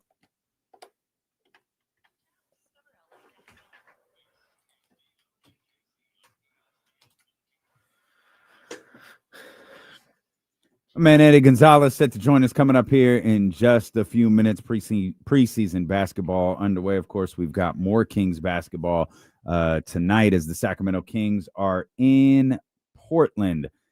They'll take on the Portland Trailblazers. And we were talking with the Insiders earlier. And by the way, a quick programming note, the Insiders will be back. James and Kyle are going to take over in about 30 minutes. Of course, Casey's already headed out. I'm going to be out the way here too in just a couple of minutes as we're celebrating our man Jesse Tapia. Jesse and his beautiful bride to be Crystal are getting married today, and there were strict orders to not be late. So we made some arrangements with the Insiders, and they're kind enough. Kyle and James both kind enough to hang around and get you ready for Kings basketball beginning at 2:45. So the Insiders will be back coming up here in about 30 minutes. But we were talking during the handoff about what we wanted to see tonight when the Sacramento Kings played the Portland Trailblazers. And the number one thing I wanted to see was I wanted to see a more aggressive version of the starters. And while I understand this idea of, like, if you remember when Zach LaVine got here last year, there were games where it was like everyone was kind of feeling out the process and trying to figure out what was going on, what was happening. All right, Yeah, I don't want to step on anybody's toes. Zach LaVine wasn't really shooting, and DeMar had to get overly aggressive. Keegan didn't want to step on LaVine's toes, didn't want to step on DeMar's toes. And there was this big, like, hey, how come no one's actually playing their game? That is a little bit what it felt like on, was it Monday, Sunday, whenever that game was played, Wednesday. That's a little bit what it felt like a couple of days ago. As everyone was just like, all right, we got this new offense here, and Dennis is here, and he's going to be the facilitator, and we're moving Domas around, and all right, we're going to pass the ball, we're going to do this, we're going to do this. And in the end, it was like, I think DeMar took his first shot. I think it was in like the second quarter. And again, I thought Zach was terrific. Domas was obviously outside of a very uncharacteristically low rebounding night for him. But, Domas was pretty terrific. Keegan had that dunk to kind of open things, and you're wondering like, whoa, all right. That never really turned into anything else. Dennis Schroeder was awful. Like I really do like Dennis Schroeder. He was not good at all. I do not want to see that again. I want to see that man is a cool, calm, and collected point guard. That's what I want to see. Also, of all of the guys out there, Schroeder's played the most competitive basketball the most recently. Man, I don't want to see you slamming, hitting the backboard on shots. Come on, Dennis. I want a better, more aggressive version of the starters, particularly on the offensive end. I think the defensive thing is going to take a little time to develop the way we want. Now, there are things that I want to see on the defensive end tonight, particularly because so many guys pointed out what went wrong yesterday. They're at practice talking about overhelping, and a lot of this conversation happened the night of the game too. But I want to see if overhelping is an issue, if what was Doug talking about? Leaning the defense to one side or leaning the offense to one side. If you were able to spot all of these things, I'm sure live in the game as well as on film, go over them together, regurgitate them to the media. I want to see if you're able to correct them. Again, the 94 feet thing will materialize. Not five guys aren't going to be, on, the baseline guarding the inbound ball or just pinned up against their guys. Like Dennis Schroeder's going to be guarding the point guard 94 feet out. I get that. Maybe you have another player out there walking with the inbounder up. Also, did anyone else notice there's still issues at the backup point guard position? All of those anti-Russell Westbrook people, like, y'all might want to get on board here. Is that position still looked rough? Let's bring in our man Eddie Gonzalez right here. Eddie, was good, man. Hey, we got a wedding to go to, so Casey had to dip out. He had to get the glam team ready. He's got his people pressing his suit and all of that sorts of different stuff. So he had to leave us a little bit early. So you stuck with me. Yo, he had to go get the fresh baldy. Is that what he's doing? Had to. Is okay. Let me ask you: Is a man with hair? Is it vain to hire somebody to shave your head? Like, is that doing a lot? Nah, absolutely not. It's a lot of work to do that. Well, it's not only is it a lot of work, but like you need the right blades. Like you don't want to be one of them dudes walking around with them bumps on your head. Like it's a process that you have to be very, very delicate with. So I watched one of my homeboys, like he made the decision, he was going with it. He has since reversed, but like he didn't realize how like white his head was. Mm-hmm. I'm like, yeah, it's not the same color as the rest. But I didn't so I'm watching one bald man explain to this future bald man or newly bald man, like all of the maintenance required. And I'm sitting there like, damn, y'all got it bad. So what's the end game with what you got going on here? Because you've been short hair for a long time. Yo, and now you just week after week, it's like, nah, Eddie, okay. Like, what are we going for? Now it's a commitment. Now it's like I can't I can't give. Okay, so I came up with this the other day. So this wasn't the plan in the beginning. In the beginning, it was just I'm gonna grow my hair. I'm gonna see how long I can last. Then I said I'm gonna go to my birthday, which is next month. That's gonna be easy. That's cake. I'm already in that weird like in between phase, right? I can't do nothing with it. It's crazy. Yeah. Tough spot. Yeah. So it's like I don't mind how it looks, but anyway, point is I decided. So I want to run a marathon next year. So I decided like I'll cut my hair after I run a marathon. Oh, okay. So have you decided which one you want to run? So Chicago Marathon is tomorrow. Okay. I'm like, that's too far. I don't want to wait a year. I want to do it before the summer. So I'm not sure. New York Marathon is like in the fall too. So it's first weekend in November, I think. Yeah. It's when the clocks change. It's always that Sunday when the clocks change. So I want to do one sooner than that, but we'll see. I'm kind of playing. San Francisco's in July, and our San Francisco station is the sponsor. I'm doing that one. If you want to, we might have to do that, man. You want to pull up and run the city? I'll get you in there. We might have to do that. I'm really gonna tap in with you about that because I 100% want to. My plan is to run a half at some point soon, but it's cold now. But yeah. Right, to answer your question, I'm gonna cut my hair whenever I do this marathon after. But like I started growing it in end of July, so this is a couple months. And then on my stream on playback, they were like pressing me, like my hairline is cooked. I'm like, guys, I have hair. Like, don't get it twisted. My pops is like a ponytail. My pops got long hair to this day. Oh wow! And then it started there, and it's like taking a life of its own. So, all right. So the audience is scintillated right now, but yeah, Houston. Oh man, people love. Man, do you know how long Harrison Barnes's beard was discussed when he said he's not going to cut this beard until the Kings make the playoffs, and everyone looked at that man like there is no way your wife is going to allow this, man. You look terrible. So look, I wonder this all the time, right? So baseball does this, and then hockey does this. The other sports I don't like hearing it. Would you do the playoff beard? Would you just go all out? No, man. You would be the guy in the locker room, like, hey, fellas. Oh, if I was on a team, that's what I mean. Yeah. Nah, I don't got enough. Like you can't do that on a basketball court, man. Like it's one thing for like baseball players who got like hats and like football. It don't even matter. You can do whatever the hell you want to. No one cares.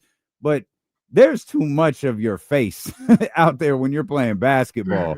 Yeah, I think I'd have to politely decline. I also think Harrison Barnes was lying to us. I think his wife was pregnant at the time, and that was his pregnancy beard. He knew damn well this team wasn't making the playoffs. The fellas used to grow it out for the Olympics, and they don't do that no more. We'll bring the barber. We don't care no more. Oh yeah. It was like, yo, the country you can't get cut. Now they just bring their barbers. They too rich now. I got hip to that in 08. USA Basketball brought a barber with them to China, and Carmelo Anthony, the real Melo, brought his hair braider. Yeah. And that's where I started to learn, like, oh, all of these people are employees. Yeah. Like Carmelo's hair braiders, like she works for him. Like these are all he just employs. I was like, oh, this is pretty fire. There's the old Aziz Ansari joke. He used to kick it with Kanye here and there, and he was like, "Yeah, hold on, I'm gonna get a haircut." And this is like a cultural thing too, because as like brothers kind of understand this. But anyway, Kanye, he kept his barber with him at all times. Ivan Jasper, who's like a designer and all this other stuff. And so Aziz was just blown away because Buddy just started cutting his hair like in that room, and he was like, "Wait, your barber's just always with you?" And he's like, "Yeah, it's my boy." Mm-hmm. And he's just brought Ivan everywhere, and so it's like that's stuff, man. Look, next time you watch the national TV game, look at them lineups. Them boys got on national TV. They're not playing, man. Yeah, Casey and I talk about that all the time. If we were in the league, we'd be that. Like our barber would be with us. Like I was just talking like during the commercial break with the squad on YouTube. Like I went to see my guy this morning, and like, man, I keep looking at myself like, God damn, he killed it. Like it is just the enhancements, like everything is perfect today. It's nothing like it, man. It's so like when you get that, because it's like a good cut, and then it's like one of them cuts, right? Yeah, so yeah. You walk out the bar, and you're looking at your phone like, oh, I gotta make some content. I gotta FaceTime people. I'm gonna go to the store, And then you get a bad cut though. It's like, all right. Yeah, first thing I thought is, we getting pictures tonight. Yeah, we getting pictures at the wedding tonight. That's happening. I seen a meme the other day that was like, "Don't get a haircut on the day of an important thing." I'm like, why not? Like, What? Is that a cultural thing? Like that's the first day. As soon as I know I'm doing something, hitting the barber. Hey, I need you on the 8th, 10 o'clock. Facts. I'm there. You know what I mean? So yeah, we got Jesse's wedding tonight. We have a huge client event next week, and then we got Kings in like a huge Sac State game. I got all of those dates booked. It was like I booked those 3 weeks in advance. Like I ain't losing any of them days. Day of. Jesse getting married. Yo, congrats. Shout out, Jesse. Fall wedding is bold. Very bold. Well, Friday though. Yeah, and thank God. Like I was a little worried about my brother because the wedding is outside, and earlier in the week it looked like we could have some issues on Friday, but all of that is cleared up, man. It's going to be a beautiful day for our brother tonight, so we'll have a good time. Is this like terrible sports guy thing to be concerned with that? Like, yo, don't get married on a Sunday in the fall. We watching football, or is that just reality? That's just where we at. Nah, that's just. I mean, weddings are for the bride. Like, I mean, they're special for the for the groom too. But really, it's like, baby, what do you want? Baby, what would you like, baby? What do you want to do? And you offer your opinions and your thoughts. And if it's the day of the national championship, you get married the day of the national championship. Like that's just what you do. You be on the phone at the wedding. You be like watching the game, grabbing it from the. I've done that before, and I felt really bad, but I wasn't the only person. But like just a little peek, all that shit. I wouldn't do it during the ceremony. No, that's crazy. But like afterwards, you're eating reception, that type of stuff. Oh yeah, that's fair game. Yeah, that's fair game. That's fair game. Well, congratulations, man. We got the Kings playing basketball. Man, you're the Rockets look legit, and your boy looks awfully comfortable in Houston. I don't know how to phrase this without it just sounding terrible because I think he's a great ball player. Is losing Fred VanVleet a big deal? So, yes, the answer is yes, because at the end of the day, you need legs, you need bodies, you need veterans, you need shooters, you need ball handlers. But you might have unlocked Amen Thompson. You might have unlocked him as point guard, 6'8", 6'9", whatever he is, and just put the ball in his hands and say, go. Like, this might have been exactly what he needed. It might have been slower had this not happened. And when I asked Buddy about camp, like, he was just like, I'm like, yo, how are you working with Amen? He's like, well, I'm doing a lot of, like, we're doing scrimmages, and a lot of time I'm on Alfie's team, and we're playing Amen. I'm like, well, how does he look? And he was like, I'm not trying to gas it, but he looks amazing. Like, he looks unstoppable. And I'm like, all right, we're going to see. First 2 preseason games, he looks unstoppable. Like, he looks ridiculous. And when they talk about how great an athlete is, I've seen some people get upset because Kevin says the best athlete he's ever played with. And he's like, well, you play with Russell Westbrook, you play with this. He's the best athlete Kevin's ever played with. He's ridiculous on the court. He had a layup Wednesday. He missed the layup and jumped up and got the rebound and dunked the rebound. I was like, what? Like, how did I was on stream like, wait, did he jumped twice, right? Like, he didn't just jump one. No, he jumped twice, but he jumped from far, missed with the left, hopped right back up and dunked it. I was like, how? Like, that's stupid. And he's just doing stuff like that every game. He's made a couple threes so far this preseason. It's got people excited, but I think continuing to unleash him, like, it might have been, blessing in disguise. And obviously you want Fred, like I said, you want that depth, you want that element, but man, it might just be the young fella's time, and he looks great.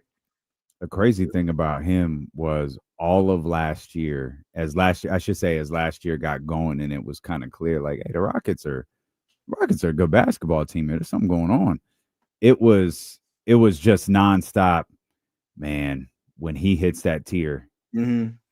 And it wasn't like, oh, if all of this comes together for him, it was just like when it happens. Like, it's just been like last year was this is a good year for the young man, but he has a superstar trajectory ahead of him. Yeah, and I think, not to gas Kevin's kind of like significance, but that's what makes Kevin so important for that team. Is he takes so much of the scoring load and necessity off of Amen. He takes some of the ball handling, but he also just opens up the space for him at all times. I can't double him if Kevin's over here in this corner or in this wing. I really can't even help. And it's these micro decisions you have to make that is just going to make the game easy for him. And then Alfred Sengun just looks like, I don't even know what. Like a buddy of mine compared him to Powell, but like a more pass heavy Powell, just like this pivot game and like light touch. People are wondering if he can average a triple. I don't know if he can, like that's a lot. That's just a lot of with the ball in your hands. It's just a lot of that. And it's going to be spread out, obviously, but he's in a great position, he being Amen Thompson, to like the guys they put around him are only going to help him. It is only going to make him better and open things up for him. But he's going to have these nights where it's like, yo, I can score 12 points because Kevin has 35 and Alpi has 33 and 14 assists. Like he's going to have these nights. It's going to be a long season. There's going to be ups and downs, but man, I'm not going to lie. They scored like 110 in 3 quarters the other night. I remember laughing. I talked to Kevin after the game, was laughing because I'm like, I seen you miss your first 3 shots. So I just knew you were going to make 5 in a row. He made the next 7 shots he took in the game and he was done. He finished 7 of 10 with 20 points. It's just like, I had forgotten he hadn't played basketball in 7 months. He hasn't played since March. Mm-hmm. And he was like, yeah, I just shake it off a little bit, but that first shot was in and out. So I knew I was good. I'm like, yeah, I called you after the game. I waited till like 11:30. He's like, bro, playing with these youngins, I got to stretch. I got to get cupping. I got to do all this stuff after the game. Bro, I didn't get home till midnight. I was like, dang. But he's excited. That team looks scary. And this thing they're doing with double bigs, they're playing Sengun with Clint Capella. They're playing him with Steve Adams. They're playing zone so they can get around it. They're going to be this team that's just rough. They're just going to bully everybody. They're going to be bigger than everybody. And they're going to say, hey, I guess you can spread us out, but we're going to dunk a lot. And we got Kevin Durant. So I think we can keep up. That is exactly what I wanted the Kings to be able to do with Domas. Because Sengun to me is Domas. They're such, to me, they're extremely similar players. And to hear that them boys in Houston is running those 2 bigs out there and getting those results, it's just like, and one of the misconceptions for an entire offseason. And one of the misconceptions, I think this is true of Domas too, is people want like, oh, if Sengun starts making the 3 like Jokic, and Jokic does make 3s, don't get me wrong, he's the best player in the league, he's incredible.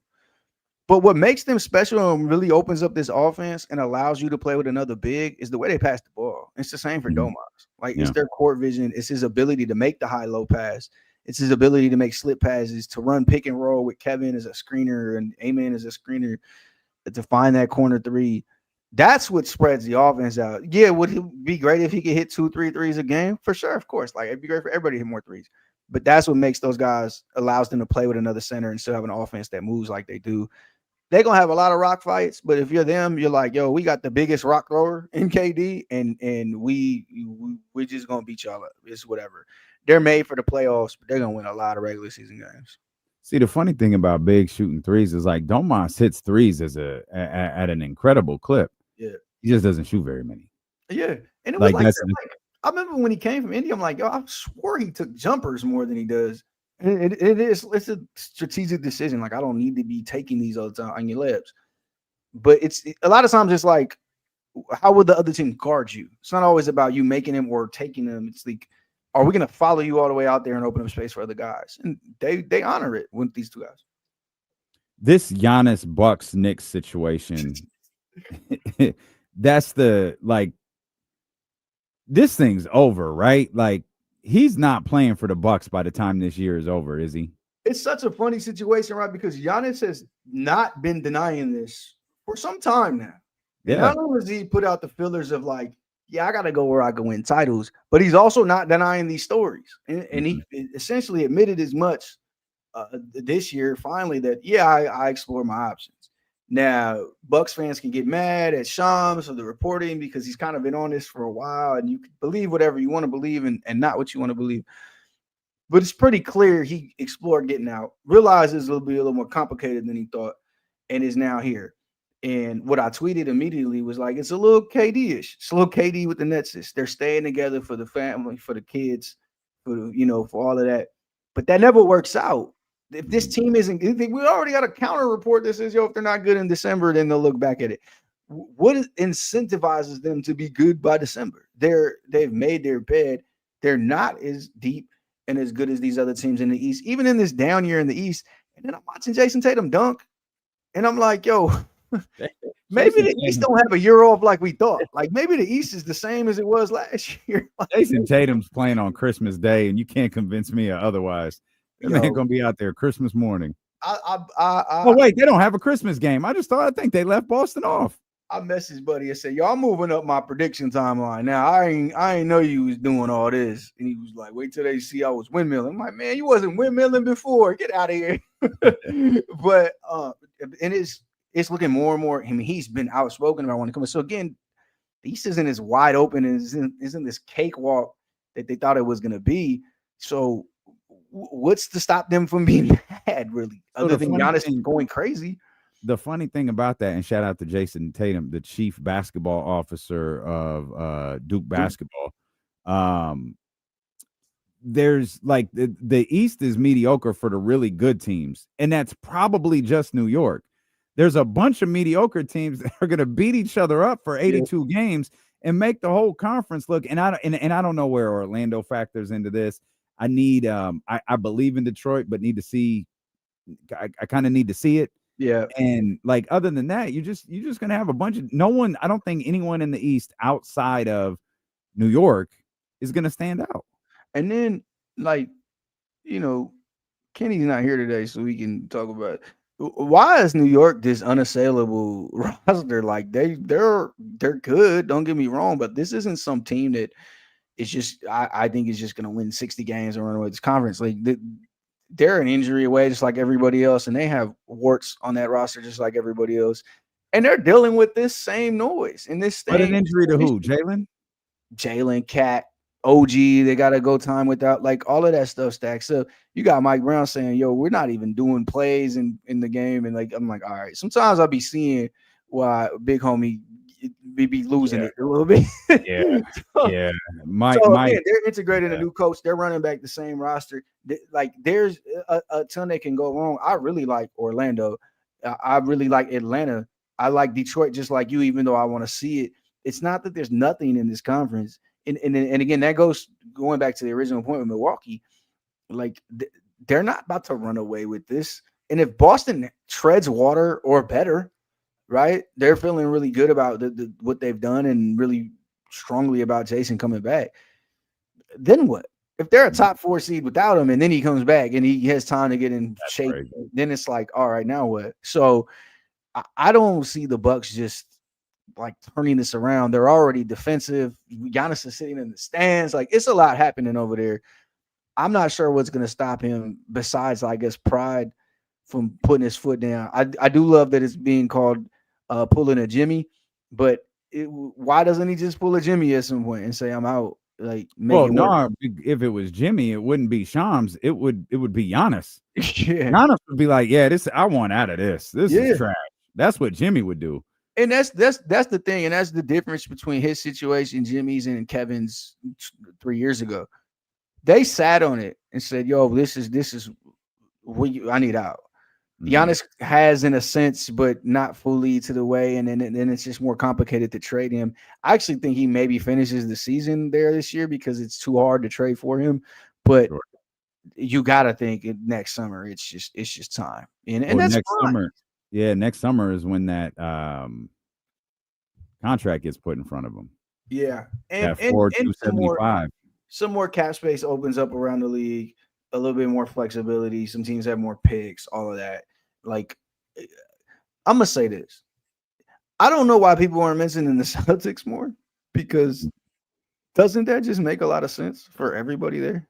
I like the Celtics more than anyone else here did. But I get like Drew's gone, Porzingis is gone. They were important to what they were doing last year. No, I don't mean as far as like as good a team is going to be. I mean for Giannis. Why aren't people talking about that more for him when they talk possibilities? Now, I guess the answer is because apparently he told them the Knicks or else. But I'm looking at them. I'm looking at the Lakers, who are about to open up a bunch of space. I'm saying, yo, this dude is going somewhere, and it's gonna be somewhere good. Well, I'm still watching Golden State. The Spurs, yeah, you can't convince Dallas. me. Yeah, this will Houston. Oh my God! Will you stop? Embarrassment of riches.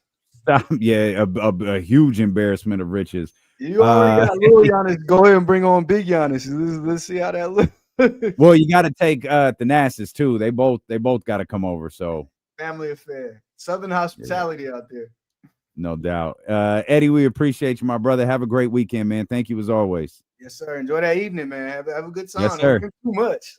And pictures is going up, baby. Them pictures is going up. Love it. All right, I appreciate you, Brody. Yes, that's my man, Eddie Gonzalez, right there. Sacramento's own Eddie Gonzalez. James Ham, Kyle Madsen, they're going to take over. I'm sure much more talk about Kings basketball ahead. 49ers, Bucks. Again, big congratulations to our man Jesse Tapia and his beautiful bride Crystal. They're getting married today, and big thanks to Kyle and James for stepping in and hanging with you for the last hour of this show. They're ahead here on Sacramento Sports Leader, ESPN 1320. What can I do to help? I don't think he can hear me. Yeah, I can hear you. Well, I know you can. I mean, Kyle, anything I could do to help you? No, can't hear a word. Can't hear a word. He's locked in on whatever he's doing. And I always drop my pen. I think what I need to do is switch this board over.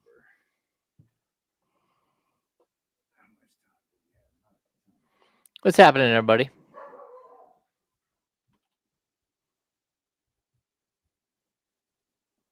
Kyle? No.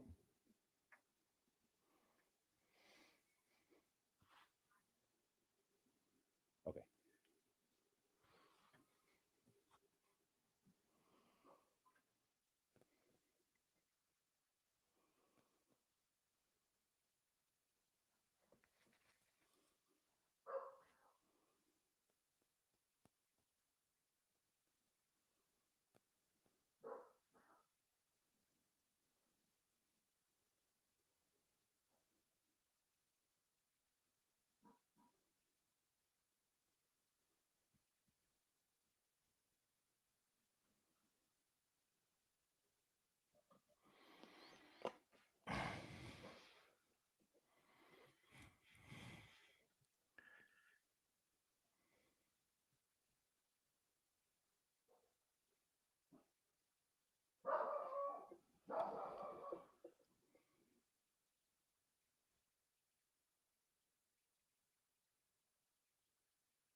We got it figured out.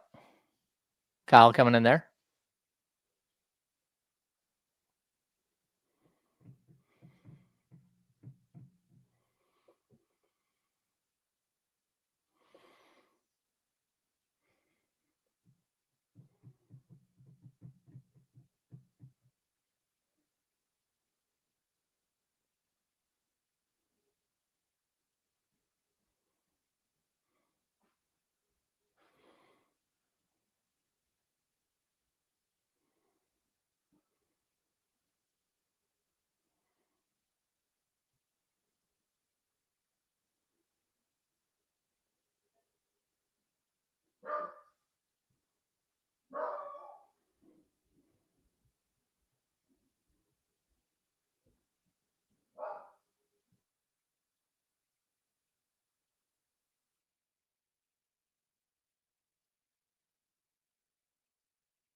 It's fine. We're just doing it wrong. That's okay.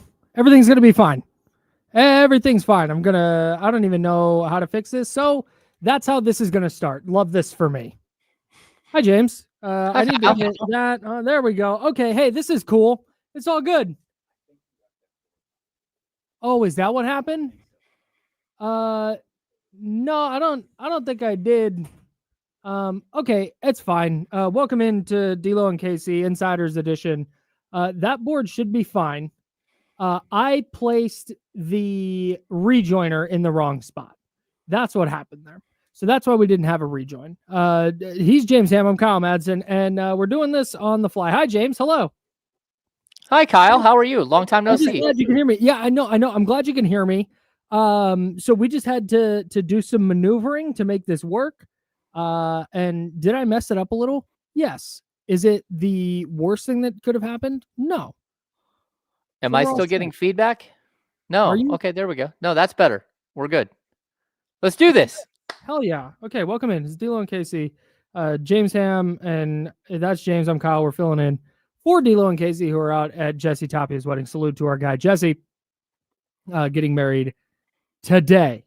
Also happening today, the Sacramento Kings play a preseason game against the Portland Trailblazers. Mm-hmm. And man, I'm having a difficult time with this because I'm trying to give grace for the preseason of it all. I'm trying to give grace for this is Doug Christie's first full season. They have a couple of rookies they're trying to integrate. They're integrating a new point guard. They're playing a new defensive style. I'm trying to give grace for all of that. But this goes back to a conversation we had, I think earlier this week. But I also, while I want to give that leeway, I also have a really hard time just being confident that everything is going to go right for Sacramento. And it's why I'm putting probably an inordinate amount of stock in these preseason games, because I think for me and for my head, and to try and have some sort of optimism going into the year, I need to see it first. And this is my chance to see it going into the regular season. I think that's why I'm so I'm investing so much into these preseason games. Yeah, well, I mean, it's part of our job to invest a bunch into preseason games, and because it's what we have in front of us. At the same time, like, look, this can be a work in progress. Anytime there's a coaching change, it's a work in progress. Anytime you have, a handful of players change rosters and you're working with a different group, some of it a different group, you're going to have some sort of lag. There's not always like, I think people got, I know this is strange because after 16 years of trash, people got so hyped and maybe like over the top because of Beam Team 1. And let's be honest, like Beam Team 1 was an anomaly. It was an anomaly because Sacramento, good things don't usually happen. But also, like, just being real, like, you don't typically assemble a roster, roll it out on the court, and have them be the highest rated offensive team in the league. That's not the way things happen. Yeah, it's not the way things usually work in the NBA. So to watch the Kings take off and all of a sudden become this juggernaut was really, really cool. And I think a lot of people are like, they expect either that to happen or a complete train wreck. And I think like there is middle ground between like a 55 win team and a 28 win team. There's plenty of middle ground there. And so, like, look, I think we've talked about it extensively, but the first 19 games of the season are brutal for Sacramento. And I would look at like not only the next 3 preseason games, but maybe the first 5 to 10 regular season games as somewhat of a preseason. And that doesn't mean I'm just going to write off every game and say, oh, it doesn't matter. It's okay if they're 0-7. But at the same time, you have to understand that a lot has to change. They're trying to reestablish a different identity for the team. And that's difficult to do when you have a lot of the same players. And it's difficult to do when you have an older team. But at the same time, like, I think there is some room for grace here while this team figures out who they are and what they are and who they're going to be when they grow up. That said, if they play poorly tonight, I'm going to panic. No, it's just I expect you to, Kyle. You know me. I know how I do. operate. I know how I work. No, yeah. it would be. Is that wrong though? If they come out as bad as they looked the other night, and I shouldn't, because Kenny's right. It's not like they lost by 100 points. As disjointed and as they looked the other night, if it looks like that again, that's a bigger red flag to me than it was in night one. And it becomes harder and harder to just go, oh, it's just preseason. Oh, it's just they're learning how to play together. Like, there's got to be some market improvement in some way. No, I got you. And I think we've been really, really honest and upfront with people that, like, this roster isn't it. Like, this roster is disjointed. It's poorly fit together. And I don't blame Scott Perry for that. He's doing the best he can to, deal with salary cap issues and everything else. But I do look at this season as like, it's not a throwaway season. I'm not saying that, but this is a season where you're trying to reestablish a different path forward. And sometimes that first season doesn't always go well. This is not a team that won 53 games and brought in a head coach to try to get them over the top. This is a team that declined in 2 straight years and went from 48 to 46 to 40 and like went through all kinds of turmoil. And at this point, it's part of it's about, forgetting what happened last year and kind of moving forward. But also, I think part of it is just like, this is a new regime. It's a new group of people that are running the show. And you have to give them the same grace that, every other brand new general manager and brand new head coach has gotten in Sacramento. And whether that's a year, whether it's 2 years, whether it's 3 years or 4 years, it doesn't matter. You do have to give them a certain amount of grace. And then, a certain amount of, in my opinion, adding to the grace, certain amount of respect for Doug Christie to say, okay, like, look, I'm not going to give you a free pass on anything because you're a Kings legend. But I also, I don't like that Sacramento has a way of burning their former legends to the ground. And I'm hoping for good things for Doug. So I get what you're saying on that, but on the other hand, they've set an expectation for themselves. And they set this expectation, and I think the difficulty I have, and I think probably the difficulty a lot of Kings fans will have in saying, okay, yeah, you get this leeway, you get a year or 2 years or whatever it is that through their actions or lack of actions in this offseason, they've made it clear what the goal is this year. And that's to win and do everything they can to make the playoffs. And if you don't do that, like then you fell short. Regardless of whatever you think they should have done or whatever, if they say we're doing this, we're not going to make this trade, we're going to make this acquisition, we're going to do this, and we're going to try and win as many games as humanly possible, and then you win 39, it's tough to take that. And I understand what you're saying, but it's also tough to take that and go, oh, well, that's fine because it's only year one. Like, no, they were trying to win and they won 39. I get you. I'd also say though, like, what are they supposed to tell us? Like when they have when they introduce Scott Perry, when they introduce Doug Christie, are they supposed to just walk in and say, hey, look, everyone, we know we're going to be really, really horrible. It's incredible. We are going to be ass for the next 2 seasons. And we just want you guys all to know that your hard-earned money, well, it's going down a well. That well, it's overinflated contracts that we can't do anything about because nobody wants the players that we have and we can't trade them. Like, like what exactly are we supposed to Scott, what do you say? Scott, what do you think this team needs? What don't we need? No, I get, but again, it's not what they're saying. It's their actions or their inaction. And maybe it is. Maybe Zach LaVine's just untradeable. Maybe Domantas Sabonis is untradeable. Maybe DeMar DeRozan is untradeable. But at the same time, I think I'm assuming at least some Kings fans were expecting some sort of overhaul this offseason. And we didn't get it. And maybe Scott Perry's hands were tied. Maybe he did try to trade everyone and try to blow it up, and it just wasn't there. Maybe he did. But to me, if you're going to go into the year and Dennis Schroeder is your big offseason acquisition because you think he's going to unlock whatever was locked on the roster last year, and you don't, like, okay, now I have concerns about the evaluation of talent and the evaluation of the roster and what this team actually needs. Like, that's all. Again, I understand I'm looking at this very glass half empty, but I'm just trying to grapple with my own thoughts on why I'm sitting here on October 10th as the Kings go into their second preseason game against the Portland Trailblazers going, big game tonight. I think it's just a culmination Kyle, is this a must-win game? Yeah, no, let's talk about it. 916-909-1320, 916-909-1320 is the Elk Grove Kia talk line. Is this a must-win game for the Kings tonight in Portland, James Ham? I know it's not. I just, yeah.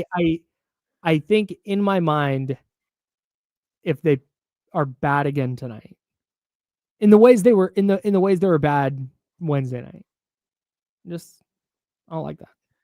Well, no, that's gonna be a little scary for me. And I get that. I think being bad tonight and being bad in the same exact way they were the other night, those are two different things. Like, they can lose tonight. They could, still struggle tonight, but it's got to look a certain way, right? They've got to play better defense against 3-point shooters. They've got to figure out a way to make their own 3-point shots. They got to figure out a way to close the gap between 20 made threes for the opponent and 10 made threes for themselves. And that means that they hit 5 more and the opposition hits 5 fewer, then that's success. Like, you would like to see that turned and have them actually be better. But at the same time, like, let's talk about baby steps here. I think if we see the 94 feet thing a lot more consistently, maybe like 50, 60%, as opposed to the 30% they got last game, that would be a way we see improvement. What we can't see is them look exactly the same, where Domantas Sabonis looks like he's ready to play. Zach LaVine looks like he's ready to play. And then a whole bunch of people look like they have no idea that there was actually a basketball game that night. And that's where I think we will see we need to see improvement for sure. Again, I don't care about wins and losses in preseason. And I do agree with Doug that there are 2 games that are played every night. There's the mental game, and then there's a game that actually happens on the court. And if the Kings come out and they're the aggressors and they're the more physical team, and lo and behold, the Blazers just get on a heater and hit a bunch of threes and they lose because, someone went crazy. Shaden Sharp scores 35 points or something. If that's what happens, I would be okay because the loss would look different, and you got to figure out a way to stop that type of loss. But at least it wouldn't be the same exact thing where we're all sitting here scratching our head like, man, is this offense or is this defense going to work? Yeah. And I got to be honest, Kyle, I've been saying it the whole offseason. I don't know how this offense works. And I know they got a bunch of offensive players, but that doesn't, there are, again, we want to make a nice dinner here. There are a million different meals that I love, but a lot of those meals don't go together. Dude, it's you could have 2 all-pro wide receivers and an all-pro running back, but if you put a high schooler at quarterback, it's not gonna work. There's gonna be a piece missing, and that's what it feels like with Sacramento. And I hope it's not. Like, I this job is way more fun, and I obviously have so much love for Kings fans. I want them to do well. Like, I want them to win games. Yeah. It just I'm having a hard time getting there, even with some purple glasses on. It's just, and I think that's why I'm looking at Kings Blazers and freaking out over 3-point defense on October 10th. On October 10th. Yeah, I have no idea what our break schedule is, so I'm just going to keep talking. Yeah, no, you keep me up in 13. Oh, sweet. Okay, cool. Yeah. That's my bad. I probably should have communicated that. Although I couldn't even get us on air to start, so everything's fine. Okay. Yeah, look, what am I looking for tonight? We talked about this a little bit earlier, or we had it on the rundown a little bit earlier. Whether we got to all of it or not, I don't know. I want to look at a team that, again, I'm with Doug Christie. I don't care about block shots. Block shots to me are one of the worst stats in the game, because I do know that Keegan Murray had that one swat where the guard tried to go up and over the top of him at the free throw line, and he just swatted him into oblivion. If I'm not mistaken, Toronto grabbed the rebound off of that block shot and scored. That's why I Right. don't love block shots, right? They don't really mean anything. There are a couple of times where he swatted the ball out of bounds, or Drew Eubanks swatted the ball out of bounds. I want, if there's a block shot and it's a function of the defense, that's great. But I don't think most of what I saw the other day was a function of the defense. I thought it was one player who was like, oh boy, I got to go help because they're getting destroyed, and was able to come up with a bunch of blocks, and good on Keegan Murray for doing that. But is it just freelancing? yeah, it was a little bit of freelancing, like weak side shot blocking. It's really not a thing anymore in the NBA. It used to be huge, and it used to be either you're an on-ball shot blocker or you're a weak side shot blocker, right? Very few defenders had the capability of being both. I had this discussion years ago with Samuel Dallenberg about, the difference between the types of shot blockers in the league, where there's a guy who's in great position and, you're sitting there like man on man with a guy and he tries to shoot a ball over the top and you just swat it away. Or, are you a guy that is a help defender shot blocker, or are you like a weak side shot blocker? And so for me, like, again, I think that the Kings don't have any natural shot blockers on this team that stand out, that are exceptional at that. And so I'm not going to look at game 1 and the 11 block shots in the same way. I'm not going to look at, I'm not going to be overly concerned about everything else that happened. It's game 1. They gave up 130 points. Yeah. They would have given up 140 if the young guys didn't play the fourth. Yeah, like I get the value of the blocked shot, right? Because you are preventing a hoop. Like, that's great. But to the point you're making, that doesn't mean they had a great defensive game. Well, that, and it's not a true turnover. Like, typically, no. Like I said, it's just a quantified way to prevent a basket.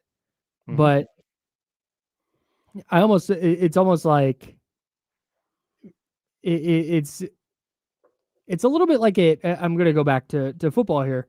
It's a little bit like a cornerback that doesn't have a ton of interceptions. Yeah.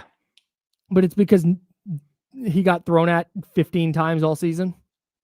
Yeah, it's kind of like a guy who has, 10 or 11 sacks, but he's on a team that gives up the most passing yards in the league. Yeah, sure. So it's like, hey, sure, you got to the quarterback, but let's be honest, you probably should have had like 27 sacks because your team can't defend against the pass at all. And there were so many more opportunities. It's not like I've never seen that stat, like, like how many sacks somebody had versus how many actual passing attempts they were in at, because I like that what we're learning across various sports is that the numbers we used to rely on don't really matter. Oh yeah, certainly. So much context required. Yeah, I mean, sacks, like I would love a whole bunch of hits on the quarterback or pressures on the quarterback. Like, if you can get that number way up, then of course you'd like to have a couple of sacks, because that is a true negative as far as yardage. But I'm also like, if I could have the choice between a guy getting 2 sacks in a game and a guy getting 8 pressure / hits on a quarterback, I'd probably take the other one. Yeah, I'd probably take that 8, that number that's higher. And also, like, I think when we're looking at like shot blocking numbers, it does a lot of times remind me of like weird stats, again, like things that we look at and things that we don't in the league. Like, again, how many times does a guy on a bad team have a bunch of sacks, and he's got a bunch of sacks because his team is like always giving up all kinds of yards all the time, and so there's more passing downs. Or a guy who doesn't have a bunch of sacks, but his team is like absolutely spectacular against the run. It's just so. Or a team that's really bad against the run and a guy gets a bunch of sacks. That's tough. Because, if the team is running against you the whole time, it doesn't really, you're not going to have a bunch of opportunities to go sack a quarterback. Yeah, I'm not. I just to circle this all the way back, I'm with you on the blocks thing. Like, it's a fun number. It's a fun play when it happens. But in the context of the Kings playing good or bad defense, that's way, way toward the bottom of the list of things I'm keeping a close eye on. Can you run somebody off the 3-point line? That's all. Like, that's all I want. I want the Blazers to attack a closeout. I don't want it to be wide open threes all game, which it feels like. I know it wasn't, but like in my head, the Raptors shot 37 threes the other night, something like that. Like 20. They were 20. They were 20 of 37. Yeah, somewhere there is a thing that tells you how open they were on those threes, and I'm going to guarantee you they were open on a huge percentage of them. And that, again, that's not the idea here.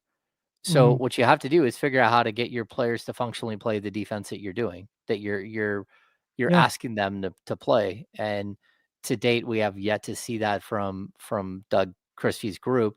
But again, it was one preseason game. I also have a prediction, though. Yes, it was one preseason game. You're absolutely right, and maybe I'll be wrong on this. I'm wrong a lot, so that's on the table. I think this is going to be a conversation we have all year. Like, this is just I don't think this conversation about the Kings defending the three is going away. And maybe it won't be as bad as last year, because last year I think there were genuinely, although it's kind of 2 years in a row now, where teams just happen to get hot against the Kings. But maybe it's not as egregious this year, and the 3-point percentage against comes down, and it looks like they're defending the three better. But I don't think there's a way that the Kings with their current personnel are going to be that good defending the perimeter, at least consistently. No, I mean, it's literally why we keep asking for length and athleticism at the 3 and the 4. I mean, that's why. It's not because like you have to be tall or you can't play basketball. No, it's very specific. You need guys who can get out and defend, and guys who are switchable. Like, again, I think as much as a lack of athleticism and length on the Sacramento Kings team, the lack of switchability is probably a bigger issue. And it's one of the reasons why it's like, hey, I don't really mind the Jonathan Kuminga discussion, because at least I know he's 6'9" and he's 22 years old and he's a super athlete and he can run all over the floor. And, there are times where he and Keegan Murray can switch, and sometimes he's going to be defending the 3 and sometimes he's going to be defending the 4. Sometimes he would have to defend a 2. I have more confidence in Kuminga doing that than I do, again, a 6'6" guy who played the shooting guard position for most of his career, but at age 36 is now moving to the small forward spot. So I just think it's a little more complicated, and I agree. Like, the roster is what it is until you can address the needs of the roster. Like the blame game of Scott Perry or the blame game of Doug Christie. Like, Doug Christie can't go out and play defense himself, because if he could, he'd probably help the team. They should probably just sign Doug right now and say, player coach, let's go. Would anyone thumbs down that idea? I don't think anybody would. No, Doug probably would, because he'd probably be like, no, bro. My knees, my back. Oh yeah, his knee, his wrist, his ankle. Yeah, he's got a bad wrist. He's got, some movement in the knee, and then of course he had major surgery after he left the Kings, because he had bone spurs that had grown into some of his tendons and stuff in his ankle. Yikes. Yeah, I think, though, with what we're talking about with the roster, I think that's why there's so many people, or such a large portion of Kings fans who are on board with the idea of play the young guys, right? Kenny said the worst take he saw the other night was somebody saying that the fourth quarter lineup should be the lineup all season. And I think that's born out of less like they think that group can win. And I totally agree with Kenny as well, though, that people would hate that after 4 games. But I think the impetus behind that take is like just wanting anything different. Just give me something to watch that's not what I already strongly believe, have a very strong inkling of what it's going to look like. The defense probably isn't going to be great. The offense might be a lot of ISO.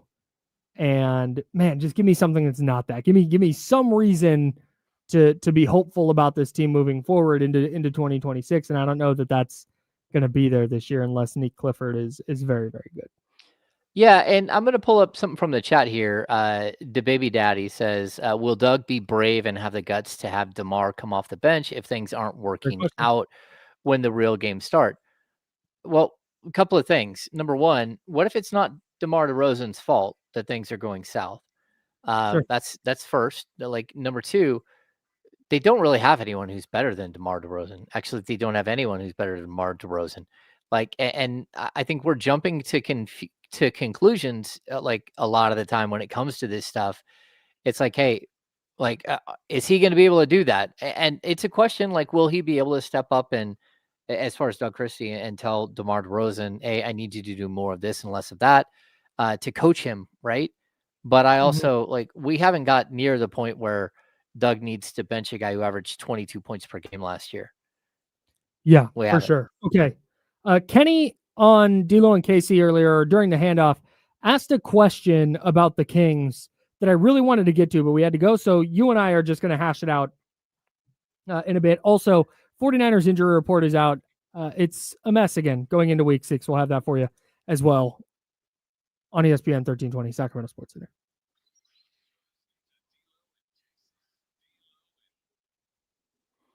Okay, I think I have this right.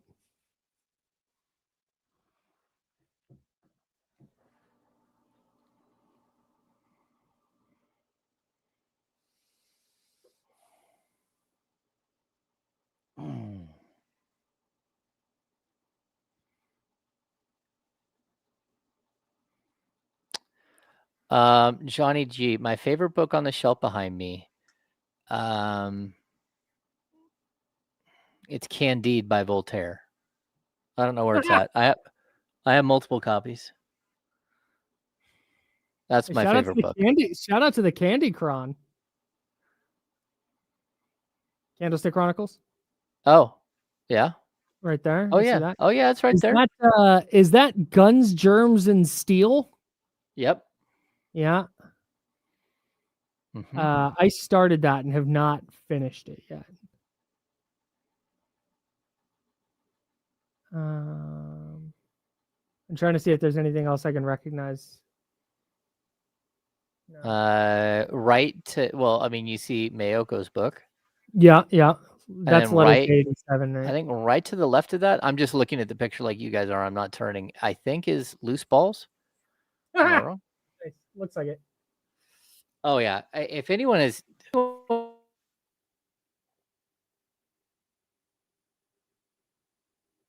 Uh-oh.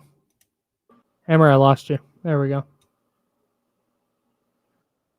Yeah, I'm back. If anyone is a basketball junkie and wants a great book, I did catch that, so everyone knows. Nice. Out of babe. Still got it.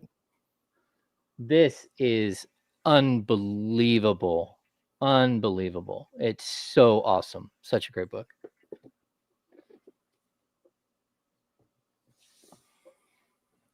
I need a screenshot of Ham holding up the thing that says Loose Balls. Oh, there we go. 10 seconds, and then I will text you our out time. Cool. All right, here we go.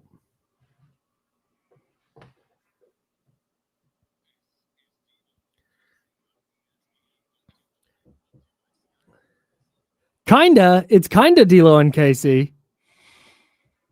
It's D'Lo and KC in name only. That's James Ham. I'm Kyle Madsen. We're the insiders. We're filling in for D'Lo and KC because D'Lo and KC's producer Jesse is getting married today, and they are going to the wedding. Congratulations to Jesse. I don't have my buttons on. There we go. Oh my God, it's so loud. That's American. That's what I was trying to do. You are a winner. I have, yeah, you sure do. I'm a winner. They also saw a request for this in the chatty house.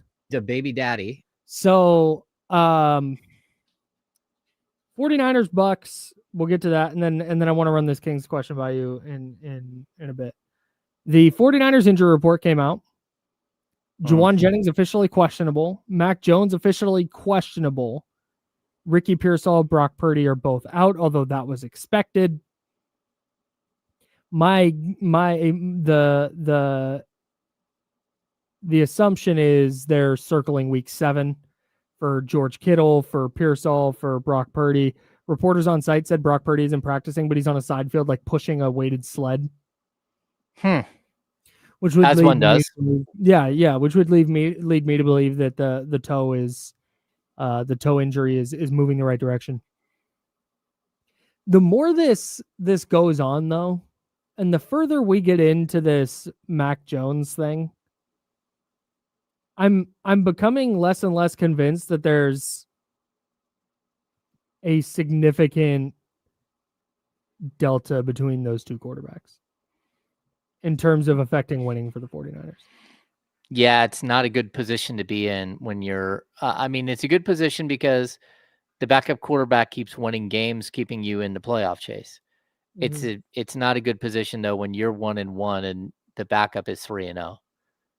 You know, that's where you start to go, okay, like what exactly are we doing here? Like and again, Mac Jones is 3-0 and he hasn't had Kittle in one of those games. He hasn't had Jennings for most of those games. He hasn't Pearsall the last 2 games. Like there's a lot of time that Mac Jones is doing this without the benefit of some of the best players on that team. Yeah. And so to me, it is super impressive with what Mac Jones is doing. And I don't think there's a quarterback controversy. But I do think that there is a point where, like, look, if Brock Purdy comes back and goes 2-2 as a starter, and you got another guy sitting there who's gone 4-0 as a starter or 3-1 as a starter, you're going to have a lot more questions about what's happening, especially if they lose games that they should win. So I have a couple more things on this. One, by the way, I know Mac Jones is questionable. He's going to start. The 49ers have one other quarterback in their building, and it's Adrian Martinez. If they were worried about Mac Jones not playing, they would have added another quarterback to be the backup on Sunday. Yep. I would be floored if Mac Jones isn't playing. The other thing, and then we'll get back to the Kings. The other thing that has really jumped out, and I know that this has been a conversation for a couple of years, but it feels like it enters the conversation and then leaves. I know that part of the answer to this is because there's not that many good quarterbacks. But it seems to me that backup quarterback is important enough that teams should devote more resources to it than they do. Mm-hmm. Even the 49ers got Mac Jones for 2 years and I think $10 million with like $7 million guaranteed or something, like super cheap.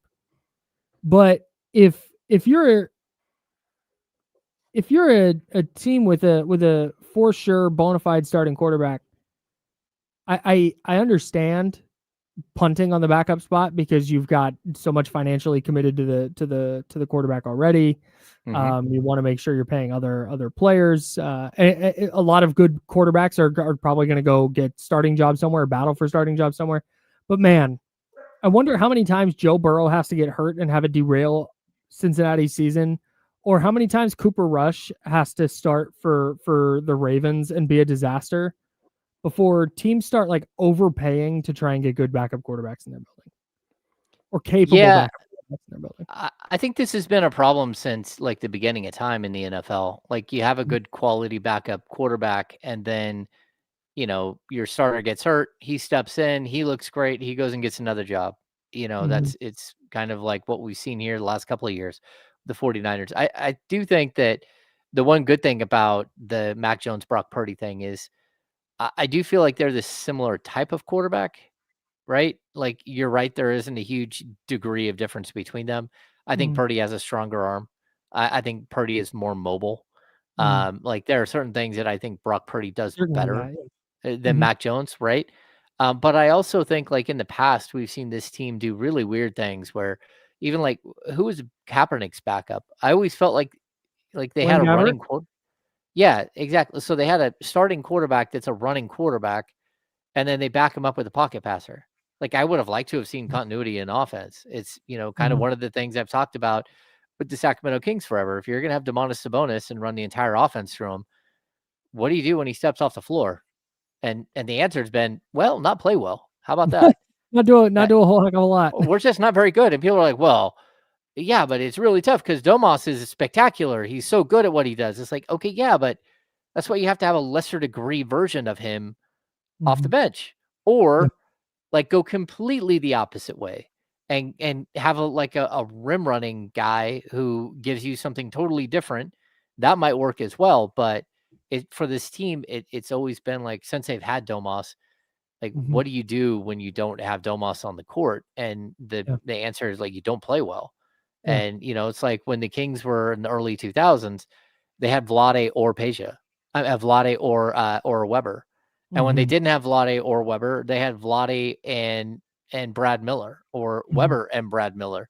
Like, Mhm. all of those guys can pass like crazy, and you were Mhm. able to continue the flow of offense that you're accustomed to.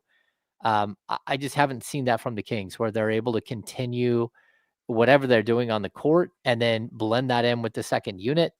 It has been a little disjointed, and I think it's also why we all here in Sacramento know how valuable Malik Monk is, because he's Mhm. been the one who really like changes the energy on the floor, and all that does is mask the fact that you don't have somebody who's able to do what Domas is doing, Mhm. and so you're trying to play a different way for 2 or 3 minutes and a half, and hope that it goes well.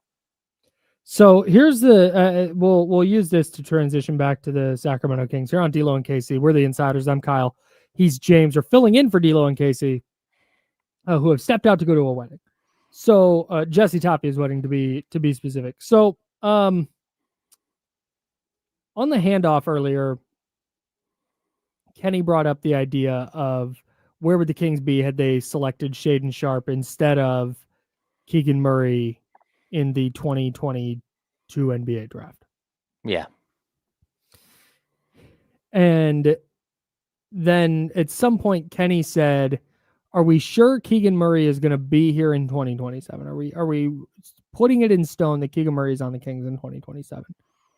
And then said the Kings don't currently have a player who you feel good about building around going into that magical 2027 season, where the Kings' books are clear and they begin whatever team build that Scott Perry currently has planned. I guess we'll start here. Do you agree with that?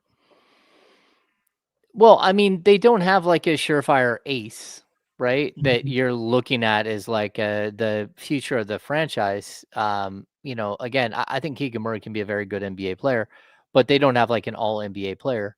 But I also like I don't know what lens you have to look at to see Shaden Sharp as an all NBA player or Jonathan Kuminga as an all NBA player. Is there potential that that Yeah. could happen? Okay, maybe. But I also like I don't know you're gonna trade like potential for productivity all that often. And to me, that's where Keegan is. He might not be what everybody wants him to be, but what he is a player who can play 35 minutes a game and guard every position on the floor and play for any team in the league. And I don't think that's the case with a lot of the other players that we're discussing.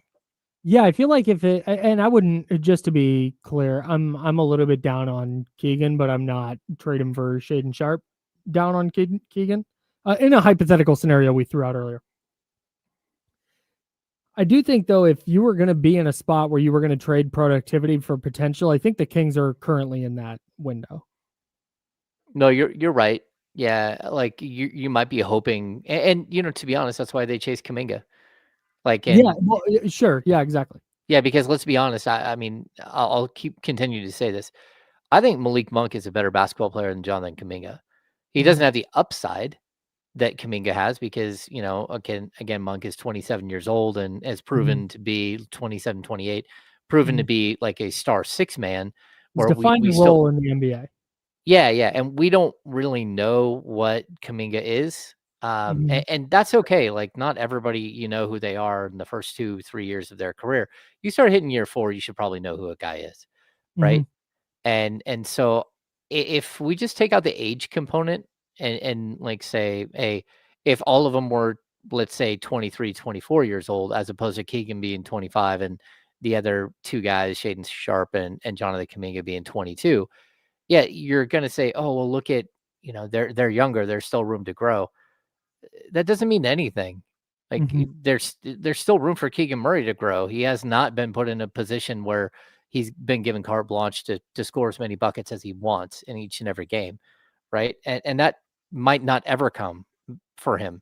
But it also might not ever really be a possibility for the other two either. And it's possible that whatever we've seen so far, that's their ceiling.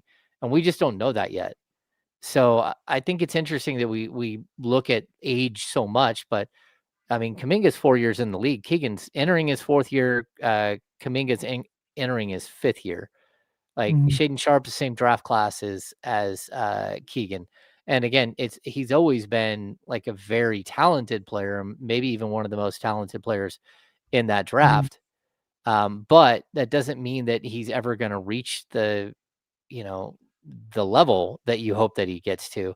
And 18.5 points per game on what really wasn't a good team, and a team that sat most of their veterans for the second half of the season. They went young. They played a bunch of, young guys, tons of minutes. And, he's sort of the benefit of that. And did they play well defensively? Did he average a decent amount of points and stuff? Yeah. But again, an inefficient score, there's no comparison on who's a better player between Shaden Sharp and Zach LaVine. There's not. Zach LaVine's a much better player. And so that's where I'm kind of at. Like, I wouldn't make that deal. I am worried about the injury issues with Shaden Sharp. And it's not just at the pro level. He had injuries at the college level as well. So I mean, I'm not 100% sold on that being like the answer. But hey, like, look, if you're able to move a veteran for one of those guys and start over with a younger age group, or start adding pieces, that's where I do agree with Kenny. Like, if you can bring in a couple of guys who have potential to be more than they are today, okay. But they still have to prove it. And it still can't just be, he shows up in Sacramento and he puts up 25 points a game, but you win 31 games and you're horrible. That's not what we're talking about either. I think this might be just a blind spot for me. I have a hard time building, and this is not even Kings related. This is not like we're removing the Kings and Keegan Murray from this. I have a hard time with guys like Shaden Sharp because I see it, like I get it. I fully, not that many players can jump like he can jump, and when you're as athletic as he is and as talented as he is, where you're averaging 18 and a half a night as a 21-year-old in the NBA, like that's a good place to be in. But the ceiling with guys like Shaden Sharp, for me, with the way I view the sport, and again, maybe this is just a blind spot and I'm wrong on this. When you start talking about ceiling with players like him, and you start talking about ceiling with players like Jonathan Kuminga, the ceiling involves not, I think he can shoot it because he took 15 shots a game last year to average 18 and a half. Like, do you get, sure, he could become a little bit more efficient in the 2-point game. But although he shot 55.7% from 2, but it's, to me, if you can't shoot it, which Shaden Sharp is a career 33% 3-point shooter, 31% last year, 33% the year before that. If you can't shoot it and you're not a high level defender, I have a hard time talking about a player's ceiling. And that's where I get caught with Kuminga a little bit, because you see the upside. Like, man, you've seen flashes of some really excellent on-ball defense. You've seen some flashes of this really excellent rebounder. He's a really tough shot maker, but he doesn't consistently make threes, and he doesn't consistently play great defense. And when you're not doing those things, to me, like, I don't care how often you can dribble past somebody and get to the rim and score. If you can't shoot and you're not an awesome defender, like, to me, that limits your ceiling pretty significantly in terms of a player I want to build around as my star A1. Because look, Jason Tatum, awesome defender, great passer. Like, Jason Tatum is very, very good at everything. Same with Jaylen Brown on that club, on that Celtics club. And then you've got Shai Gilgeous-Alexander, who's 6'6", and okay, he's not an awesome shooter, but he draws the heck out of some fouls, and he's a very, very good defender. And then he's surrounded by the best perimeter defense in the sport. Like, when you start going back and you look at the A1 type of guys, they either play the hell out of some defense, and you got to score it, obviously, but they either play the hell out of some defense or they can shoot the lights out. And if you can't do either of those things, I'm out. I'm just out. Yeah. You can be a 6-man. You can be Malik. You can be Malik Monk. That's cool. But as a 1A, I am getting this guy to build around him. I'd rather build around a guy like Keegan. Well, yeah, and there are the numbers tell you different things, right? So if we look at per 36, so that basically is just stripping it down to two guys equal amount of minutes on the floor, right? Man, Shaden Sharp averaged 17.6 shot attempts per game, and Keegan Murray averaged 11.3. Like 6 shots per game. Like if you gave those 6 shots per game, I hate to tell people this, Keegan Murray would average over 18.5 points per game. Like just straight up, he would. Probably. Now, can he get that many shots? No, he can't in the King system. He can't.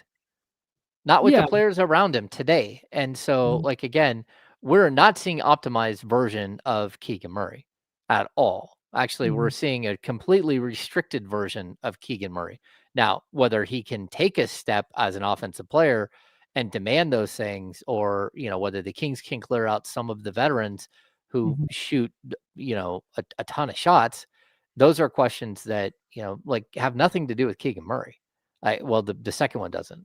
Keegan Murray, there's nothing he can do with the fact that DeMar DeRozan, Malik Monk, Zach LaVine all take a ton more shots than him. That's just the reality of his situation. So that's where I think, again, Shaden Sharp got to show what he could do a little bit last year, but he got to show what he could do as one of the top 3 guys on his team in shot attempts. And that's just not where Keegan's going to be. He's not going to get that opportunity. I think it would be easier to get Keegan Murray to 20 points a night than it would be to get Shaden Sharp to 37% from 3. I'd say this, if Shaden Sharp averaged 25 a game and Keegan averaged 20, I would still take Keegan Murray over Shaden Sharp just because of the defensive capabilities. And I don't think Sharp is a horrible defender. I don't think he's a good defender, but I don't think he's an off the charts defender. But I think Keegan has a way of being efficient in what he does. I don't like the fact that, the 3-point shot didn't fall in game 1 of preseason, or it didn't fall that consistently last season. But I do still have faith in the fact that he's a really good shooter, and that it was more situational than anything else last season. Yeah, man. And I hate that because I'm not, I'm not even like a diehard Keegan Murray guy. I have had since his second season, I've been like, man, maybe Keegan just isn't an aggressive offensive player. Maybe he is just, and these are valuable players, 3-and-D guys, but maybe that's just kind of it. He's going to be 12 to 15 points, and he's going to fluctuate a little bit based on his 3-point percentage. He's going to shoot 36, 37%, and he's going to play good defense, and that's just what he's going to be, and that's fine. But I don't know. I feel like I would rather, again, maybe I'm insane. I would just rather have that floor than Shaden Sharp's floor, I think. Yeah, Again, I'm not. There's more things I can do with Keegan, I think. Yeah, and I can tell you, I checked in today, the Kings are currently still in negotiations with Keegan Murray on an extension. There's a very good chance he's getting an extension.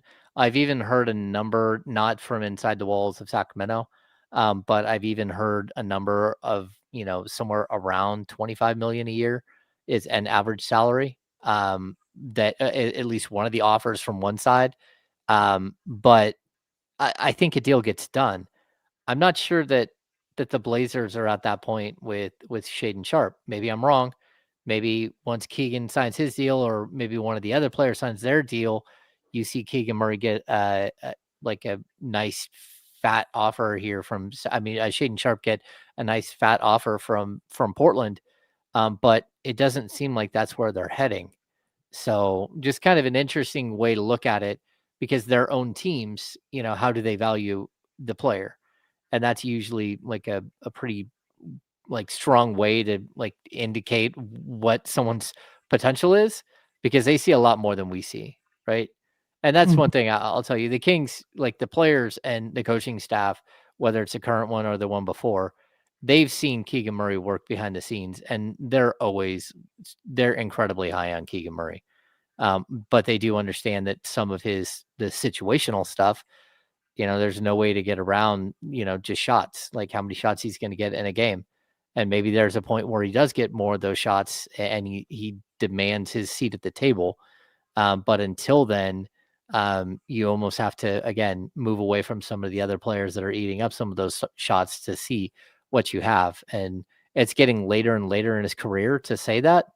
But again, I'm going to look at players with their years of service in the league and not so much with their age, because it's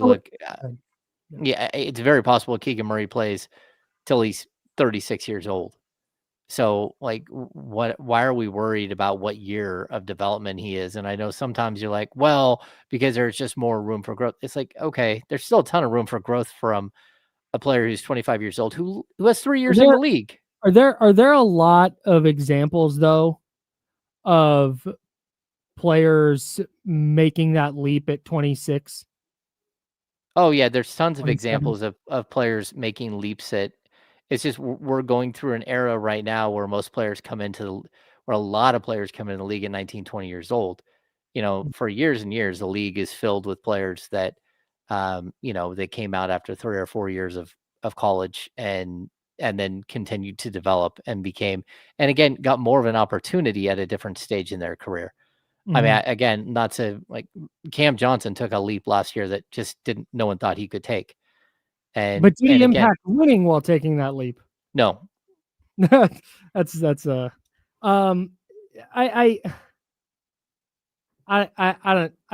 guess it feels like with this extension stuff and with Keegan and leaps and ages and years in the league, etc. At some point, this feels like the Kings may be trying to get Keegan Murray at the year 3-and-D guy who's going to give us 12 to 15 a game. They're trying to get him at that number, hoping that he takes a leap and vastly outperforms that contract. And maybe Keegan is like, and Keegan's camp are trying to approach it from, I'd be at that place already. I would have taken that leap if not for the roster. And that might be no, that might be possible, but like also negotiations could be going really smoothly, and it could just be that they haven't inked the deal yet. Like that happens as well. Like I'm not going to make a whole lot out of the fact that we're 10 days away. Like the Kings have had other things that they're focused on for sure. We did Kuminga watch for 85 days or 87 days, whatever it was. Like there were other things that they're focused on, but I think the Kings are also looking at this like, how much value is he going to have around the league? Excuse me. No. Moving forward, how much value is he going to have around the league? And what you don't want to do is sign a guy to, let's say, a 5-year, $125 million deal, and 2 years in, he's still averaging 12 points a game, and you can't move him if you wanted to. That like there's value in Keegan Murray, but there's also his value goes down as his salary goes up. I kind of wonder too if teams, and not just the Kings, the Blazers with Shaden Sharp, all the guys who have not gotten their rookie extensions yet from 2022. I wonder if this offseason informed those decisions a little bit. Of course. Like watching what happened in the restricted free agent market and going, oh, well, Keegan, we'll give you $4 and $80. And if you don't want to take that, then you can just test restricted free agency where there's not going to be anything and we can circle back and try this again. Or maybe he takes that leap this year and they're comfortable giving him $5 and $150 or whatever it is. Yeah, I definitely think that this offseason is dictating a lot of what happens moving forward. And it's not just that specific issue that, we can hold this over its head in restricted free agency. It's about team building, and it's about watching the salary cap go from it was supposed to raise 10%. Now it's going to raise 7% next year. And you're looking at your salary for next season. And man, Zach LaVine next year makes $49 million. If you keep DeMar DeRozan is $25.5. Domantas Sabonis moves up to $43 million. We haven't even talked about the Keon Ellis situation and whether you're going to pay him. like if all of a sudden you take that, your big 3 contracts, and then let's say you add in the 19 million that Malik Monk is going to make next season, try looking at that salary and then adding in a $25 million player, because that's what Keegan Murray we're talking about.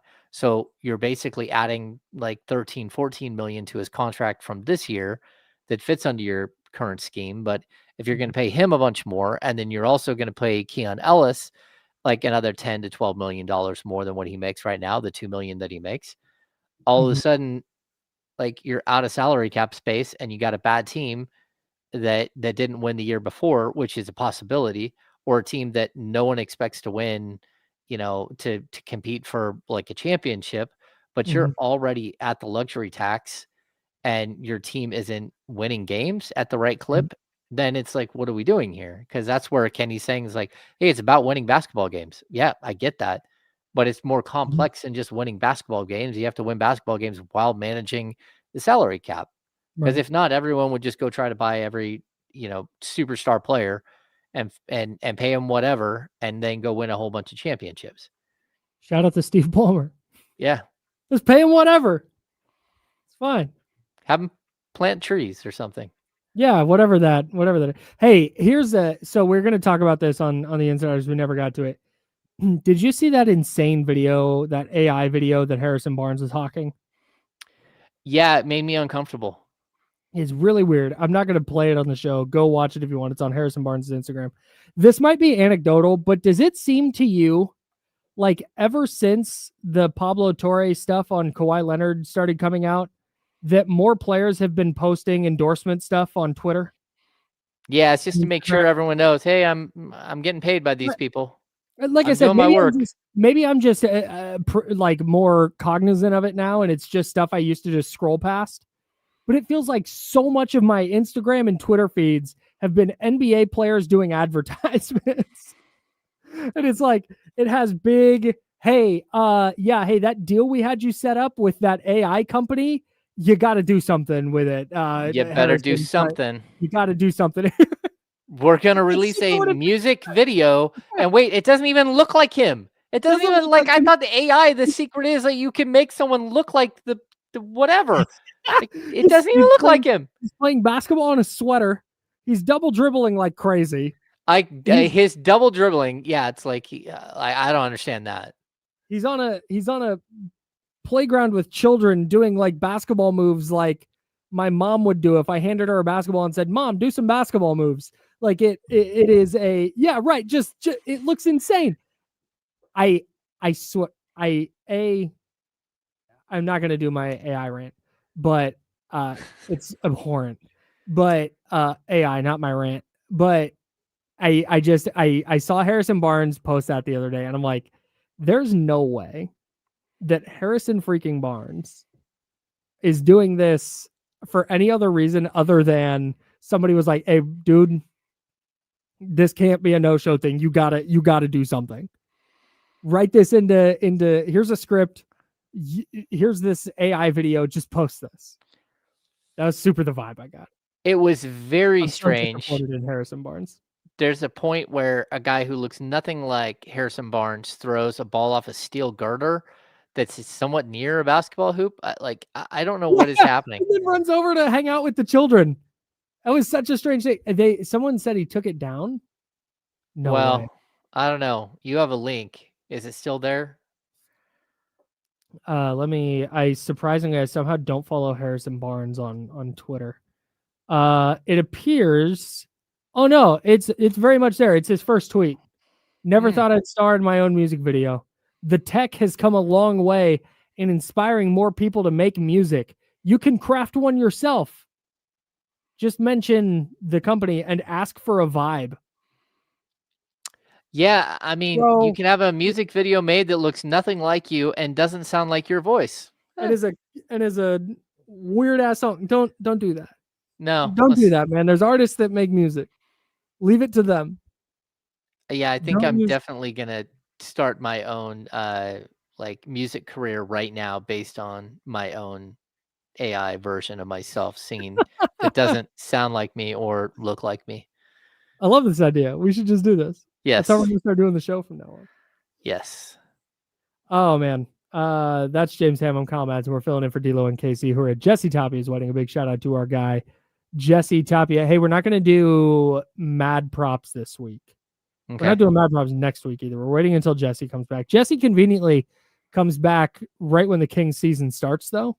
Oh, very cool. And we can get actually into mad props. But what we've been doing, and if you're not familiar with the bit, we take a King stat, let's say Domantas Sabonis points, rebounds, assists, and then we'll say Domantas Sabonis points, rebounds, assists, or 49ers total points. Which one's going to be higher? And then the three of us each decide which one we think will be higher, and then we keep track of who won and who lost.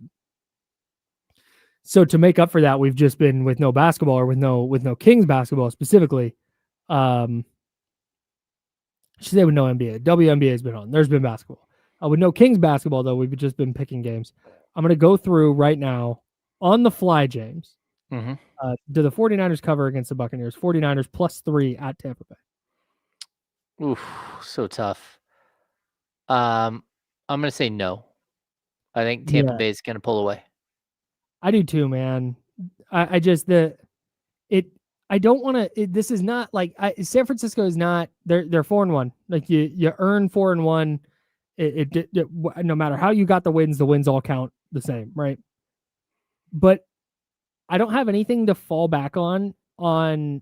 This is this team's identity. This is why I think they're going to win.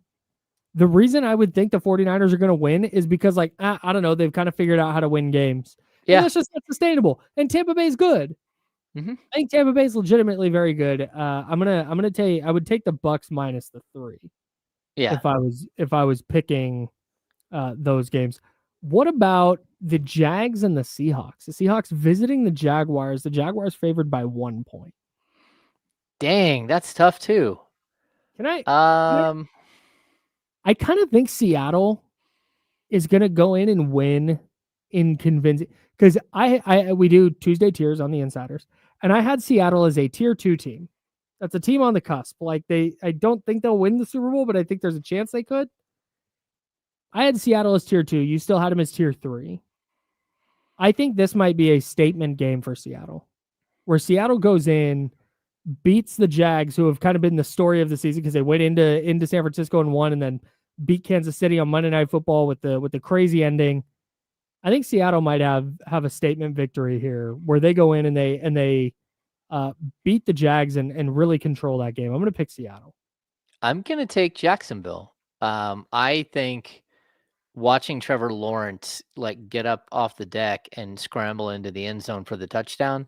Mm-hmm. I think in previous years, Trevor Lawrence would have just laid there on the ground and got tagged down. And I don't. Ooh. Yeah, I just think that there's a little bit more motivation to what's happening right now. I think the last 2 weeks they've started to find Brian Thomas again, which whatever happened to him in the first 2 weeks of the season, I have no idea. But I think that they're starting to figure things out. And look, he just came off really, really good wins against San Francisco and against the Chiefs. And the Chiefs win to me was super impressive because, if anything, the Chiefs offense has been way behind their defense over the last couple of years.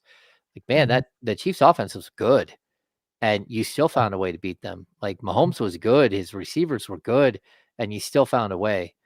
They can't figure out a way to run the ball, but overall, I think Jacksonville is a little bit better than what we think at this point. So I'm going to say Jacksonville.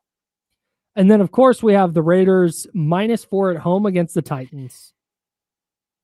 Dude, if I already think season's over for the Raiders in terms of them being playoff contenders. I said that after they lost to the Bears, and then certainly after they got boat raced by the Colts.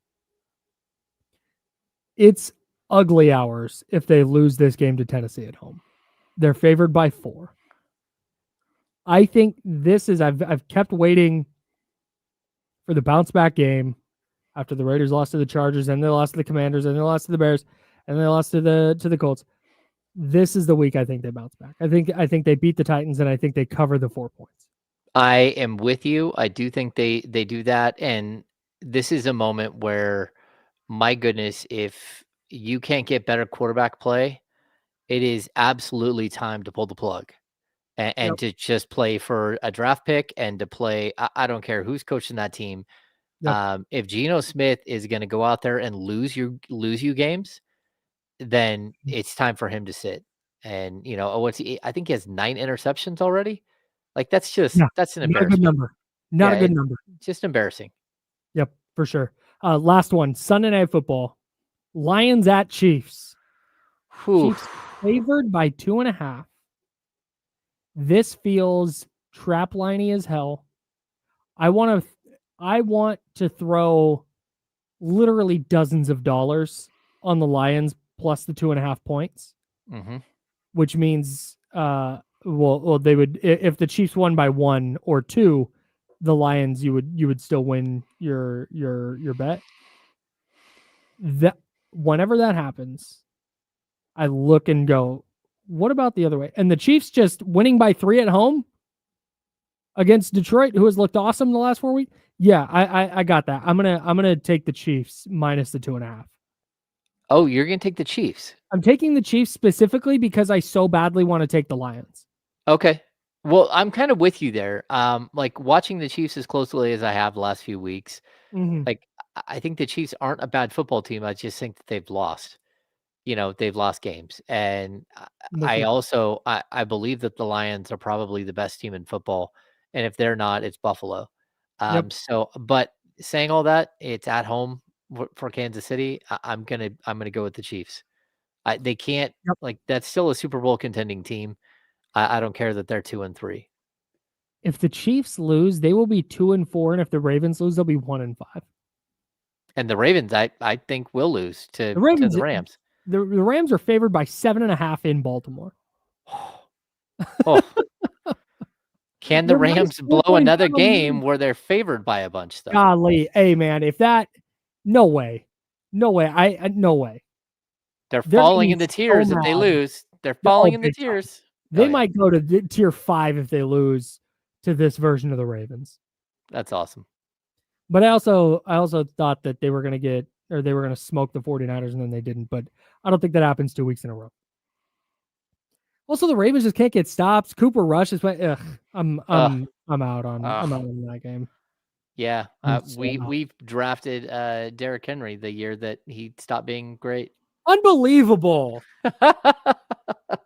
Unreal, dude. Although we're not going to talk about our work fantasy football team. We're in a good spot after Jalen Hurts' performance last night. From a fantasy perspective, he did a nice job. Yeah. From a real football perspective, he did not do that great of a job. But no, not at all.